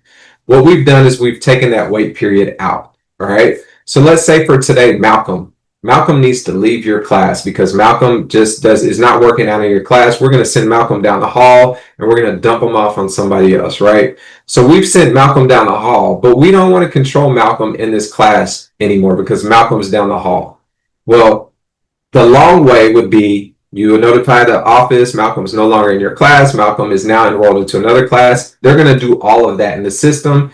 And in 24 hours, the system's going to update and you're not going to see Malcolm in your class anymore, right? But because it happened right now, you need to get Malcolm out of your class right now. So all you have to do is hit this delete button. You can hit that delete button and look, Malcolm went away. Now, in the student information system, if Malcolm is still there, Malcolm will come back tomorrow on that next sync, right? So you will have to keep deleting Malcolm out of your class until it's updated in your SIS. Now, how's that helpful? Because now you can just say, you know what, Malcolm's not here today. Let me get him out of my class because he's down the hall. I take him out of my class. And what does the teacher down the hall do? The teacher down the hall looks for Malcolm. Sorry. And then they can just put Malcolm right back in their class. Maybe I didn't spell Malcolm correctly. All right, so they can put Malcolm right back in their class, right? And so the teacher down the hall can then add Malcolm, control Malcolm in real time, and you don't have to wait on the office or your student information system to update. All right, so that is an easy way for you to update and make the class that are automatically imported, you can update those in real time. Now, the same can be said if you want to create a class. All right, and I'll try to wrap this up real quick to make sure that we don't have any questions that need to be addressed. But you can create your own classes here as well. So how is this helpful? Let's say you have an after school club or you're doing something that is not necessarily a class in your SIS, so it wouldn't be auto imported. You can make your own class by naming it, giving it, associating it to whatever school, and then saying that I'm the teacher on this class, I have this co-teacher, etc. And then you can add students on your own. So you could say, these 5 students are in my class. And then you have that custom class where you can connect to that group of kids when you need to, and you're not being reliant on the SIS to do so. Okay? That is intro to StudentKeeper in a nutshell. And so I have not been monitoring the chat. And so if there are questions, if anybody has been monitoring the chat, I'd be happy to answer those questions. Hi, Tyson. I think Corey's been doing a great job in the chat. There were a few questions. Okay. So if you're in the chat, just as a hint, because the message has flown way up, Corey is a representative who works with Tyson and the StudentKeeper group. So Corey was taking a lot of the questions about the product, and I was taking SciFair specific things. So just to clear up how SciFair is rolling this out, we do have a planned rollout to make sure we can offer the support that teachers and admin need to roll this out well. And we're going to be starting with high schools and then going to middle schools and then elementaries. So there is going to be a planned rollout, but everyone will have access. And there also seemed to be some concerns in the chat that every teacher was going to be expected to use this. Like a lot of things, this is something you can use. It's not going to be a mandate that you have to use it. I think once you get in there, you're going to realize that there are definitely situations where it's very helpful. So, like a lot of things, give it a try a couple of times and see how it goes. There was a question about whether you're going to share your presentation link. The presentation link, I can send that, the PowerPoint. Are you talking about the PowerPoint slide deck? That's my assumption, because most of this was a live demo. Yes, it was. Most of it was live. We do have tools that will be provided, like knowledge-based articles. We will have some how-to videos and things like that that will be coming to you all as you start to roll this out. So there will be information that you'll be able to access that gives you, that more closer in-depth look, and you can kind of study it on your own as opposed to watching me do it and then trying to remember everything. So sounds good. And then there were also a couple of different questions about the device. Like, will this only work on school devices? Does it matter if it's a computer or a laptop or a Chromebook? How does that play out?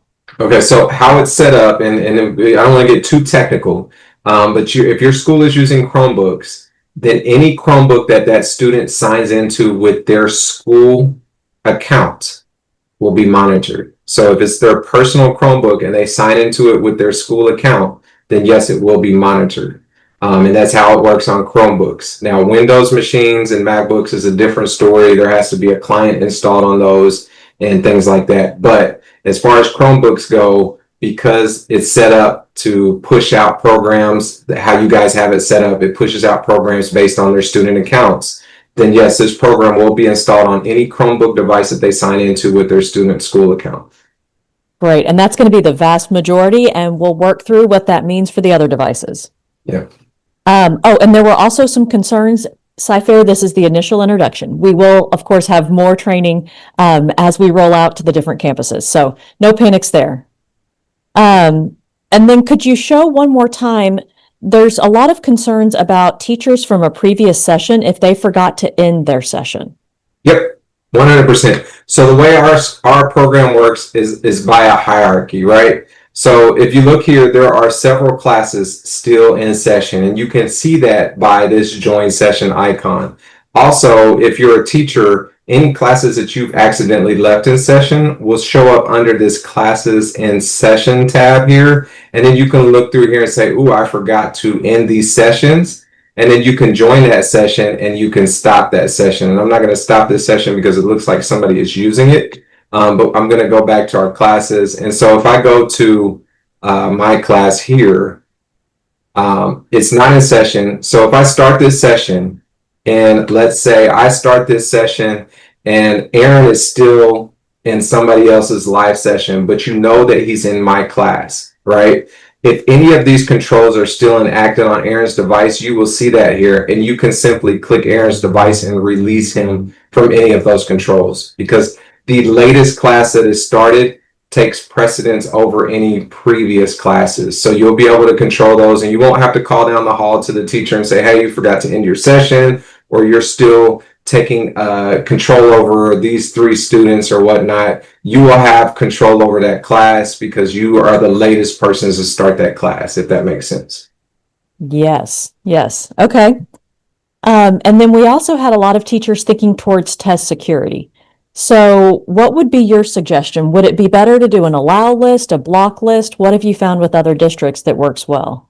So so first and foremost, if the testing site is not a kiosk, right? So you have your kiosk mode testing sites that start before the student even logs into that device.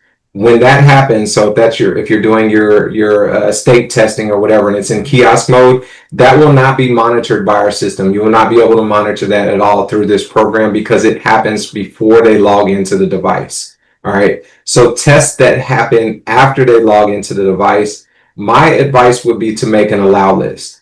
And if you make an allow list, all you have to do is put that testing URL in there with the star before and after, and that's wildcarding it. And then anything within that testing website will work, but anything outside of that testing website will be blocked. And that way you don't have to worry about students venturing off and trying to cheat or going to another web page during that testing class, right? All they'll be able to do is go to that testing website and everything else will be blocked. And so they, that just drives their focus right to that testing. Awesome. And then another security-minded question, what about students using VPNs? How would that work? So VPNs hopefully are blocked at your district level. And so, again, this program is set to block. If you do see a VPN, you can add that to your blocked list, right? Because it's still a website that they have to go to access, right? And so you can block that VPN. But again, most districts at the district level, at the content filter level, are blocking access to VPNs, and most students don't have access to install any of those on their school district devices because they're all blocked from installing any other programs other than district approved programs. So definitely. Well, and in Cypher, we do have VPNs blocked. Yeah. So yes. Okay, so I think I've gotten most of the questions. If I have not answered your question, please put it in the chat. I'm going to go ahead and share the attendance code just so that y'all have a minute to do that. And make sure you write down this code somewhere, take a picture, because you'll want it to get attendance for this session. So for this session, it's code 50273. Okay, so write that down, take a picture, and then if you have any questions, go ahead and add those into the chat, and I'll be looking and relay them back to Tyson. Oh, Corey got the VPN question. Awesome. Okay, so we have a couple of people looking for a timeline on the rollout, and that's just going to depend on how everything works, honestly, because it's going to be a sign-up process. So that's going to be a matter of how that plays out and how much we can support to make sure that it's a smooth process.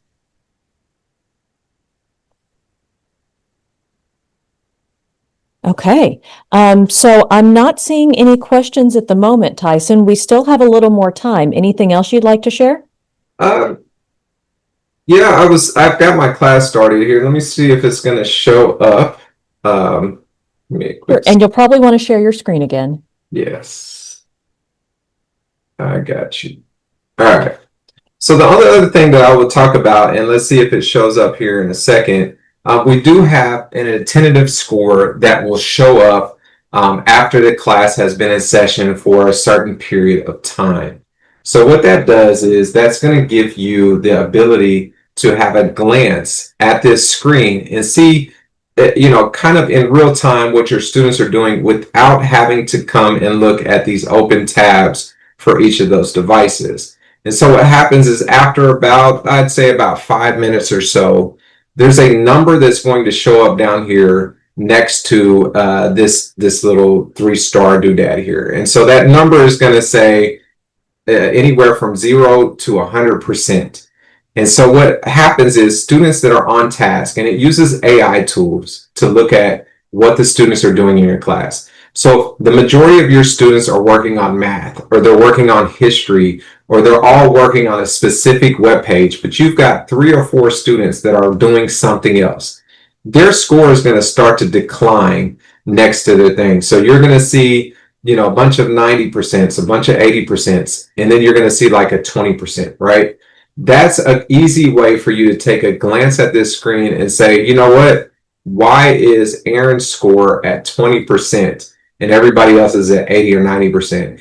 And then that will drive your attention to Aaron. Then you can come and you can take a closer look at what Aaron's doing, and you can see all these open tabs or different things that Aaron is working on that is not in line with what you're doing in the class. And then that way you can address that with Aaron. And I apologize, it's not showing up. Oh, there it goes. You see, it just popped in there. So these attentiveness scores will show up here. So now you can see because our class is just all over the place, we've got some people looking at football and some other people looking at YouTube and things like that. Then you're going to see some pretty off the wall scores here. But like if you look at my open tabs, I have 3 open tabs. But if you look at Caroline has got a lot, looking at Nike Air Maxes and things like that. So you're going to see that score start to decline on those students' devices. And this is just kind of an easy way that you can take a glimpse or a snapshot at what your students are doing and say, you know what, what's Caroline doing? Why is her score getting pretty low? Let me check this out. And then you can send Caroline a message and say, hey, Caroline, you've got a lot of tabs open. We're working on math today. Let's go ahead and get those tabs closed, or things like that. So it's just an easier way for you to take a snapshot instead of going through each device and trying to see what people are doing. So thought I'd throw that in there. I meant to add that earlier, so hopefully that helps. Definitely. So we did have some more questions come in, and one of them is pretty common. So what about when there's multiple sections per class period? How would that work for a teacher? Dive into that. Multiple sections per class period. Right. So for example, they might be teaching honor students and advanced students and have multiple rosters coming from the student information system, but they're all sitting in the same classroom at the same time. Perfect. How would that play out? So that is a perfect example of when you would want to make a custom group. And you can make that custom group like we talked about before. I'm going to stop this session. You can make that custom group by going into your classes and just hitting create a class. And then you can name that whatever that combined class is, your nickname for that class. And then you can add those students that you know that are in the class through this custom group. Okay, so it would be through adding the individual students, but not like the name of the section that's being auto-generated. Is that correct? Okay. Yeah. But if it is a class, now I will say this, if it is a class in your SIS, then it will show up in here during import. Okay. So if those students are in that SIS and even if they're combined and they're in that class, it will be in here and somewhere in the system as long as it's in your SIS import. Okay. Yeah. And then what about a session ending? So someone had a scenario about it's a test and I know I want to end this in 45 minutes. Is there a way to set that up at the beginning? Yes. So you're under your session controls. You can make a session control for that test. So you can call it testing day. And then you can set that duration up for that 45 minutes. And then you could say, I want to just, allow whatever this testing website is, right? And you can add that testing website down here, progressive learning, whatever that is, you can add that to the list. You're going to save and apply that. And now you have this session control that you can say is going to be active for 45 minutes. And so then when you're in your classes and you're ready to start that class, you would just pick that session control for test day and then start the session. And that's going to start that class with that session control for that 45-minute period. Great. And then a clarification on the custom classes. Those, since they're outside of that SIS feed, are they going to get overwritten every night, or will that just persist until the teacher changes it? How does that work? So they will not be overridden because they are a custom class. And anything that says manual will be independent of your system sync, right? And so inside of those manual classes, if I'm just gonna go in. I'm gonna make one real quick. We have time, so I'll make one. So we'll just call this a PE class. I'm the owner, no session control. It's not gonna allow me to pick a school because of my rights. I'm not a teacher, so I'm not able to do certain things. But once you create this class, I don't know if it's even gonna let me pick students. It's not. So let me see here. I need to find a manual class to look at. We only have one, and I don't necessarily want to edit this one. But inside of those manual classes, there's also a field at the bottom that allows you, actually, you know what? Let me do this.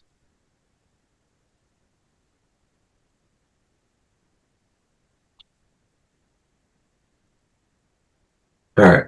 So inside of this manual class,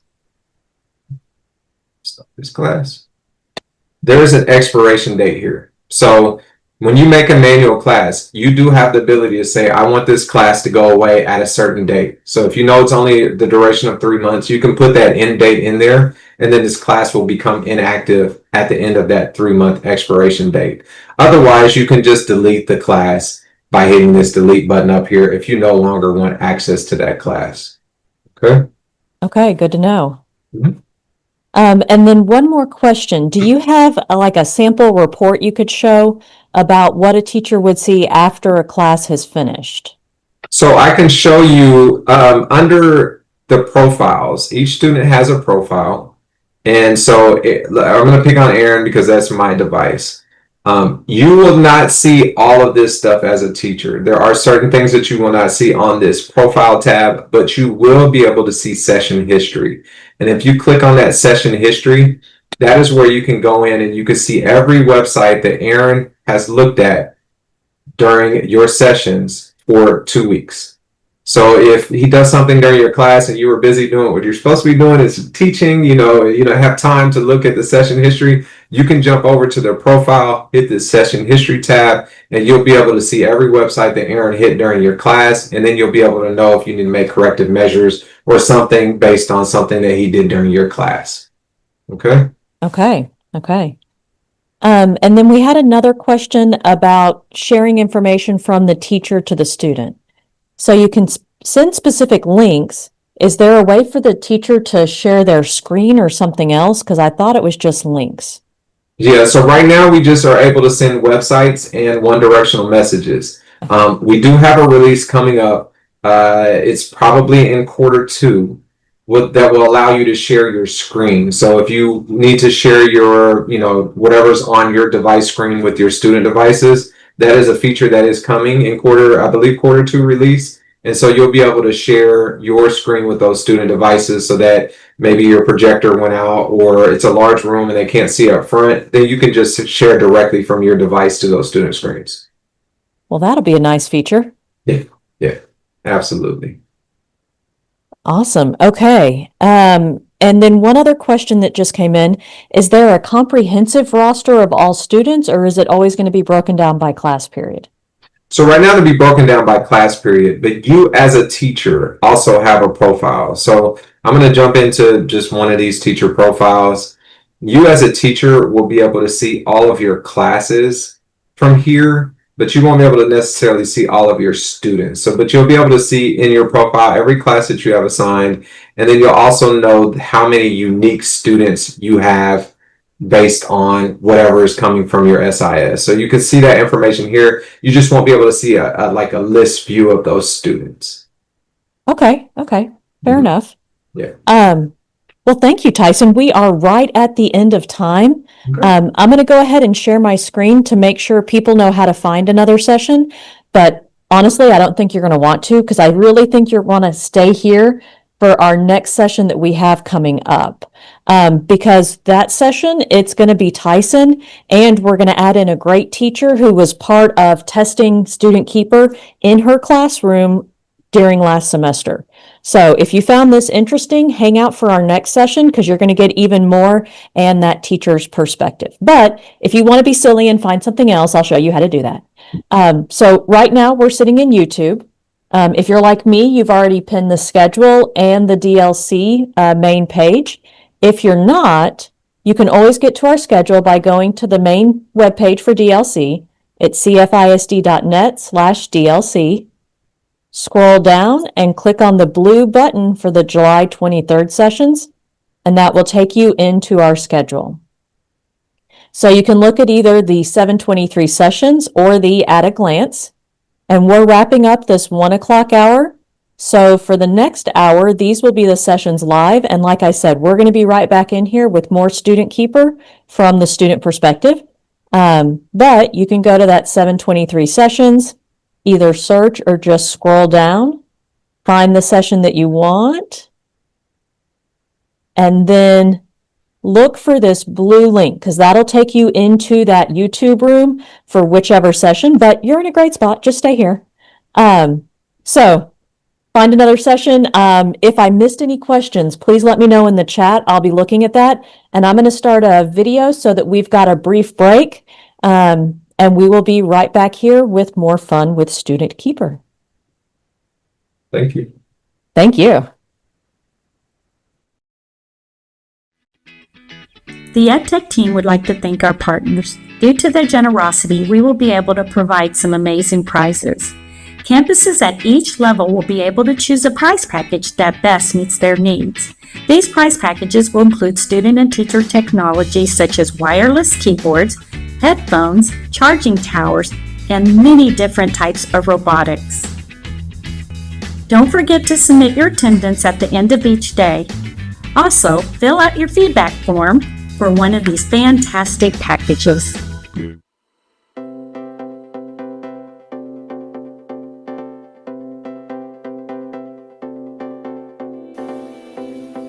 You can quickly open multiple bookmarked websites from a folder.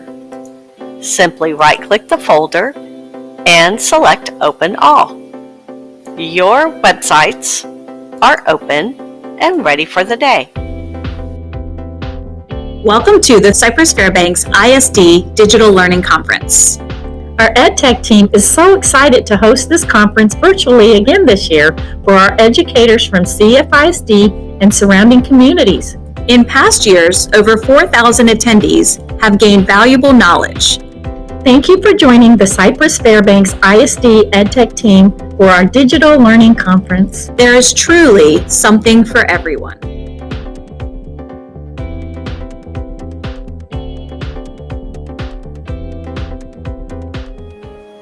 Did you know you have CFISD EdTech help right from your bookmarks bar? Click CFISD Bookmarks, then click EdTech Help. Here you can access EdTech help and tips 24/7. Our website has all the information you will need for today's event. That includes this planning document. It will be very helpful as you look through our sessions and plan out your day. During each session, the presenter will pause and share an attendance code with you. You will need to write down the code and keep it until the end of the day when the attendance forms open. Then you can submit all the attendance codes from that day at one time.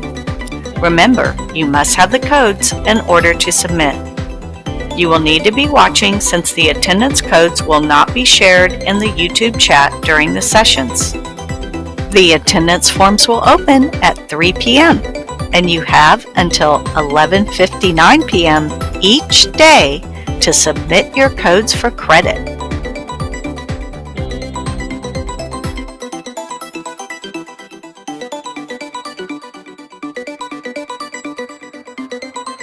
Did you realize you can choose what Google Chrome opens every time you start up?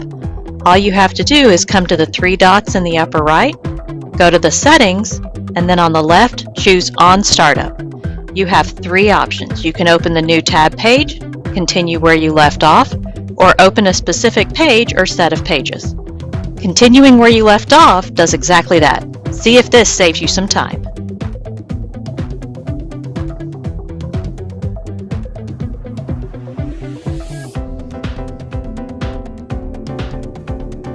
It's really easy to check if there are any updates for your Promethean panel. Simply click on the flame on your Promethean panel console. Select the Applications icon. Click on Online Update Now if there are any updates needed. After the updates have been installed, the button will turn gray. The latest updates have already been installed. Regularly check if your panel needs an update. This helps maintain optimal performance. The EdTech team would like to thank our partners. Due to their generosity, we will be able to provide some amazing prizes. Campuses at each level will be able to choose a prize package that best meets their needs. These prize packages will include student and teacher technology such as wireless keyboards, headphones, charging towers, and many different types of robotics. Don't forget to submit your attendance at the end of each day. Also, fill out your feedback form for one of these fantastic packages.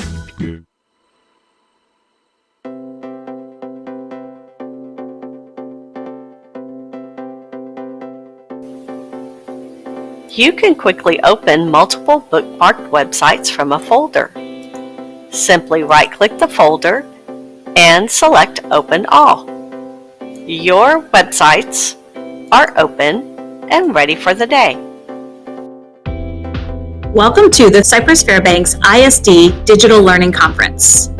Our EdTech team is so excited to host this conference virtually again this year for our educators from CFISD and surrounding communities. In past years, over 4,000 attendees have gained valuable knowledge. Thank you for joining the Cypress Fairbanks ISD EdTech team for our Digital Learning Conference. There is truly something for everyone.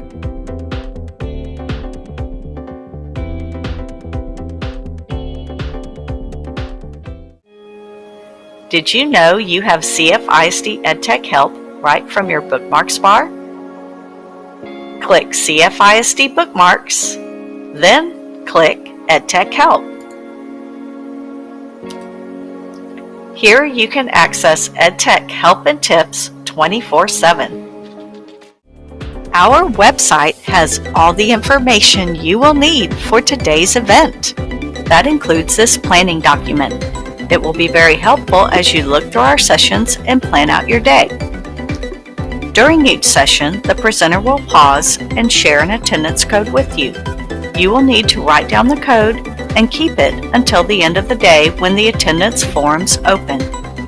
Then you can submit all the attendance codes from that day at one time. Remember, you must have the codes in order to submit. You will need to be watching since the attendance codes will not be shared in the YouTube chat during the sessions. The attendance forms will open at 3 p.m. and you have until 11:59 p.m. each day to submit your codes for credit.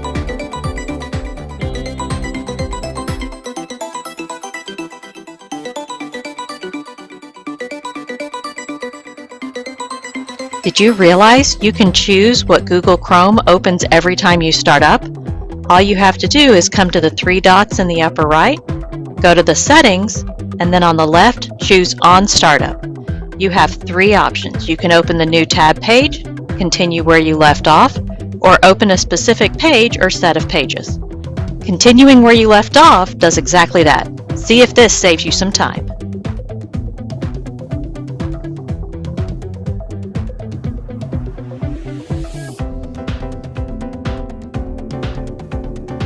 It's really easy to check if there are any updates for your Promethean panel. Simply click on the flame on your Promethean panel console. Select the Applications icon. Click on Online Update now if there are any updates needed. After the updates have been installed, the button will turn gray. The latest updates have already been installed. Regularly check if your panel needs an update. This helps maintain optimal performance.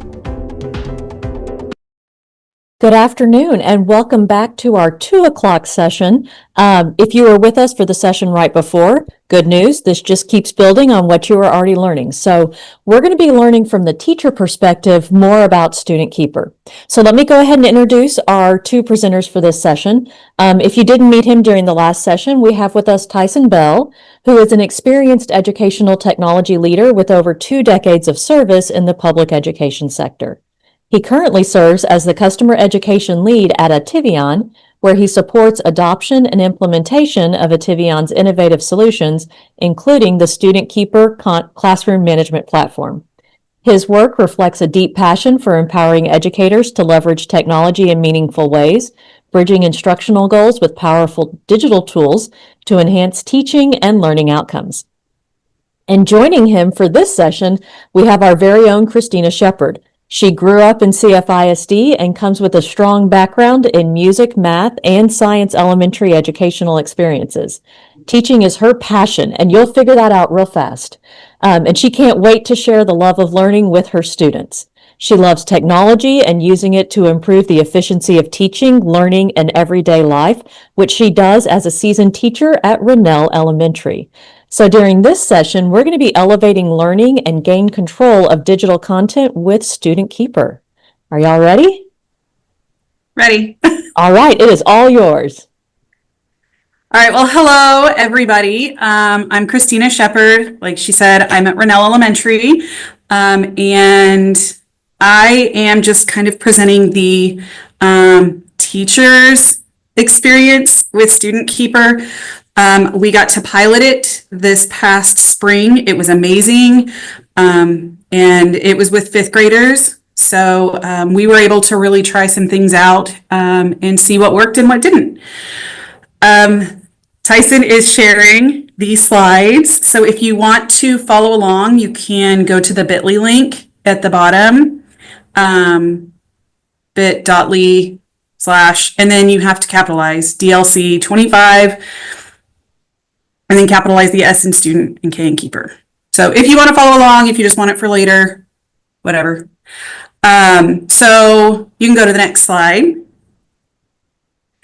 This is what we're going to cover. If you were in the last session, you're probably going to get some of the same stuff, but I'm going to throw in my comments and my opinions, and Tyson's going to take care of the actual program part. I'll just share any tips and tricks that I've learned along the way. So what is StudentKeeper? I'm not going to use the names of other products, but I know we've all heard of other products that can help teachers monitor what's on the student Chromebooks. And I know in my classroom, it was becoming a big problem to the point to where we were like, we didn't even want to open the Chromebooks because every time we got on the Chromebooks, somebody was going to get off task or in trouble. You know, it was just opening a can of worms. So I kind of tried to split it into 3 things that I really feel like it is. It's web filtering and safeguarding. So basically it helps the kids make those smart life choices we want them all to make, that they don't always make on their own. There's also classroom management tools. So as teachers, we can effectively guide those students in digital activities. So I'm a small group person. I like to pull small groups every single day in my class. It's happening. Well, if I'm at a small group table, goodness knows what was going on in the classroom on the Chromebooks. I tried making everybody screen facing me, but you know, kids are very intelligent. So it really just helps us to manage our classrooms and make sure everybody's doing what they're supposed to. And finally, it supports students' focus. And I think that's the part that the parents were most on board with when they found out we were using this. They were excited to know that there was going to be some support there because they also were feeling the same struggles of the kids having unlimited access nearly to, all these potential distractions. So that's kind of what StudentKeeper is. And from a distance, it's basically a program where you can see what's on all of your students' screens during class, and you can help manage that. So next slide. Thank you. So who has access to StudentKeeper? This was a very popular question in the last session I saw. This will be on all student devices this year. And you're going to see that little logo. Is it two wings, Tyson? Is that what it is? Blue and orange? It's two wings. Just like right here, this it's right next to the StudentKeeper icon. The StudentKeeper word, this right there, yeah. Yeah, so you'll see that little icon in the top right corner of their Chromebook. My kids, of course, were super curious, and they tried taking it off and turning it off, and they can't do that. But, that's just how you know. So the extension is going to be pushed to all district devices. And teachers are going to be able to access it through ClassLink eventually. So there won't be like a website you have to go to. It's just going to my.cfisd.net, and then you log in. And so everybody, but they did tell me they are going to roll out this product slowly. So you are not going to have it at the beginning of the school year. I think they said they're going to roll it out to high school and then middle and then elementary. And that's really just because you're going to have questions when you start, and you're going to have things that you either don't understand or maybe don't work for you. And there's just not enough tech support there to support if everybody in the district got it all at once. So this is actually going to be for the best experience for you when you first get it. Cool. Next. So for the basics of StudentKeeper, as a teacher, what I found is that your main dashboard is the main thing you're going to be going to is classroom management. You can see my classes are listed there. There's just two of them because it's just a screen grab for part of it. There's other stuff on the left, but the first thing you're going to want to figure out is your classroom management, and then the little thing underneath that says classroom or classes, and that's what you go to. So Tyson, I guess you can go ahead and do a demo on that, how to make that work. So we're inside of the actual system here. And so as you saw on the other slide there, under this classroom management drop-down menu here, you're going to have classes and session controls. And so again, when you go to this tab, you won't see all classes unless you have permission. So some of you will have permission to see every class in your school, right? But for those of you who just have a certain set of classes, that will be under your My Classes tab. So you will not see this All Classes tab. You will see My Classes and Classes in Session. So under the My Classes tab, we're going to pretend that's what we're looking under right now. You will see all of the classes you have listed from your SIS where you are the teacher of record. And then any classes that you custom make will also show up here.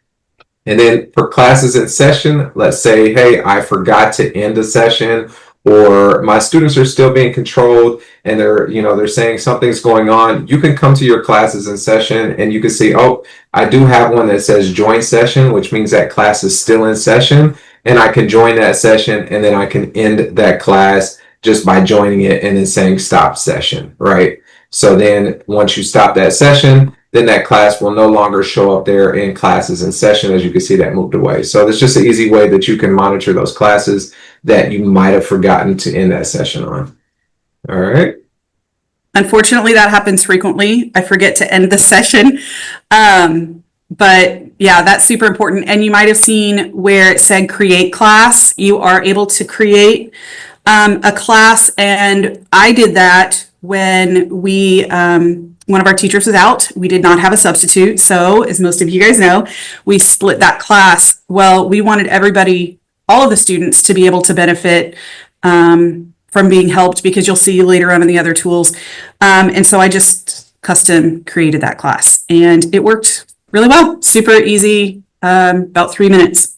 Yeah. So- Do you want me to quickly walk through that creating class? Sure. Yeah. All right, let's do that. Let's jump back over to the system here. So again, the create class is going to be right up here at this top right-hand corner. And all you have to do is hit that blue button, and that's going to take you into this screen here. Now, I don't have rights to add certain things in my system, so I'm just going to talk you through what each of these mean. But you just give it a name, whatever you want this class to be called. You're going to be the owner. You could say whether or not you want any of those session tools to apply, and we could talk about those in a little bit. And then as far as your class type and the teachers, you have the ability to add co-teachers to your class. So if you know you have a partner down the hall, or you have a pair or somebody that you want to sit in on this class with you, then you can add them, and then they will have access to this class under their My Classes tab as well.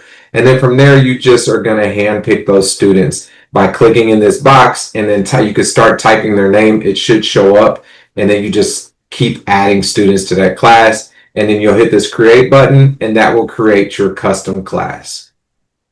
Right? Yeah, and it's super easy. Seems probably more complicated if you haven't been in the system, but it's literally a step-by-step, like fill this out, then this out, then this out. Yep.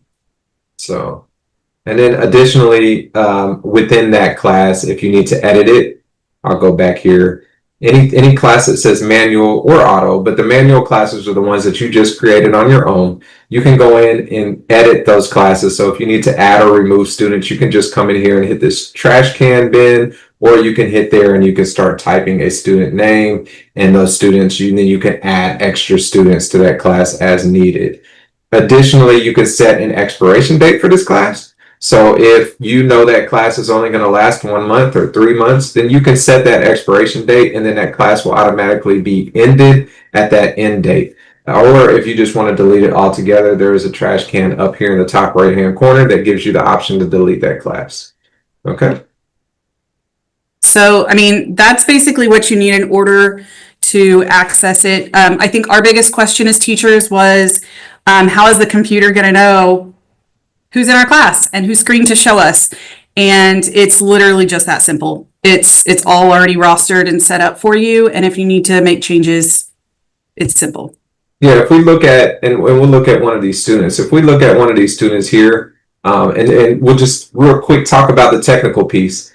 Under this, you as a teacher generally won't see their login details, but under their login details, you're going to see any of the accounts associated with this student. And so the way the system works is when a student signs in with one of these login strings, whether it's on a Windows or a Chromebook or whatnot, as long as the program extension is on there, then that's how the system knows I need to monitor this student, and that's how it's going to show up in your class. All right. Yeah, so we didn't have any issues with that. That was one of our biggest concerns after they trained us. And then we were like, is it going to happen? Like, it's just going to do it? And it just did it. It was nice. So you just got to trust it. And if it's not perfect, then it's easy to fix. Okay, we can go to the next one. Awesome. So this is where you get to view the student screens. This is a screen grab from mine, but Tyson has a live one. But you can see there's no screens that were currently on when I did the screen grab, but you're going to see like a little teeny version of their screen, and there's a place that you can click to see tabs. Over on the right is your session tools, and he's going to show you how to use those things. This is basically like a step 1, you figure out your classes. Step 2, you look at the screens and use the session tools. So that's like how you get started in this. And they're going to train you before, it's rolled out for you anyways. Yep. So like she was saying here, you've got your session tools on the right-hand side.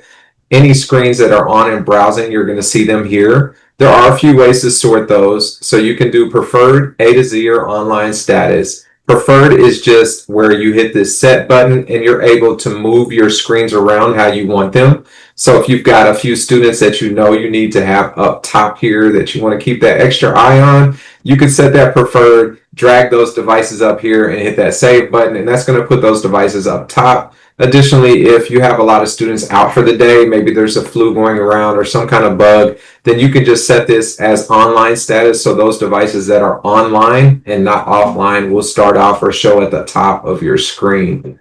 Session Tools is collapsible, which will add an extra row of devices to monitor on your screen. So if you need to see a few or a little bit more devices at once, you can collapse that, or you just hit that session control to bring it back. But again, all of the tools are right here on the right-hand side. And of course, by default, all of your students are selected if none of your students are selected. So I know that sounds weird, but if nobody is selected, everybody is selected. If one person is selected or two people are selected, then that means nobody else is selected. So just keep that in mind. And this will always tell you who you're controlling. So if you see a number here, that means you're only controlling a few devices, the ones that are outlined.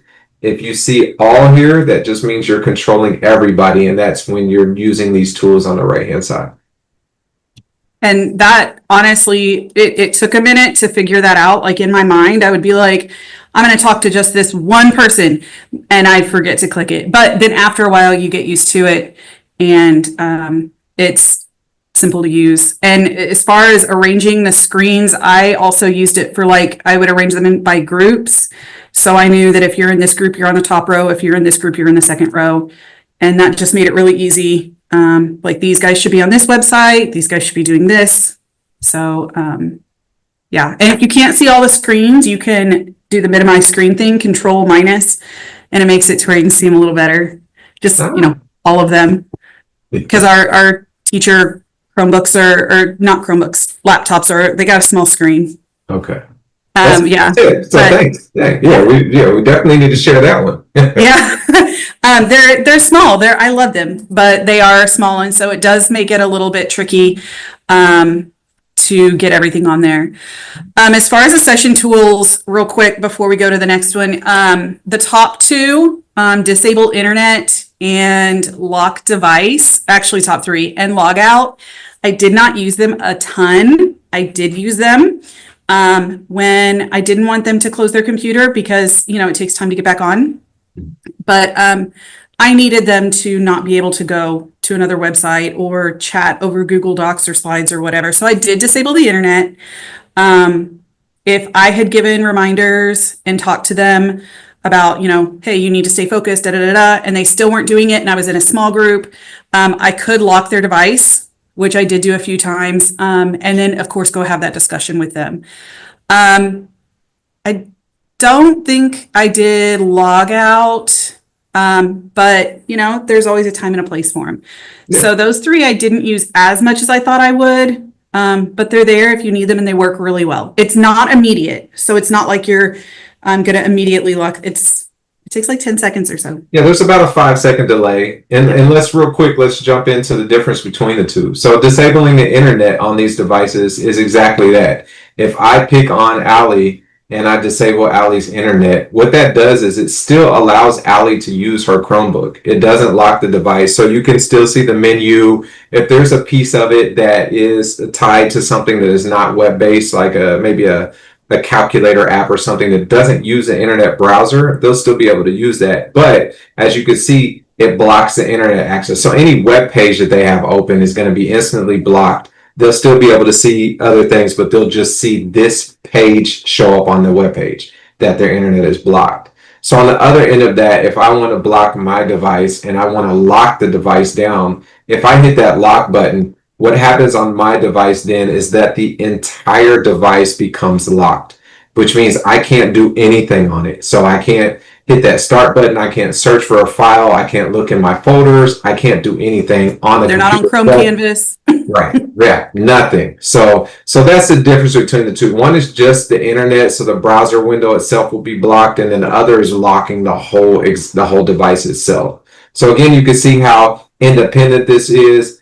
Caroline is still browsing away on that Chiefs website. We're rewarding her for looking at the Kansas City Chiefs all day. We're not going to lock it, right? But everybody else, we're locking. We're keeping them busy, right? So I can then unlock those devices when I'm ready. And remember, I've got two selected. So I'm still not controlling Caroline's devices. So you can individually control those devices in your room. And I unlock those, but you can see Allie here is still locked from the internet. So then I can select Allie, and I've got the one selected, and I'm going to enable that internet on Allie's device. And within about 5 seconds or so, Allie's device will then be able to go right on back to the internet. As you can see, it's starting to load up there. And from a teacher standpoint, the only thing with that is you probably need to have some sort of a way to remind yourself to unlock the computers if your kids are either going to another class or, like for me, a large group when they needed them in music and I forgot to unlock them and went straight into a meeting.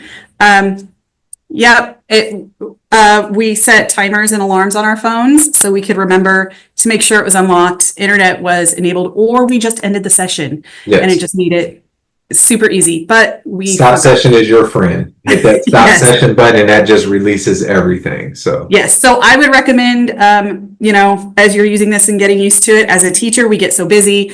Maybe just have it's a routine that you do. You just stop the session, or you enable things. Stop session is best. All right, so we went through the basics. Usage principles for StudentKeeper. So I see this two ways. I see this as one way that teachers are going to be able to use this in a really nice way is that you can be with a small group or one or two students, and you can still monitor what's going on behind the screens of other kids. I walk around with my laptop, which I'm thankful that it's small. I put it in tablet mode and I walk around with it. And I do have StudentKeeper up, which I minimize it so you can see all the little screens. If I need to make them bigger, I just click on the screen and it makes it bigger. But that way I have a little bit more freedom to go and teach those small groups either at my small group table or walk around the room. And I think for me, that's how I viewed that working really well. I could see it easily becoming something where you just sit at your desk and you're like, yep, I'm watching them. I'm actively monitoring my students. I'm watching what they're doing right here. It's on it. There's something about that teacher presence of walking around the room. Yes, they know you're watching. Don't try to keep this a secret from them, by the way. They will figure it out. They're very smart. So they know you're watching, but there is something about the teacher walking around the room. And this is just a tool. This is not a replacement for just good classroom management, actively monitoring. So you can do all the great things that you want to do with it, but you just need to make sure that you're not, sitting at your desk and watching them stare. It's kind of creepy if you do that. Not gonna lie. Okay, next. Okay, so how to close a Chrome tab. This was one that I like to use because my students, I'm sure lots of teachers have this too, would share Google Slides and they would either talk to each other on them or they would share links to YouTube videos and they could watch the YouTube videos, in a little mini player, or that's how they would listen to music because in elementary school, all that's blocked. So they would just listen to it in Google Slides. So I was able to very quickly close those tabs. And it would always have to follow up with a conversation, good classroom management, because if you just close it, then they're just going to reopen it. But you can close it to end it for the time being. So Tyson's going to show you how to do that. Yes. All right. So on the main screen here, there's two ways you can do it. Number one, you can hover over these little tab windows here under the student screen. So each of them is going to show all of the open tabs on those devices. And we can see that Allie and Caroline are doing a whole lot, whereas Aaron just has a few open, right? But let's say Aaron, we want to close YouTube for Aaron. All you have to do is come down here and you can hit this X. And what that does is it's going to close that YouTube tab on Aaron's device. So you can see here, it's going to open the next tab, which again is the Chiefs, all of the Chiefs. Yay, Chiefs. We can come over here and we can close out of the Dolphins tab because we don't like the Dolphins. And so that tab is going to go away on Allie's device too. The other way you can do it is by clicking on the tabs. And that's going to bring up your single device view or your larger device view. And then you can scroll down and see the open tabs that are on this device. So you do have the option to close them individually, or you can close all the tabs at once. So it's a good way that you can just jump right in there and say, I'm going to close out of all of these tabs except for whatever it is that you're working on for the day. So for the students, if they don't know you're doing that, it can be a little bit weird because their tabs just start closing and they're like, what's going on? But it's a fun way you can kind of mess with them until they catch on. And they do catch on quickly. Some. And then they're like, my computer's glitching. Why is my computer glitching? It won't stay on. No, it's not glitching. But again, that's where I learned you have to have that conversation with them. At the very minimum, you have to send them a message and be like, make sure you're staying focused. And then they know, oh, there's probably a reason that tab got closed. So yeah. And this is how you send a message. That's on my next slide, but we don't need to go to it. And we can just talk about it. So sending a message is probably one of the most used features. So if you haven't selected anybody, as Tyson said, everybody's going to get the message. So this is what it looks like on their screen. Mine got pretty irritated, but sometimes it was helpful. So it covers their screen completely. And then before they can go do whatever, they have to click on OK. Some of mine tried to get around it by splitting screens and stuff. It didn't really work for them. And they clear it by clicking OK. So if you close their tab, you can quickly send them a message, stay focused on work. And Tyson's going to show you how to do that and talk more about it. Yep. So again, remember, if none are selected, all are selected. So you can see I sent that message to everybody, but let's just say Caroline, or let's have Caroline. Hopefully Caroline clears that message out, because we can send Caroline an individual message and we could say, good job at, working on task. Right? So we can say, we want to reward Caroline because Caroline is doing a great job. So as you can see, I have Caroline selected, one student, and I can send that message to Caroline, and Caroline is going to get that message that says good job. Now you can see Allie still has the message. Oh, Allie doesn't have the message. Allie's cleared it out, but hers was the other message, but Caroline's was the message, good job at working on task today. I'm going to send it again just so we can make sure we see that. But once you get that message sent out, you can, again, have those direct messages with the individual students so that you're not interrupting other students on what they're doing. So it's just an easy way to communicate. Again, they're one directional. They don't close out of the work the students are doing. So it's not a huge interruption. It just takes over their screen, alerts them to what you want them to know, and then they can click that OK and go right back to what they were doing, right? And so it's less disruptive to the other students, and it's a little bit more personal so that you're not calling the student out or having them come up front or going and whispering in their ear, and then all the other students are like, oh, what happened? What's going on? So you can just do that individually with those students.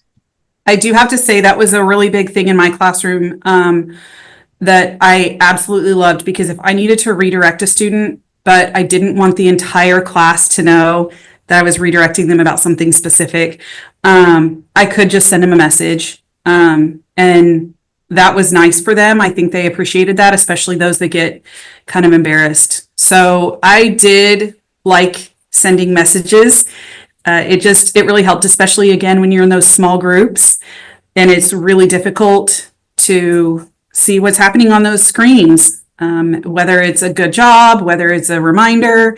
I even did it like when the whole class is working on an assignment silently, and I'm walking around and I'm seeing things, and I didn't want other kids to know what I'm saying, because as much as I whisper, those kids can hear. I would just send them a message and it'd pop up, they'd click OK, and then just get right back to work. So I did see a lot of improvement on their focus once they realized that I could send a message. They can't send anything back yet. But I mean, at this point, they can acknowledge it. And yeah, so I found that very beneficial. Yeah. And that is a feature coming. Two-way communication is coming. So There's a lot of bells and whistles on the horizon that are coming. So we start with baby steps and allow you to send those messages out. And soon we'll have a two-way chat to where students can initiate, or teachers can initiate that chat between you and that student, so that you can give a little bit more direction or get feedback from the student, or maybe help them through something a little bit easier. So yeah. And I love that. I think that when this rolls out, everybody who's getting this, I think that you're going to want to start, like you said, with baby steps and just with the basics, so that then later on, when you do get the fancy things, you can add those on a little bit. This is another one that I actually used quite a bit. This is sharing a website, which I've used Yellkey before, which is kind of my go-to, but it still requires them to type something in. So this one is where you can just launch a website for every single student that you choose. So you click on the ones you want to get it, and you do launch website. So I have a little Canva site there that Tyson's going to try to launch to everybody, instead of me making a bit.ly or something like that. All right, so you see I just copied and pasted that into this launch website bar. Caroline, go ahead and clear out your message. That's another way you can tell if students are paying attention, because if you send them a message and it stays up there for a long period of time, you know they are not looking at their computer. All right, so we're going to send this out to everybody because none of the students were selected, so all of the students are selected. And what's going to do is you're going to start to see those screens populate with that website that you want them to go to.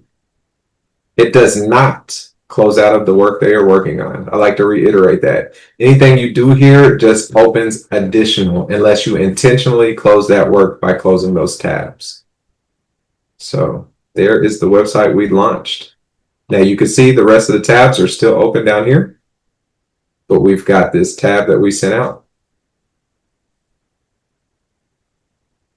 Yep. Right. And this was especially useful when I needed a student to go reset their password, and it's not an easy website to get to. So I could just launch the website. It's a whole lot easier than me trying to say, okay, you're going to go here, then here, then here. So yeah, it's a really nice feature. Use it all the time. Okay. Let's go back. Presentation. Okay, and now it is time for the attendance code.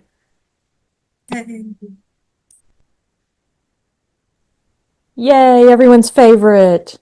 So let me pull up that attendance code. So for this session, you'll want to take a picture, write it down. It's 52012. And we have gotten a couple of questions for both of you. So let's start with Kristina. How long did it take you to feel comfortable with the navigation of StudentKeeper? So that's a little bit different with me. Probably I really like software and trying out new things. I'd say within a couple days, it was pretty smooth. Within a week, I think my entire team and we felt like we were able to use it for the purpose that it is meant for. And it was actually helping our class within a week. So it was benefiting them with classroom management.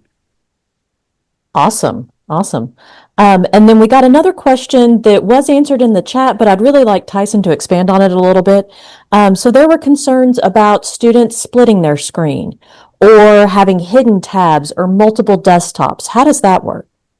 So as it stands right now, you are only going to see the active screen. And so I know how students are. They will have an active screen of what you want them to see, while on the side, maybe having a video with, closed caption at the bottom playing, but it's not active. So you don't necessarily know that they're doing that. So the only way that you're going to know that for now is by looking at their open tabs in that list view. And then again, we do have that attentiveness score, and I can go back to sharing my screen here. And so if we look at that attentiveness score, what that is going to do is going to give you an idea of what is going here. We're going to go here. So this attentiveness score, and I always chop that word up, so don't laugh at me, but what it's going to do is it's going to give you an idea of what students are doing in your class. So it's going to take a snapshot. The AI tool is working in the background. I don't know how that works. I'm not an AI guy, but the AI tool is working in the background. It's going to say, look, 30 students are working on this, but one student is working on this. So what we're going to do is we're going to drop that score down for that student, right? So we got Caroline and Allie here with a rather low score because they're doing a whole lot of things, right? They've got a lot of tabs open. We don't know what they're working on. Whereas Aaron has a few tabs open and we don't really know what he's working on too, but he's got a little bit higher score. So I'm not really going to focus on Aaron, but I am going to say, you know what? Caroline's score is 25. What is Caroline doing? Then I can come over here and hover over this and see, wow, Caroline's got all these tabs open. Oh, there's a video tab, a YouTube video tab. So then I can close this tab out on Caroline, or better yet, we can do some blocking. But I know we're going to talk about that here in a second. So, but there are ways that we try to make it to where you can see as that score continues to drop, you know that students are doing things that they should not be doing. And so that gives you an idea, you know what, at a glance, I better take a further look into what this student's doing by hovering over that tab button. Additionally, very, very soon, we will have the ability to, I don't know where I was going with that. But for the open tabs, where was I going? The extra screens, multiple desktops? Yes. Thank you. We're here for you. Thank you so much. Yes. No. So there will be an ability for us to, or for you as the teacher to prompt the student to share their screen, right? And so right now, by default, the students don't have an option. You see their active tab. But if you prompt them to share their screen, and say that they have to click that, then they will say yes, and you will be able to see their entire screen, including all their open tabs, any split screens, and things like that. So that will be an option. The student will have to grant that permission, but we can make it to where they have no option other than clicking yes. And then that way the teacher can prompt them for that share screen. They'll share their screen, and then you'll be able to see everything during that session. Okay, and very nice. I mean, I'm going to be honest, we didn't have the attentiveness score when we were piloting it, but it's pretty easy to figure out that they're not engaged, like they're doing something else, because on their screen, if it's just the cursor blinking, or like you're not, if you compare, you're looking at them live and then you look at the screen and you're like, what's happening? And so then you can just walk over there and look too. But yes, the attentiveness score is going to be nice. I'm excited on that. Awesome. Awesome. Yep. Very nice.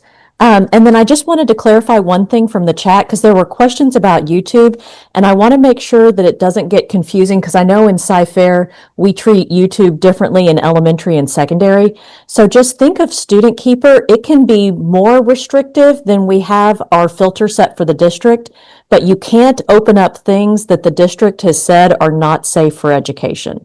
So you can always become more restrictive and say, students cannot access YouTube right now, but you can't use StudentKeeper to open up things that are not educationally safe according to the district. So I hope that makes more sense with the YouTube piece. Again, and that's how we do it in Sci-Fair. Yeah. Yeah, that's it. And that's standard across the board for anywhere. So you've got your district level blocks and your content filtering at the district level.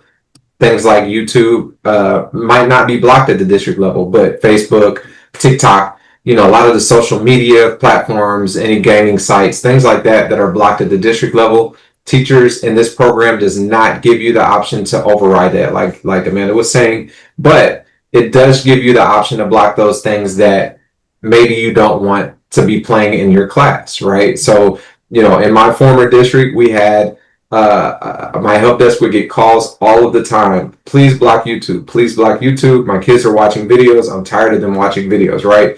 But if we blocked it at the district level, we would have people calling in left and right. I'm trying to show a video on YouTube for class. Why is this blocked, right? So what we did is we put the onus on the teachers, right? And that's what this program gives you. They give you the ability to say, you know what? I want to block YouTube during my class. And you can absolutely do that through your block and allow list. If you block that YouTube during your class, it does not affect any other teacher or class in your school, just that current class that you are in. Okay. And I will say we used the block and allow lists. Not really allowed list. We used blocked a lot because GimKit became really popular.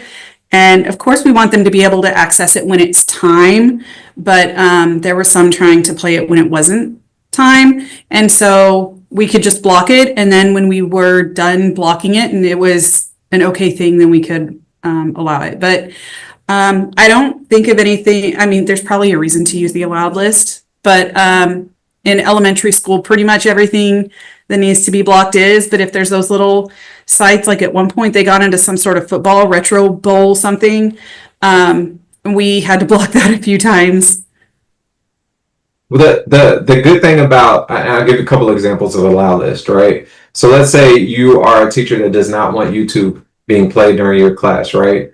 And you could have set up a YouTube block list, but let's say there is one very specific YouTube video that you want to show in your class, right? So what you could do is you could set that YouTube video up, this exact URL for that YouTube video on an allow list. You can put it in here, save and apply that, and then copy and paste that URL, launch it in the website list, and that's going to launch that YouTube website on those student devices. But then let's say students are like, oh, YouTube is working, I want to go to another YouTube site. Nope, they're all blocked except for that one specific YouTube video. So there's ways you can play around with that on those allow lists, especially if you have 4 or 5 websites that you only want your students to go to during your class. You can set up an allow list with those 4 or 5 websites, apply that list to the class, and then students won't go anywhere else because they'll be blocked from everywhere else. So there's just ways you can play around with the allow list too, as you get more comfortable with the program. Yeah, absolutely. Mm-hmm. And YouTube is just one that comes to mind. I know it's not really allowed on student devices, but I know it was only a problem in slides, but that's, yeah, that's a whole other meeting. It is. Yeah. I guess, yeah, you can show them how to do the block and allow. Okay. So for block and allow, you just come down here, you've got block and allow down here. So if you hit this plus next to that list, well, first of all, let me go out of that. If you have block and allow lists that you've already created, then they're going to show up here in your block and allow list for reference. So you can go back to that and say, I want to hit this block and allow YouTube list. Remember, no devices are selected, all devices are selected. So then I'm going to apply this list here and see it's already applied. So now all of those devices that are on YouTube will now show up as blocked by StudentKeeper, right? Wait, did I make an allow list? This might be an allow list. Let me go in here. That is an allow list. Okay, so we'll talk about allow list first. So this allow list now, I'm only allowing YouTube, okay? So now on this device, if I'm at any other website but YouTube, I'm being blocked. So if I look at my tabs here, blocked by StudentKeeper, all 3 of my tabs are blocked.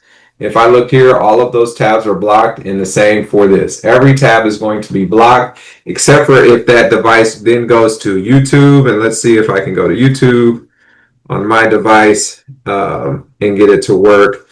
And then, so that's the other thing. So, you have to be very specific on your list here. So we always put a star before and after a list like this. That way it wildcards that whole website. So any kind of URL that has that youtube.com in it is going to show up. And then that way it'll be allowed on those devices, as opposed to you not being able to just go to that. Maybe if there's a spelling is off or there's an extra character in there. So we always want to make sure we do that on our list. But the same for, and I'm going to clear out of these, the same for the blocked list. The block list, I think, like Kristina was saying, it's a lot more manageable because there's only maybe a few websites that you want to block. And so you can name it whatever you want. And then you're going to add those websites as many as you want to add, right? So you can block as many websites as you want in here. You can edit this list, delete those. You can add to it. So if a student is doing something, you're like, oh, I should have blocked that too. Once you save and apply that list, then when that list pops up down here, then all you have to do is go down to that list. And then you can click this edit button on that list. and then you can add another website, or you can take another website off in real time, and then just hit that update, and that'll update it. That way you don't have to stop the list, start the list, and do all of that. But that just gives you the ability to say, you know what, I'm blocking this, I'm blocking that. You can come here and you can say, ooh, you know, this student has this tab open, you know, or whatever. I'm blocking that too, right? You know, so you can have fun with it. So. Well, and that's how we found out about GimKit and I think it's called Retro Bowl, is because there were a lot of kids, we were seeing it popping up on their screens like really quickly. And I think they were just waiting to see if we were watching. But I did like the feature of that once you make it, then you can just go back and search it. It's already done for you. So you can name it whatever, GimKit, Retro Bowl, or Game Sites, and you just have that list. So if you need them to lock in for a little bit, you know, you can do that. And again, it's not, I think some of the kids kept saying that we were trying to catch them and that StudentKeeper was a snitch. And I was like, that's not how this is meant. Your prefrontal cortex is not fully developed, and you don't always make the wisest choices with your time and focus. And so we presented it as what we used it for, which was really just to help them to stay focused so that they could reach their goals and succeed. It's definitely not a gotcha, and I didn't have really any parents wondering about that. You know, they were excited for it. Some of the parents wanted us to catch the students, but overall, it was a huge benefit to my classroom, and it really helped me focus in on what I needed to, instead of worrying about what are they doing over there on the Chromebooks, giggling and looking at me and stuff. You know, one of our teachers found out that the kids were Googling her. So, you know, it's good to know. Yeah. So you can also use it as a reward system. I know we're running out of time here, but you know, you can block certain web pages, and then when the students finish the work that they're working on, you can then allow one-off students, like, hey, you know, Allie is done with her assignment. Let me reward Allie, and you can unblock those websites for Allie while still having them blocked for the rest of the class. So you can use it in different ways like that. So okay. Yeah. I guess, are there any questions or anything that need answers? No? Okay, so we have a few minutes left, but I'm basically done. I just can't sing the praises highly enough. It really, we had been begging for this, and I think other educators are probably going to say similar. We've been begging for something like this because, again, it was getting to the point to where just opening the Chromebook was inviting in a whole host of problems. And, you know, when you go to redirect the kids, then it's like, well, they were doing it first. Well, I didn't see them doing it. But now I just feel like everybody's got a level playing field. And I actually have the digital control back of my classroom with this. So I appreciate that a lot. And we were excited about it. Sure. Are there any questions, Amanda, that we need to tackle before we end? I think most of the questions are getting caught in the chat. Okay. One thing, if you could show, I know you showed it in the last session, but can you show how to get to that student profile and see where students have been during the session? Absolutely. There's a couple ways to get to it. So since we're here in this class, I'll show you how to do it in the class. So each student has a picture next to their name. And your system, you guys can upload their student profile pictures if you want, their light touch or whatever, or it could just be a default picture like you see here with these little icons. But once you click on their picture icon, that will take you to their profile, and you will see this session history tab. That session history tab will show you every website they hit during their live sessions for 2 weeks. All right, so you can come here and, you know, if you think that somebody did something after the class, you know, during class, but you didn't have a chance to catch them in the act, you always have the option to come back to their profile and look at that session history, and then you'll be able to see where they went during your class and what class they went to that website during. And this actually helped facilitate conversations with parents too, a little bit. Yeah. Yeah, because you can take, a screenshot of this or whatnot. Additionally, the other way to get to it is just by going to profiles, clicking on that student profile and seeing your student that you have access to, and then clicking on that student, and then you can go that way as well. So, all right. And there's Awesome. lots more in there too, but this is just the basic beginner, get used to it. And then once you're done, then there's lots more Tyson knows. Oh yeah. Yeah, this is the tip of the iceberg. We still got notes, captures. There's a lot of things that you guys haven't implemented yet that will be coming for your district that you guys will be like, whoa, I can do this and do that, and and we'll make sure that you guys have all the tools necessary to utilize them to the full extent. Yeah, I just recommend that you just jump in, and this is optional. I did confirm teachers do not have to use this in Sci-Fair. But I do encourage you to use it because just get used to it. Go in and play with it, mess with it, and don't forget to stop the session when you're done. But try it out because I think that it is going to relieve a lot of the problems that us as teachers have noticed in the classroom with having Chromebooks and internet devices and stuff like that. Awesome. Okay, I've got one closing question for both of you. If you could give 5 words of advice about StudentKeeper to a teacher, what would it be? 5 words, like a sentence or just like a a word? sentence. Or if you want to be like me, you can hyphenate stuff to get more words stuck in there. Oh gosh, that's a good question. I mean, we could go sort of haiku. StudentKeeper, give it a try. It would be take back your digital classroom. Is that 5? Take back your digital classroom. Boom. Yes. Wonderful. Love it. You put me on the spot. I know.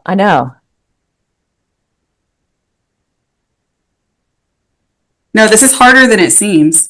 Mine is 6, but I'm just going to say eyes in the back of head. There we go. This is like a program where you've got eyes in the back of your head. You've got a way that you can monitor your students now without having to be able to be on top of all 20 or 30 students at once. You've got a snapshot right in front of you, and that just helps you better manage your class and better teach and better do other things instead of this whole digital technology piece where you've got to sit there and constantly make sure they're on track. So got to try to outsmart the students. That is not easy. They're always learning more and pushing us. So much. Awesome. Well, thank you both. This has been a great session. I'm going to go ahead and share the screen in case people want to go to another session next. But I'm going to let you know, you probably want to stay here because we're going to have Kristina back for another session. But if you want to choose something else, I'll show you how to do that. So right now we're sitting in YouTube. If you're like me, I get concerned that I'm going to close tabs. So I have pinned our schedule for DLC and also the DLC website. The surefire way to get to the sessions, just go to our website at cfisd.net/DLC. On that front page, scroll down to this blue button for the July 23rd sessions, and that will take you into the app. So I'm going to go ahead and go back one level, and you can look at the at a glance, or you can just look at the sessions directly because we're about to enter this 3 o'clock session. So that will let you know which sessions are live, which ones are ready to go. Once you find the session of your choice, which you're probably going to want to stay here, you just click on that session and look for this video link, and that will take you into that live YouTube channel. So while you make a decision, or if you just want to take a break, I'm going to go ahead and start up a quick video for you, and we'll be back here right at the start of the top of the hour.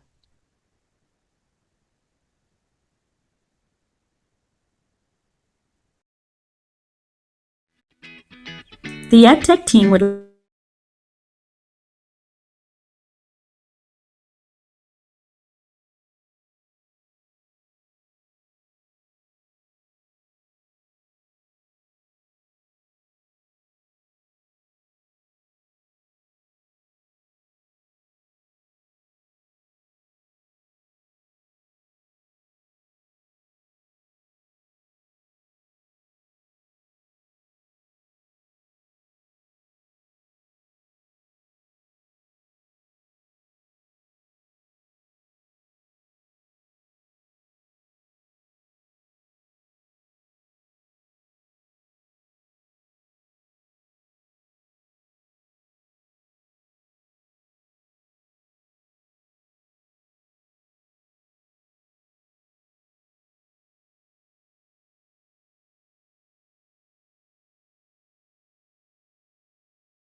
The EdTech team would like to thank our partners. Due to their generosity, we will be able to provide some amazing prizes.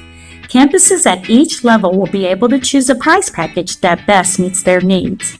These prize packages will include student and teacher technology such as wireless keyboards, headphones, charging towers, and many different types of robotics. Don't forget to submit your attendance at the end of each day. Also, fill out your feedback form for one of these fantastic packages.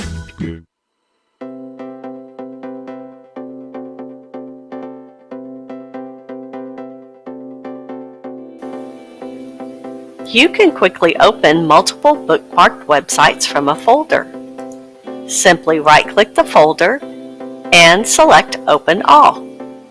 Your websites are open and ready for the day. Welcome to the Cypress Fairbanks ISD Digital Learning Conference. Our EdTech team is so excited to host this conference virtually again this year for our educators from CFISD and surrounding communities. In past years, over 4,000 attendees have gained valuable knowledge. Thank you for joining the Cypress Fairbanks ISD EdTech team for our Digital Learning Conference. There is truly something for everyone.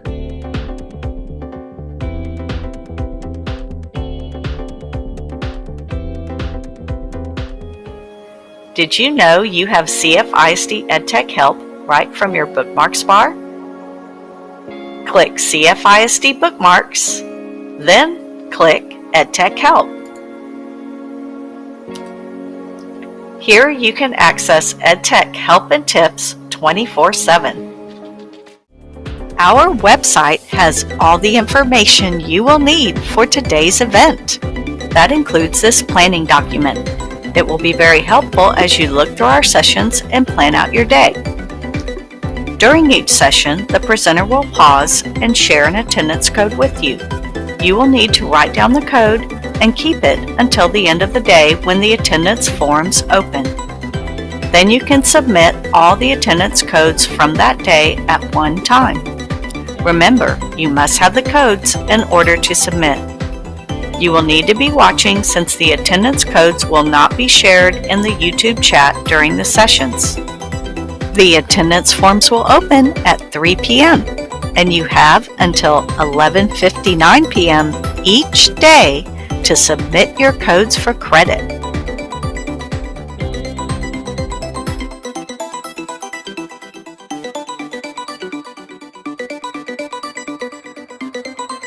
Did you realize you can choose what Google Chrome opens every time you start up?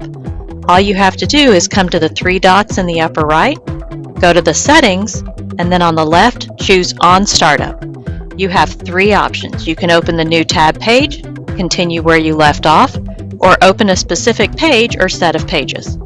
Continuing where you left off does exactly that. See if this saves you some time.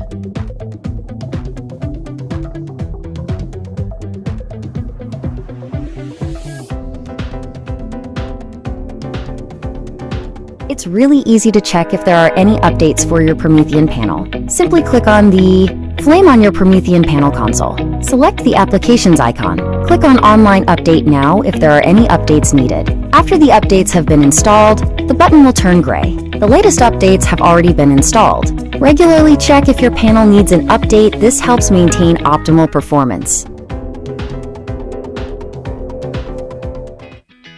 The EdTech team would like to thank our partners. Due to their generosity, we will be able to provide some amazing prizes.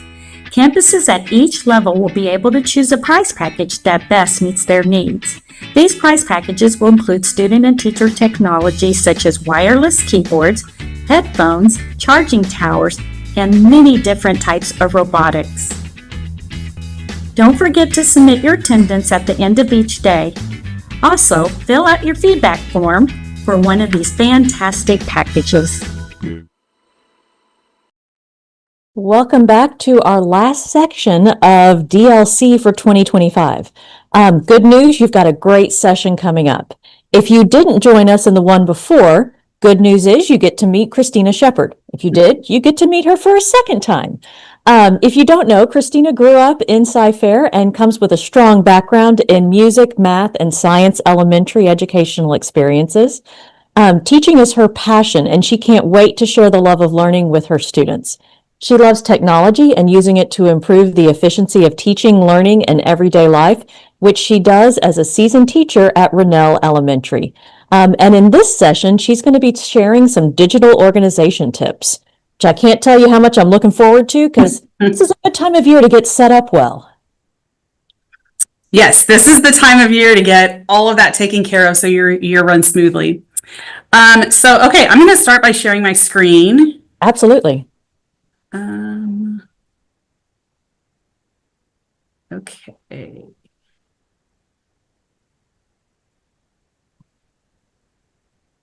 All right.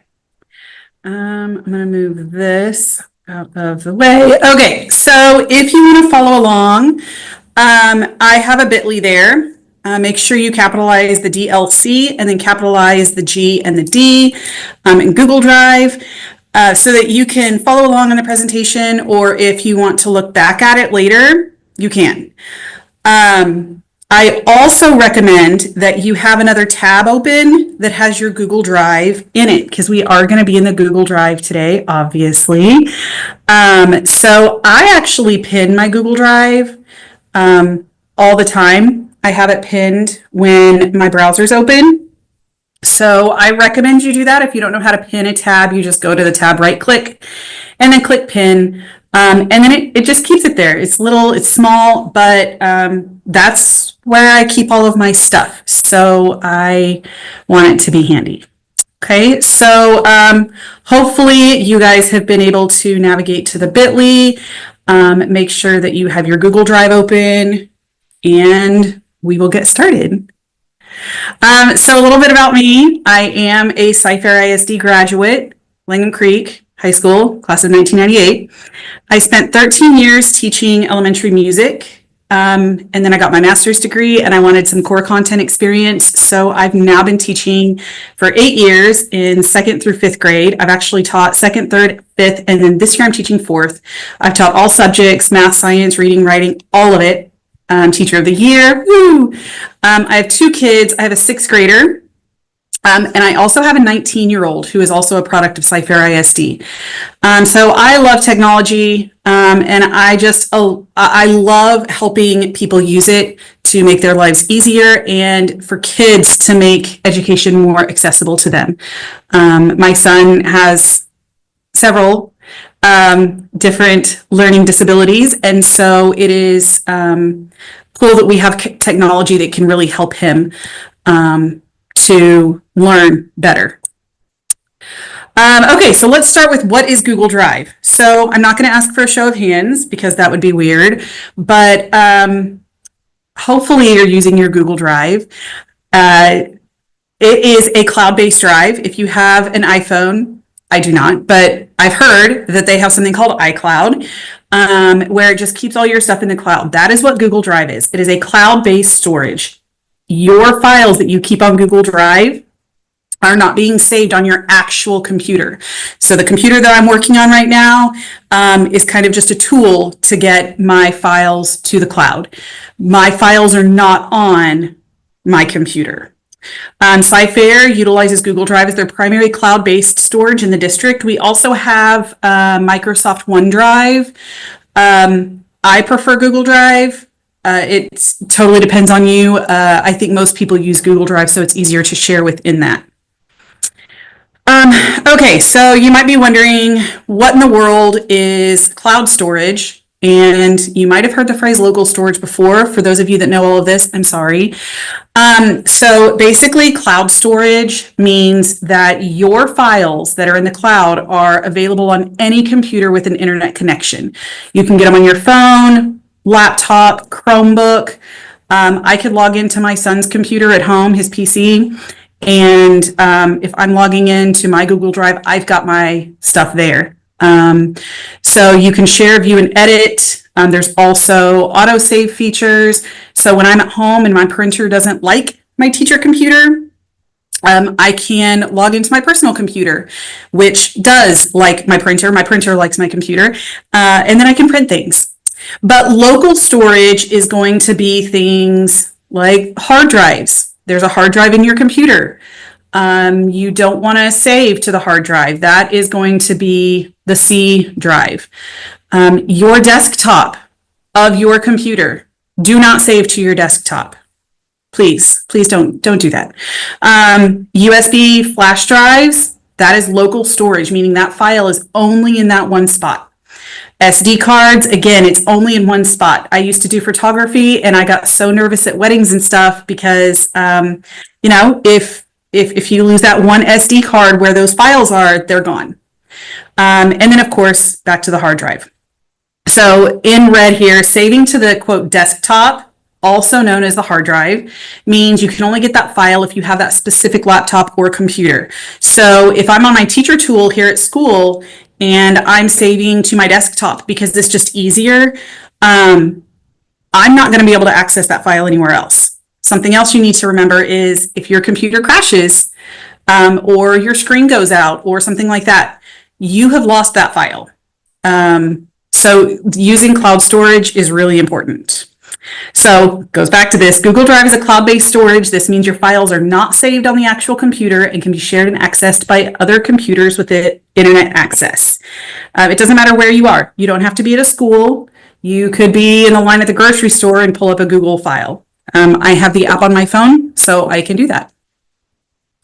It's really easy to share with others. I'm sure if you're in Sci-Fair, you have shared Google Files. It is just another benefit of using the Google Drive. Oops, I went too far. So back up, your files are safe even if your computer crashes. So this happens a lot at my campus, other campuses. People save to their desktop. Their desktops are covered in files, folders, things like that. And, computers are those things that as much as we try to take care of them, they're going to break. And I've had the screen go out on my computer to where just one day wouldn't turn on. And there is no time to go get a backup monitor and to, troubleshoot. And so they just switch out your computer, which is great because literally I don't save anything on my computer. So when they come to get the computer and they're like, hey, your computer's broken. Yeah, my computer's broken. And they say, get any files off of it that you need. I don't have to because they're already saved. Organization. So this is what I'm talking about, that desktop thing. Some of you guys are guilty of this. Some of you guys, maybe just a little bit. Some of you guys don't have that issue. Do not save to your desktop, especially on a work computer. It's not a good idea. I would not recommend it. So let's get ready to organize our Google Drives. So if you're in Sci-Fair, we actually have a really cool thing that we can do. If you go to the Avanti portal, and I don't know if you have to be on campus to do this, but if you go to the Avanti portal that's on your desktop, you can search for Google Drive in a little search thing, and then it brings up this app, and you click install.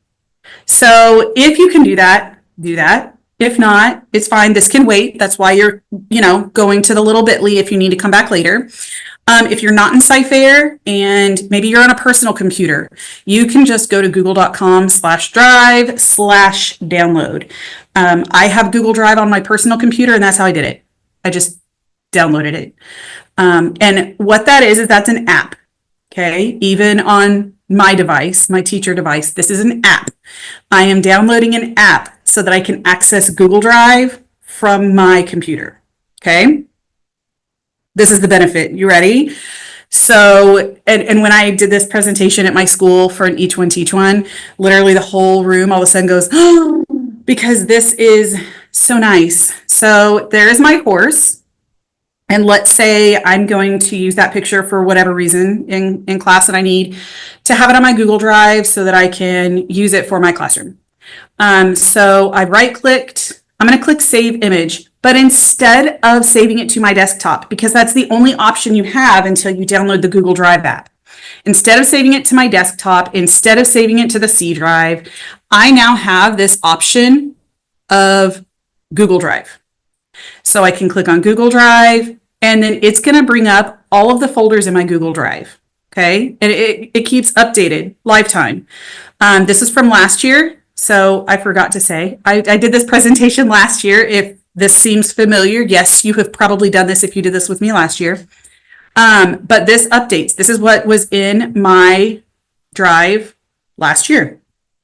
So this is the benefit of having that Google Drive app. So again, if you're in Sci-Fair, you go to the Avanti portal, you just search Google or Google Drive. I always just type in Google, and you click install, and that installs the app onto your computer. Okay. So that then when you open up Windows Explorer down here, I don't know if you can see the File Explorer. It has my drive right here. So everything in my Google Drive, boom, is right there. So it just makes it easier so you can save things. You can get things easier. So now it's in File Explorer. So that is the first step that I would recommend, is getting that Google Drive app. Okay, so if you have files on your hard drive, also known as your desktop, your C drive, etc., you can use this to easily move your files. So here's a step-by-step. I'm going to walk you through this, and then I'm going to show you what I mean. So you would open the File Explorer, this little file folder down here. It's called File Explorer. And then this PC, the C or the desktop, wherever the files are that you're wanting to move.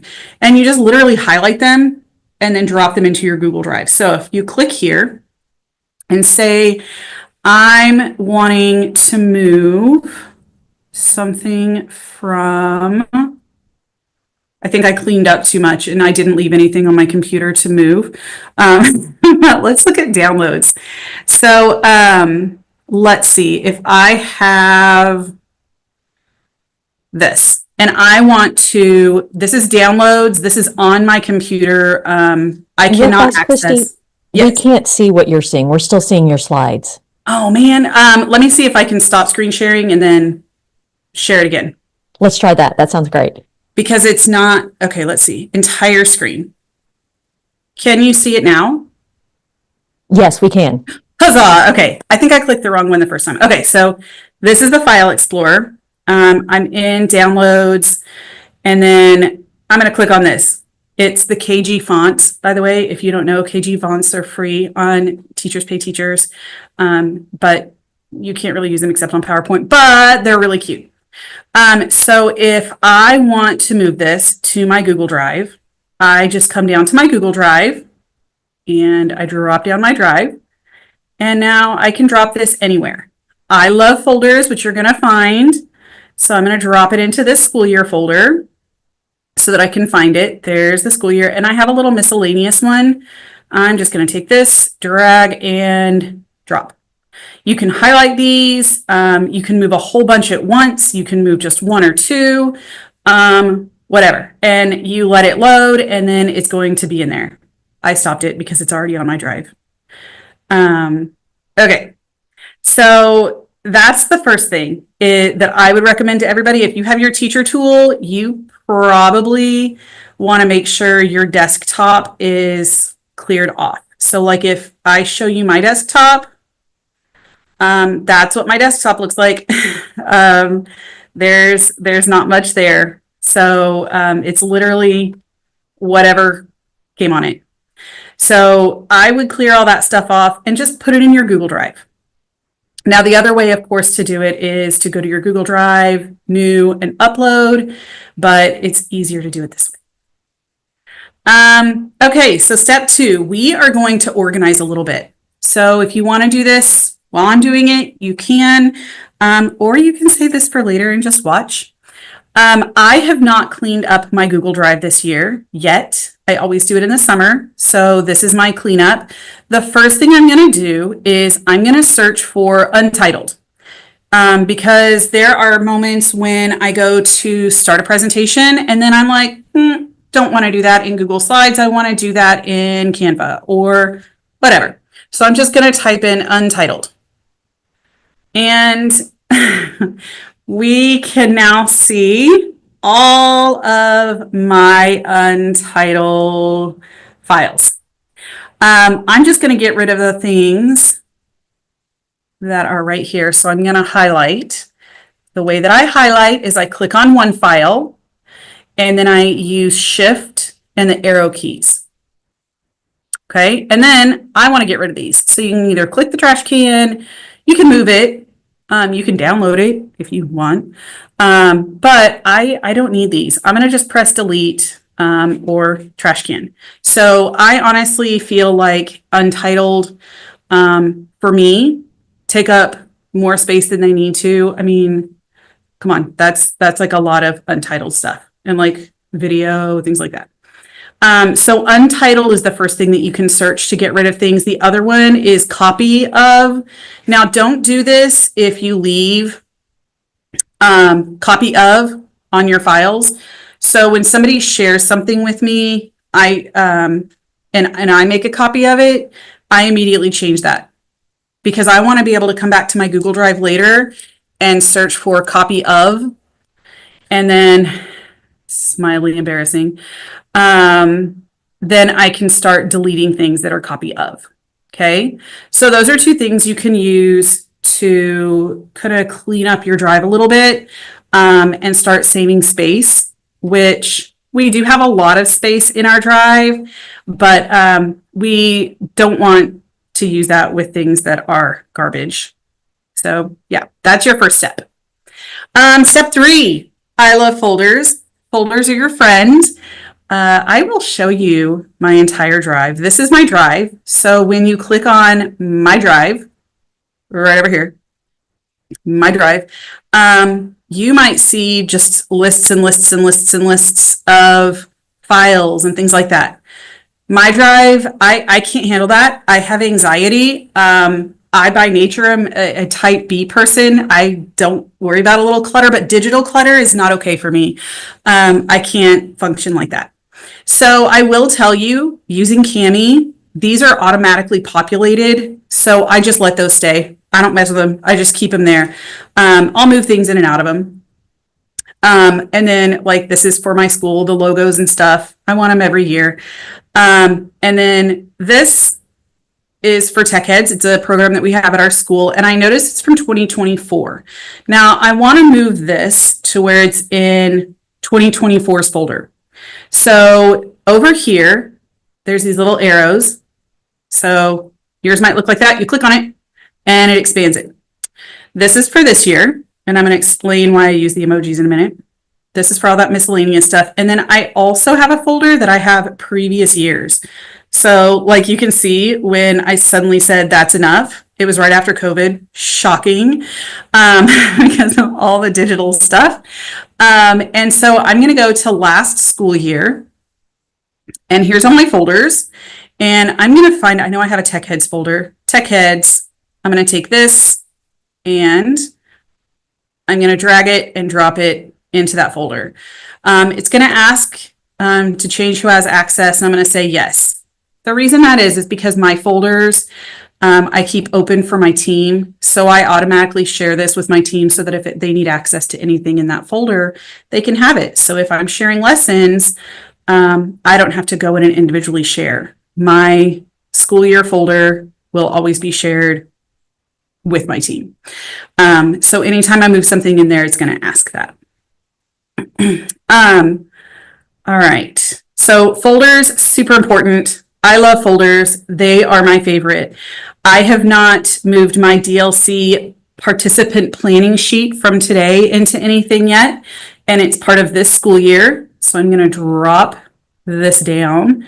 I don't have a folder for this yet for like PD. So I can always right click and start a new folder. And I could type professional development. And I typically like to have one of these in there only because you get certificates and things like that.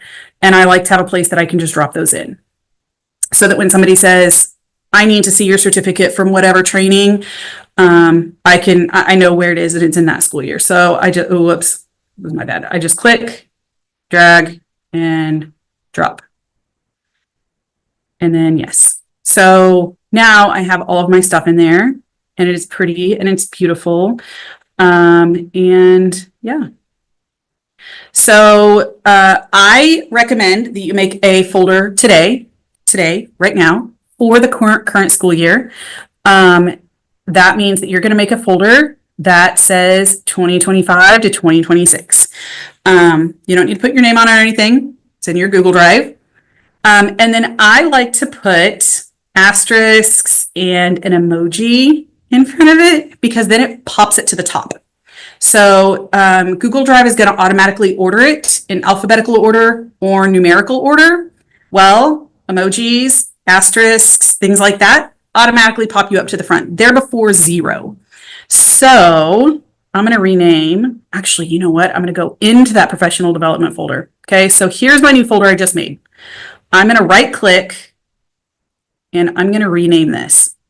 So let's say I want this to be at the very top whenever I view this list. So I can put an asterisk, I can do exclamation point, but if I want to do an emoji, because that's fun and I like emojis, I'm going to press the Windows key and the period, and it is going to pop up a list of emojis I can choose from. And then I can just search for, like, I'm going to do books. Oh, no, wait, this looks fancy. There we go. So now I have my little emoji there for professional development. And now you can see it's moved it to the top. So it's no longer in alphabetical order because this counts before A, before 0. Numbers count before letters. So if you wanted to put them in order of 1, 2, 3, 4, 5, 6, 7, you could. But I like emojis because they're cute.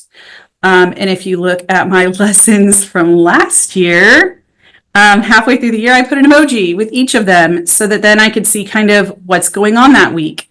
Like that was the end of the year and that was Easter, you know, and then there was something with rain. Okay. So folders, super important. I highly recommend it. I think that you are going to save so much time if you can get your digital life organized into folders. Okay, it is now attendance code time. What you guys have been waiting for, the second day of DLC. Huzzah. Huzzah. Well, they haven't been waiting for it, though, because they've been learning all of this great content. So that is true. Thank you for learned a lot if you've been doing DLC for 2 days. Oh, yeah. So make sure you write this down, take a picture, do whatever you need so that you can submit this code after the session finishes. The code for this session is 52957. Okay, so I'll just leave that up there for a minute. I was watching the chat, and so far, no big questions. The biggest question has been trying to download the Google Drive for desktop at home, and it doesn't appear to work off the Sci-Fair network. So just put that on your list to do when you're back at a campus. So it's definitely worth it. Yeah, 100%. And while you're at that campus doing that, I have a tip on the attendance code slide on mine. If you have not changed your password for the 2025-2026 school year, you probably need to change your password before PD weeks. You need to think about your password, remember it. And what I do is I have a school in my neighborhood that's a Sci-Fair school, and I go sit in the parking lot and I log in my computer, Control-Alt-Delete, and I change my password, and I don't have to, you can go in your pajamas. You're just in the parking lot. And a lot of times Sci-Fair PD comes and talks to me, but I literally just say, oh, I'm a teacher, I'm changing my password. And they leave me alone. They're like, okay, cool. So I'm not the only one that does it. So anyways, here's your reminder. Very nice. That's a good tip.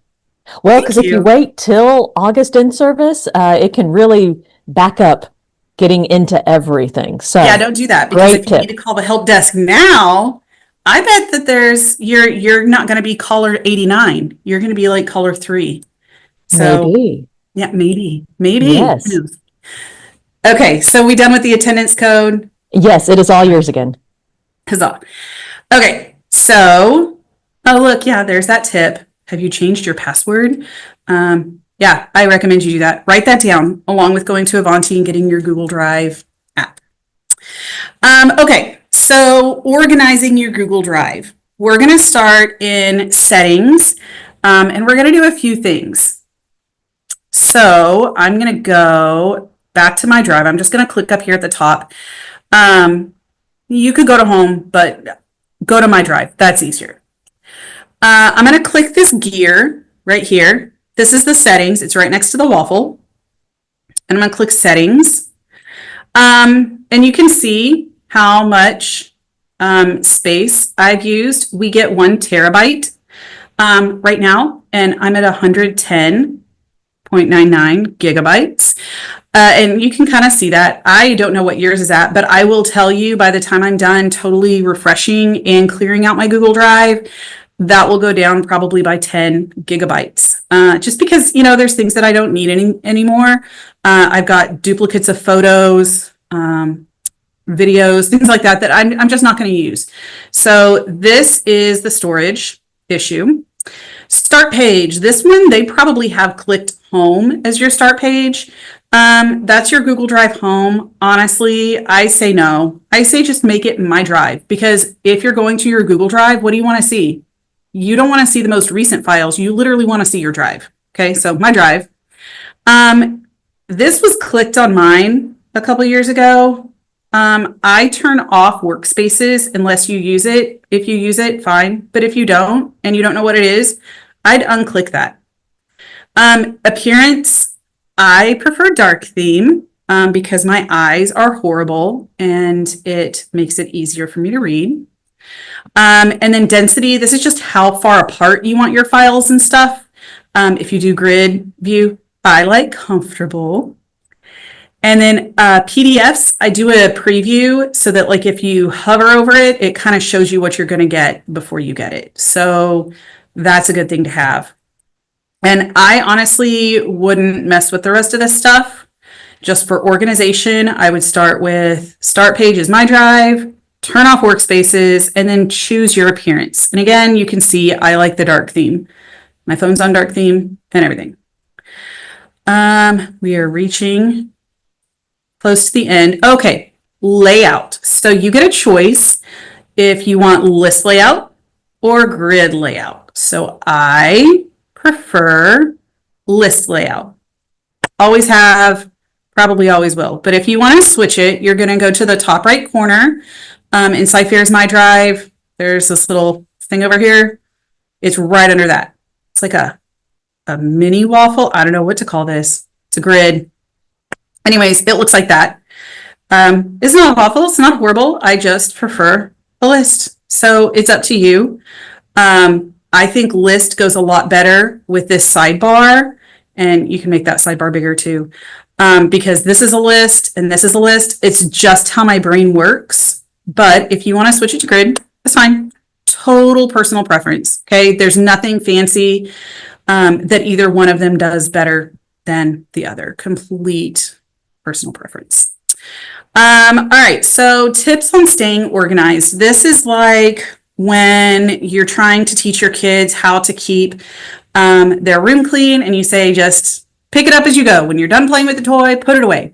Well, when you're creating stuff in Google Drive, downloading something, sharing, make sure to keep things in the right folder. Don't say, oh, I'll go back and organize that later. No, take the time to put it where it belongs so you can find it later. The search feature is great. It's amazing. But if you're doing a unit on flamingos, I love flamingos. If you're doing a unit on flamingos and you have 10 items, and so you search flamingos and you get all 10, but you're only looking for one, that's confusing. So just take a moment, put it in the right spot. This one's going to be controversial. I say stay out of the shared with me folder. I'm going to show you what I mean. So if I go into my Google Drive, okay, and I click on shared with me, what? There's a lot happening here, like a lot. It's a lot. Okay, anytime anybody shares anything with you, it's put in there in order. That's a lot. You don't need to go in there. So if somebody shares something with you, you can put a link in your drive, which I'll show you, or you can make a copy. and put it in your drive in the right spot. Okay. So if somebody shared something with me and I open it and I love it, then I can come over here and I can share it. Okay, wait, where did I go for that? Okay, well, you can put it, oh wait, here it is, organize. Add shortcut. So I click add shortcut and then I show where in my drive I want to add the shortcut. So if I want this in that professional development file, okay, oh, there's my professional development file. If I want this in there, I'm not making a copy. This is still the master copy that was sent by the district of our required courses. I click add. And now when I go in here,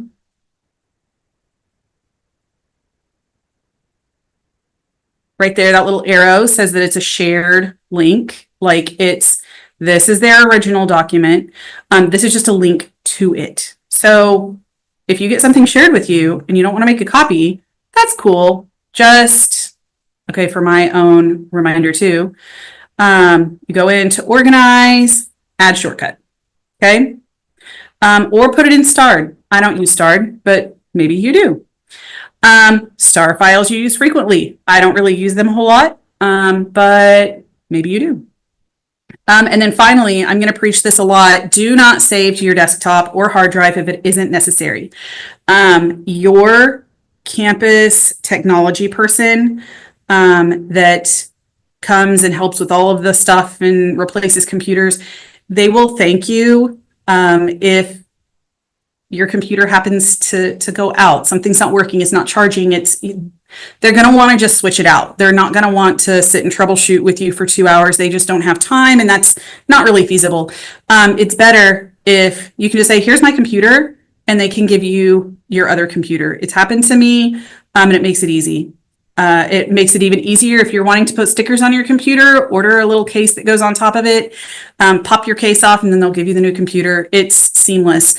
So again, I have too much anxiety with saving on the hard drive, C drive, desktop, and I'm going to be honest, when people come to me with computer problems, whether it's something's opening slowly, something won't open, blah, blah, blah, a lot of times I find out those files are on the desktop, and there's only so much space on your computer, and so you're really just slowing your computer down. Start up and everything. Okay, so bonus, if you've made it this far and if you're still hanging out with me, I was going to show you my Schoology organization because I did teach virtually when we had TVL, the temporary virtual learning, and I really think that I came up with a nice way to keep my Schoology course organized. But before I go on to that, are there any questions about the Google Drive or anything? Yes, so we had a couple of questions come in. Okay. Can you show how you change the folder colors in Google Drive? Oh, yes, that's one of the most favorite things about it. Okay.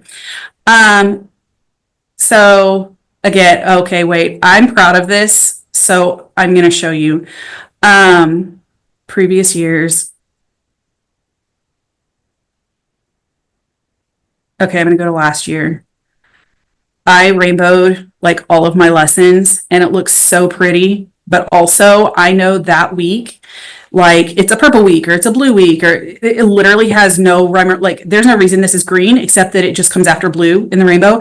But I knew when I was throwing everything in there for that week, that it was the green week. So you find whatever folder you want. You're going to right click, or you can click on the three dots. I use an external mouse, so I'm going to right click. If you don't want to press on the three dots and you don't have a mouse to right click, you can take 2 fingers and tap on your mouse pad and this same thing pops up. Okay, so you right clicked, you've clicked on the whatever. You're going to go to organize, which does not seem to make sense, but it's where it is. Organize, and then you pick your folder color. Ooh, isn't this so pretty? And you can choose any color you want. Maybe you want all certain things to be one color, or you want to do like I did and rainbow organize it. So right click, organize, colors. Very nice. And then we had another looking for suggestions of how to delete a bunch of student assignments all at the same time. So what I have done, and you probably saw some of my student assignments in there, is I haven't done this yet. I honestly go in and type in my student's name from each year. And so if, for example, I had a student with the last name Shepherd, which is my last name, I would type in Shepherd, and then any assignment from them would pop up, and then I could just delete them. But it depends on how many kids you have. Unfortunately, some of it is just, it's going to take time. But at the end of every year or before the next one starts, if you do it, it doesn't take too long. Very nice. So there was another question about the shared with me. Can you remove or trash items out of the shared with me? Good question. I don't know. Let's see. I think you actually can, because then you can so if you remove it, I do remember this answer. If you remove it, it puts it in your trash can, and basically it's no longer shared with you anymore. So yeah, you can remove it. Very nice. Can click that and it would put it in the trash. And if you want to empty your trash, by the way, you just come here, click on the trash can and empty trash. After 30 days, it's deleted regardless. Very nice. Okay, I think those were the questions. So go ahead and show us some tips, and I'll let you know if there's more questions that come in. Oh, thanks. Okay, Schoology. Let's see, did it take me? Oh, yes. This is my Schoology course from this past year. I just want to make sure I say everything. I was just kind of doing a brain dump for the bonus. I treat my Schoology course like a website. If the students need something, they can find it in Schoology. If the parents need something and they don't remember how to log into the parent Schoology, I tell them to have their child log in to Schoology, and then I tell them where it is. There's no secrets. I literally use it for everything. So this is my language arts course. I am a self-contained teacher, so I teach all the subjects on that grade level. I was 5th grade last year. So you're going to see, I have all the courses, but I chose one course to be like my homeroom course. So I always put the current week up at the top. And within that folder, I told you I love folders. In that folder, I have each day. Okay. And so then from there, I can easily see what we're doing and when we're doing it. The kids can go through it. I can, of course, unpublish. If I don't want them to see what we're doing on Friday yet, I can hide Friday. But by keeping it in folders, then we end up with this. So if I have a student who is absent, and they have something that they haven't finished and it's been 2 weeks since they've been absent, which unfortunately stuff happens, I can easily find that week, that date, and I can click on it and it's going to be there. So I can find that easily. I will say I have like a template of this made that I just saved to my own resources. So once you get it made once, you just save it to resources, and then you just click there, save to resources. And then whenever you need a new one, you just add folder from resources. It is right down here, import from resources. So that is very helpful. And if you keep the current week at the top, that way the kids aren't scrolling. I don't care what grade they're in. My daughter, who graduated a year ago, said that Schoology was really easy to use for her. But if she had to scroll too much, she was honestly just going to give up.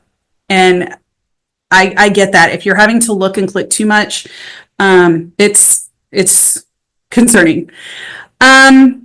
I put announcements underneath it. We had a raffle this year. So I put that up so that they can see that. This was a Google slide, and I just inserted that. Here's my Spill the Tea form. That's a whole other session. It's basically where if I'm gone, like there's a substitute, the kids get to fill out a form saying what they did, who did great, how the sub was, all that. Here's like I keep a link to how they can spend their Sorbucks, which is our school money system. I've got the previous weeks again. This is something that has been really, really beneficial to me. So I really encourage that. Our librarian, she has a little website that the kids can go to and get really fun library stuff, read-alongs, things like that. And then this is the part that the parents typically want, homeroom information. So this is where I have, I don't want to go in there too much. I have my newsletters. I have my split list. So if I am absent or whatever, and we don't have a sub, my split list is there. My students' numbers, the weekly jobs, large group letters and schedules. I literally keep all of my newsletters in there. I just put a link. We use S'more. So yeah, there's that. I have a folder for incomplete work. Makes it really easy. And yeah, so that is how I organize Schoology. The biggest thing that I have learned is keep your current weeks up at the top in those folders. And you'll notice that I keep, like, that was week 35. Well, I keep all the stuff for week 35 in a folder in my Google Drive. So if it's something that I need, I know exactly where it is. I'm trying, my computer is very slow, sorry. Is it color coded the same way? No, because I shared them with my team. So their colors were a little bit off of mine, which is fine. But that is literally everything for, oh, whoops, I clicked on 34. So if I go to 35, you could color code it the same way. This is everything for week 35. So anything that I need that week is in my Google Drive. It is all sorted out. I can find it, print it, reassign it, whatever I need to do.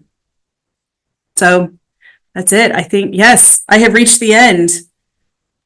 So any questions, comments, concerns, clarifying anything? I like it. Lots of great comments in the chat. There was one teacher who said, you know, they used to try to do it by week, but couldn't keep track. So now they do things by units. And like you were saying, I think it's a matter of what works for you, what works for your students. But just having some way to keep things organized is sort of the key. It's that clear communication piece. Correct. And I will say for reading, because we use HMH obviously, and so we go by modules. For my team, when we're organizing, we go by modules, by units. So it's whatever works for you, but go into the year with a system and stick to it. And then you won't be saving to your desktop and hard drive, and you'll be able to find your stuff, and you won't have to come and ask people like me, even though I like talking to people about it, but then you can find it on your own. Well, there's this certain comfort of I know where things are and I know how to find them. You know? Correct. Absolutely. And I will say that the issues of incomplete work, makeup work, blah, blah, blah, those stress levels are gone, because if there's a student that needs something, I know where to find it. I mean, I know what I did on week 22 5 years ago. So, you know, that it's nice to have. Nice. Okay, so how do you do that in Schoology? So if a student has late work, does it come out of that week? Do you make a copy? How do you manage that part? I have done it both ways. I typically just drag and drop it into incomplete work. So, yep, that's all I do, drag it and drop. And then when they're done, I unpublish. Nice, nice. Well, and a good time to use that individually assigned feature just for those students who still need it. Correct. And you can absolutely do that. I haven't really, I mean, I do use it significantly, but for my incomplete work, I really just drag it down because I'm pretty, you need to finish it now. So yeah. Very nice. And lots of thanks in the chat. Really no questions at this point. So thank you for sharing all of these great organization tips. Absolutely. And my email's on there if anybody has any questions. I know last year after DLC, there weren't really any questions until school got started, and about 2 weeks in, I got lots of emails that I loved responding to. Not gonna lie, it was fun. I send screenshots, screen recordings, whatever I can to help you out. Awesome. Thank you so much. So remember Kristina with a K, Shepherd with 2 E's. Yep. Or remember how to get back to this video. You know, there's that too. That's exactly right. Absolutely. Awesome. Thank you so So much. big Kristina. takeaways. We're all going to change our password and we are going to download the Google Drive app. as soon as- Definitely. Yes, I think those are very important takeaways. Those are very important. And you will thank me, all of the people that are still watching, you're going to thank me when PD week comes around and you're not on the phone with the help desk. There you go. You get a step up on getting ready for the school year. Absolutely. Work Awesome. smarter, not harder. Well, yes.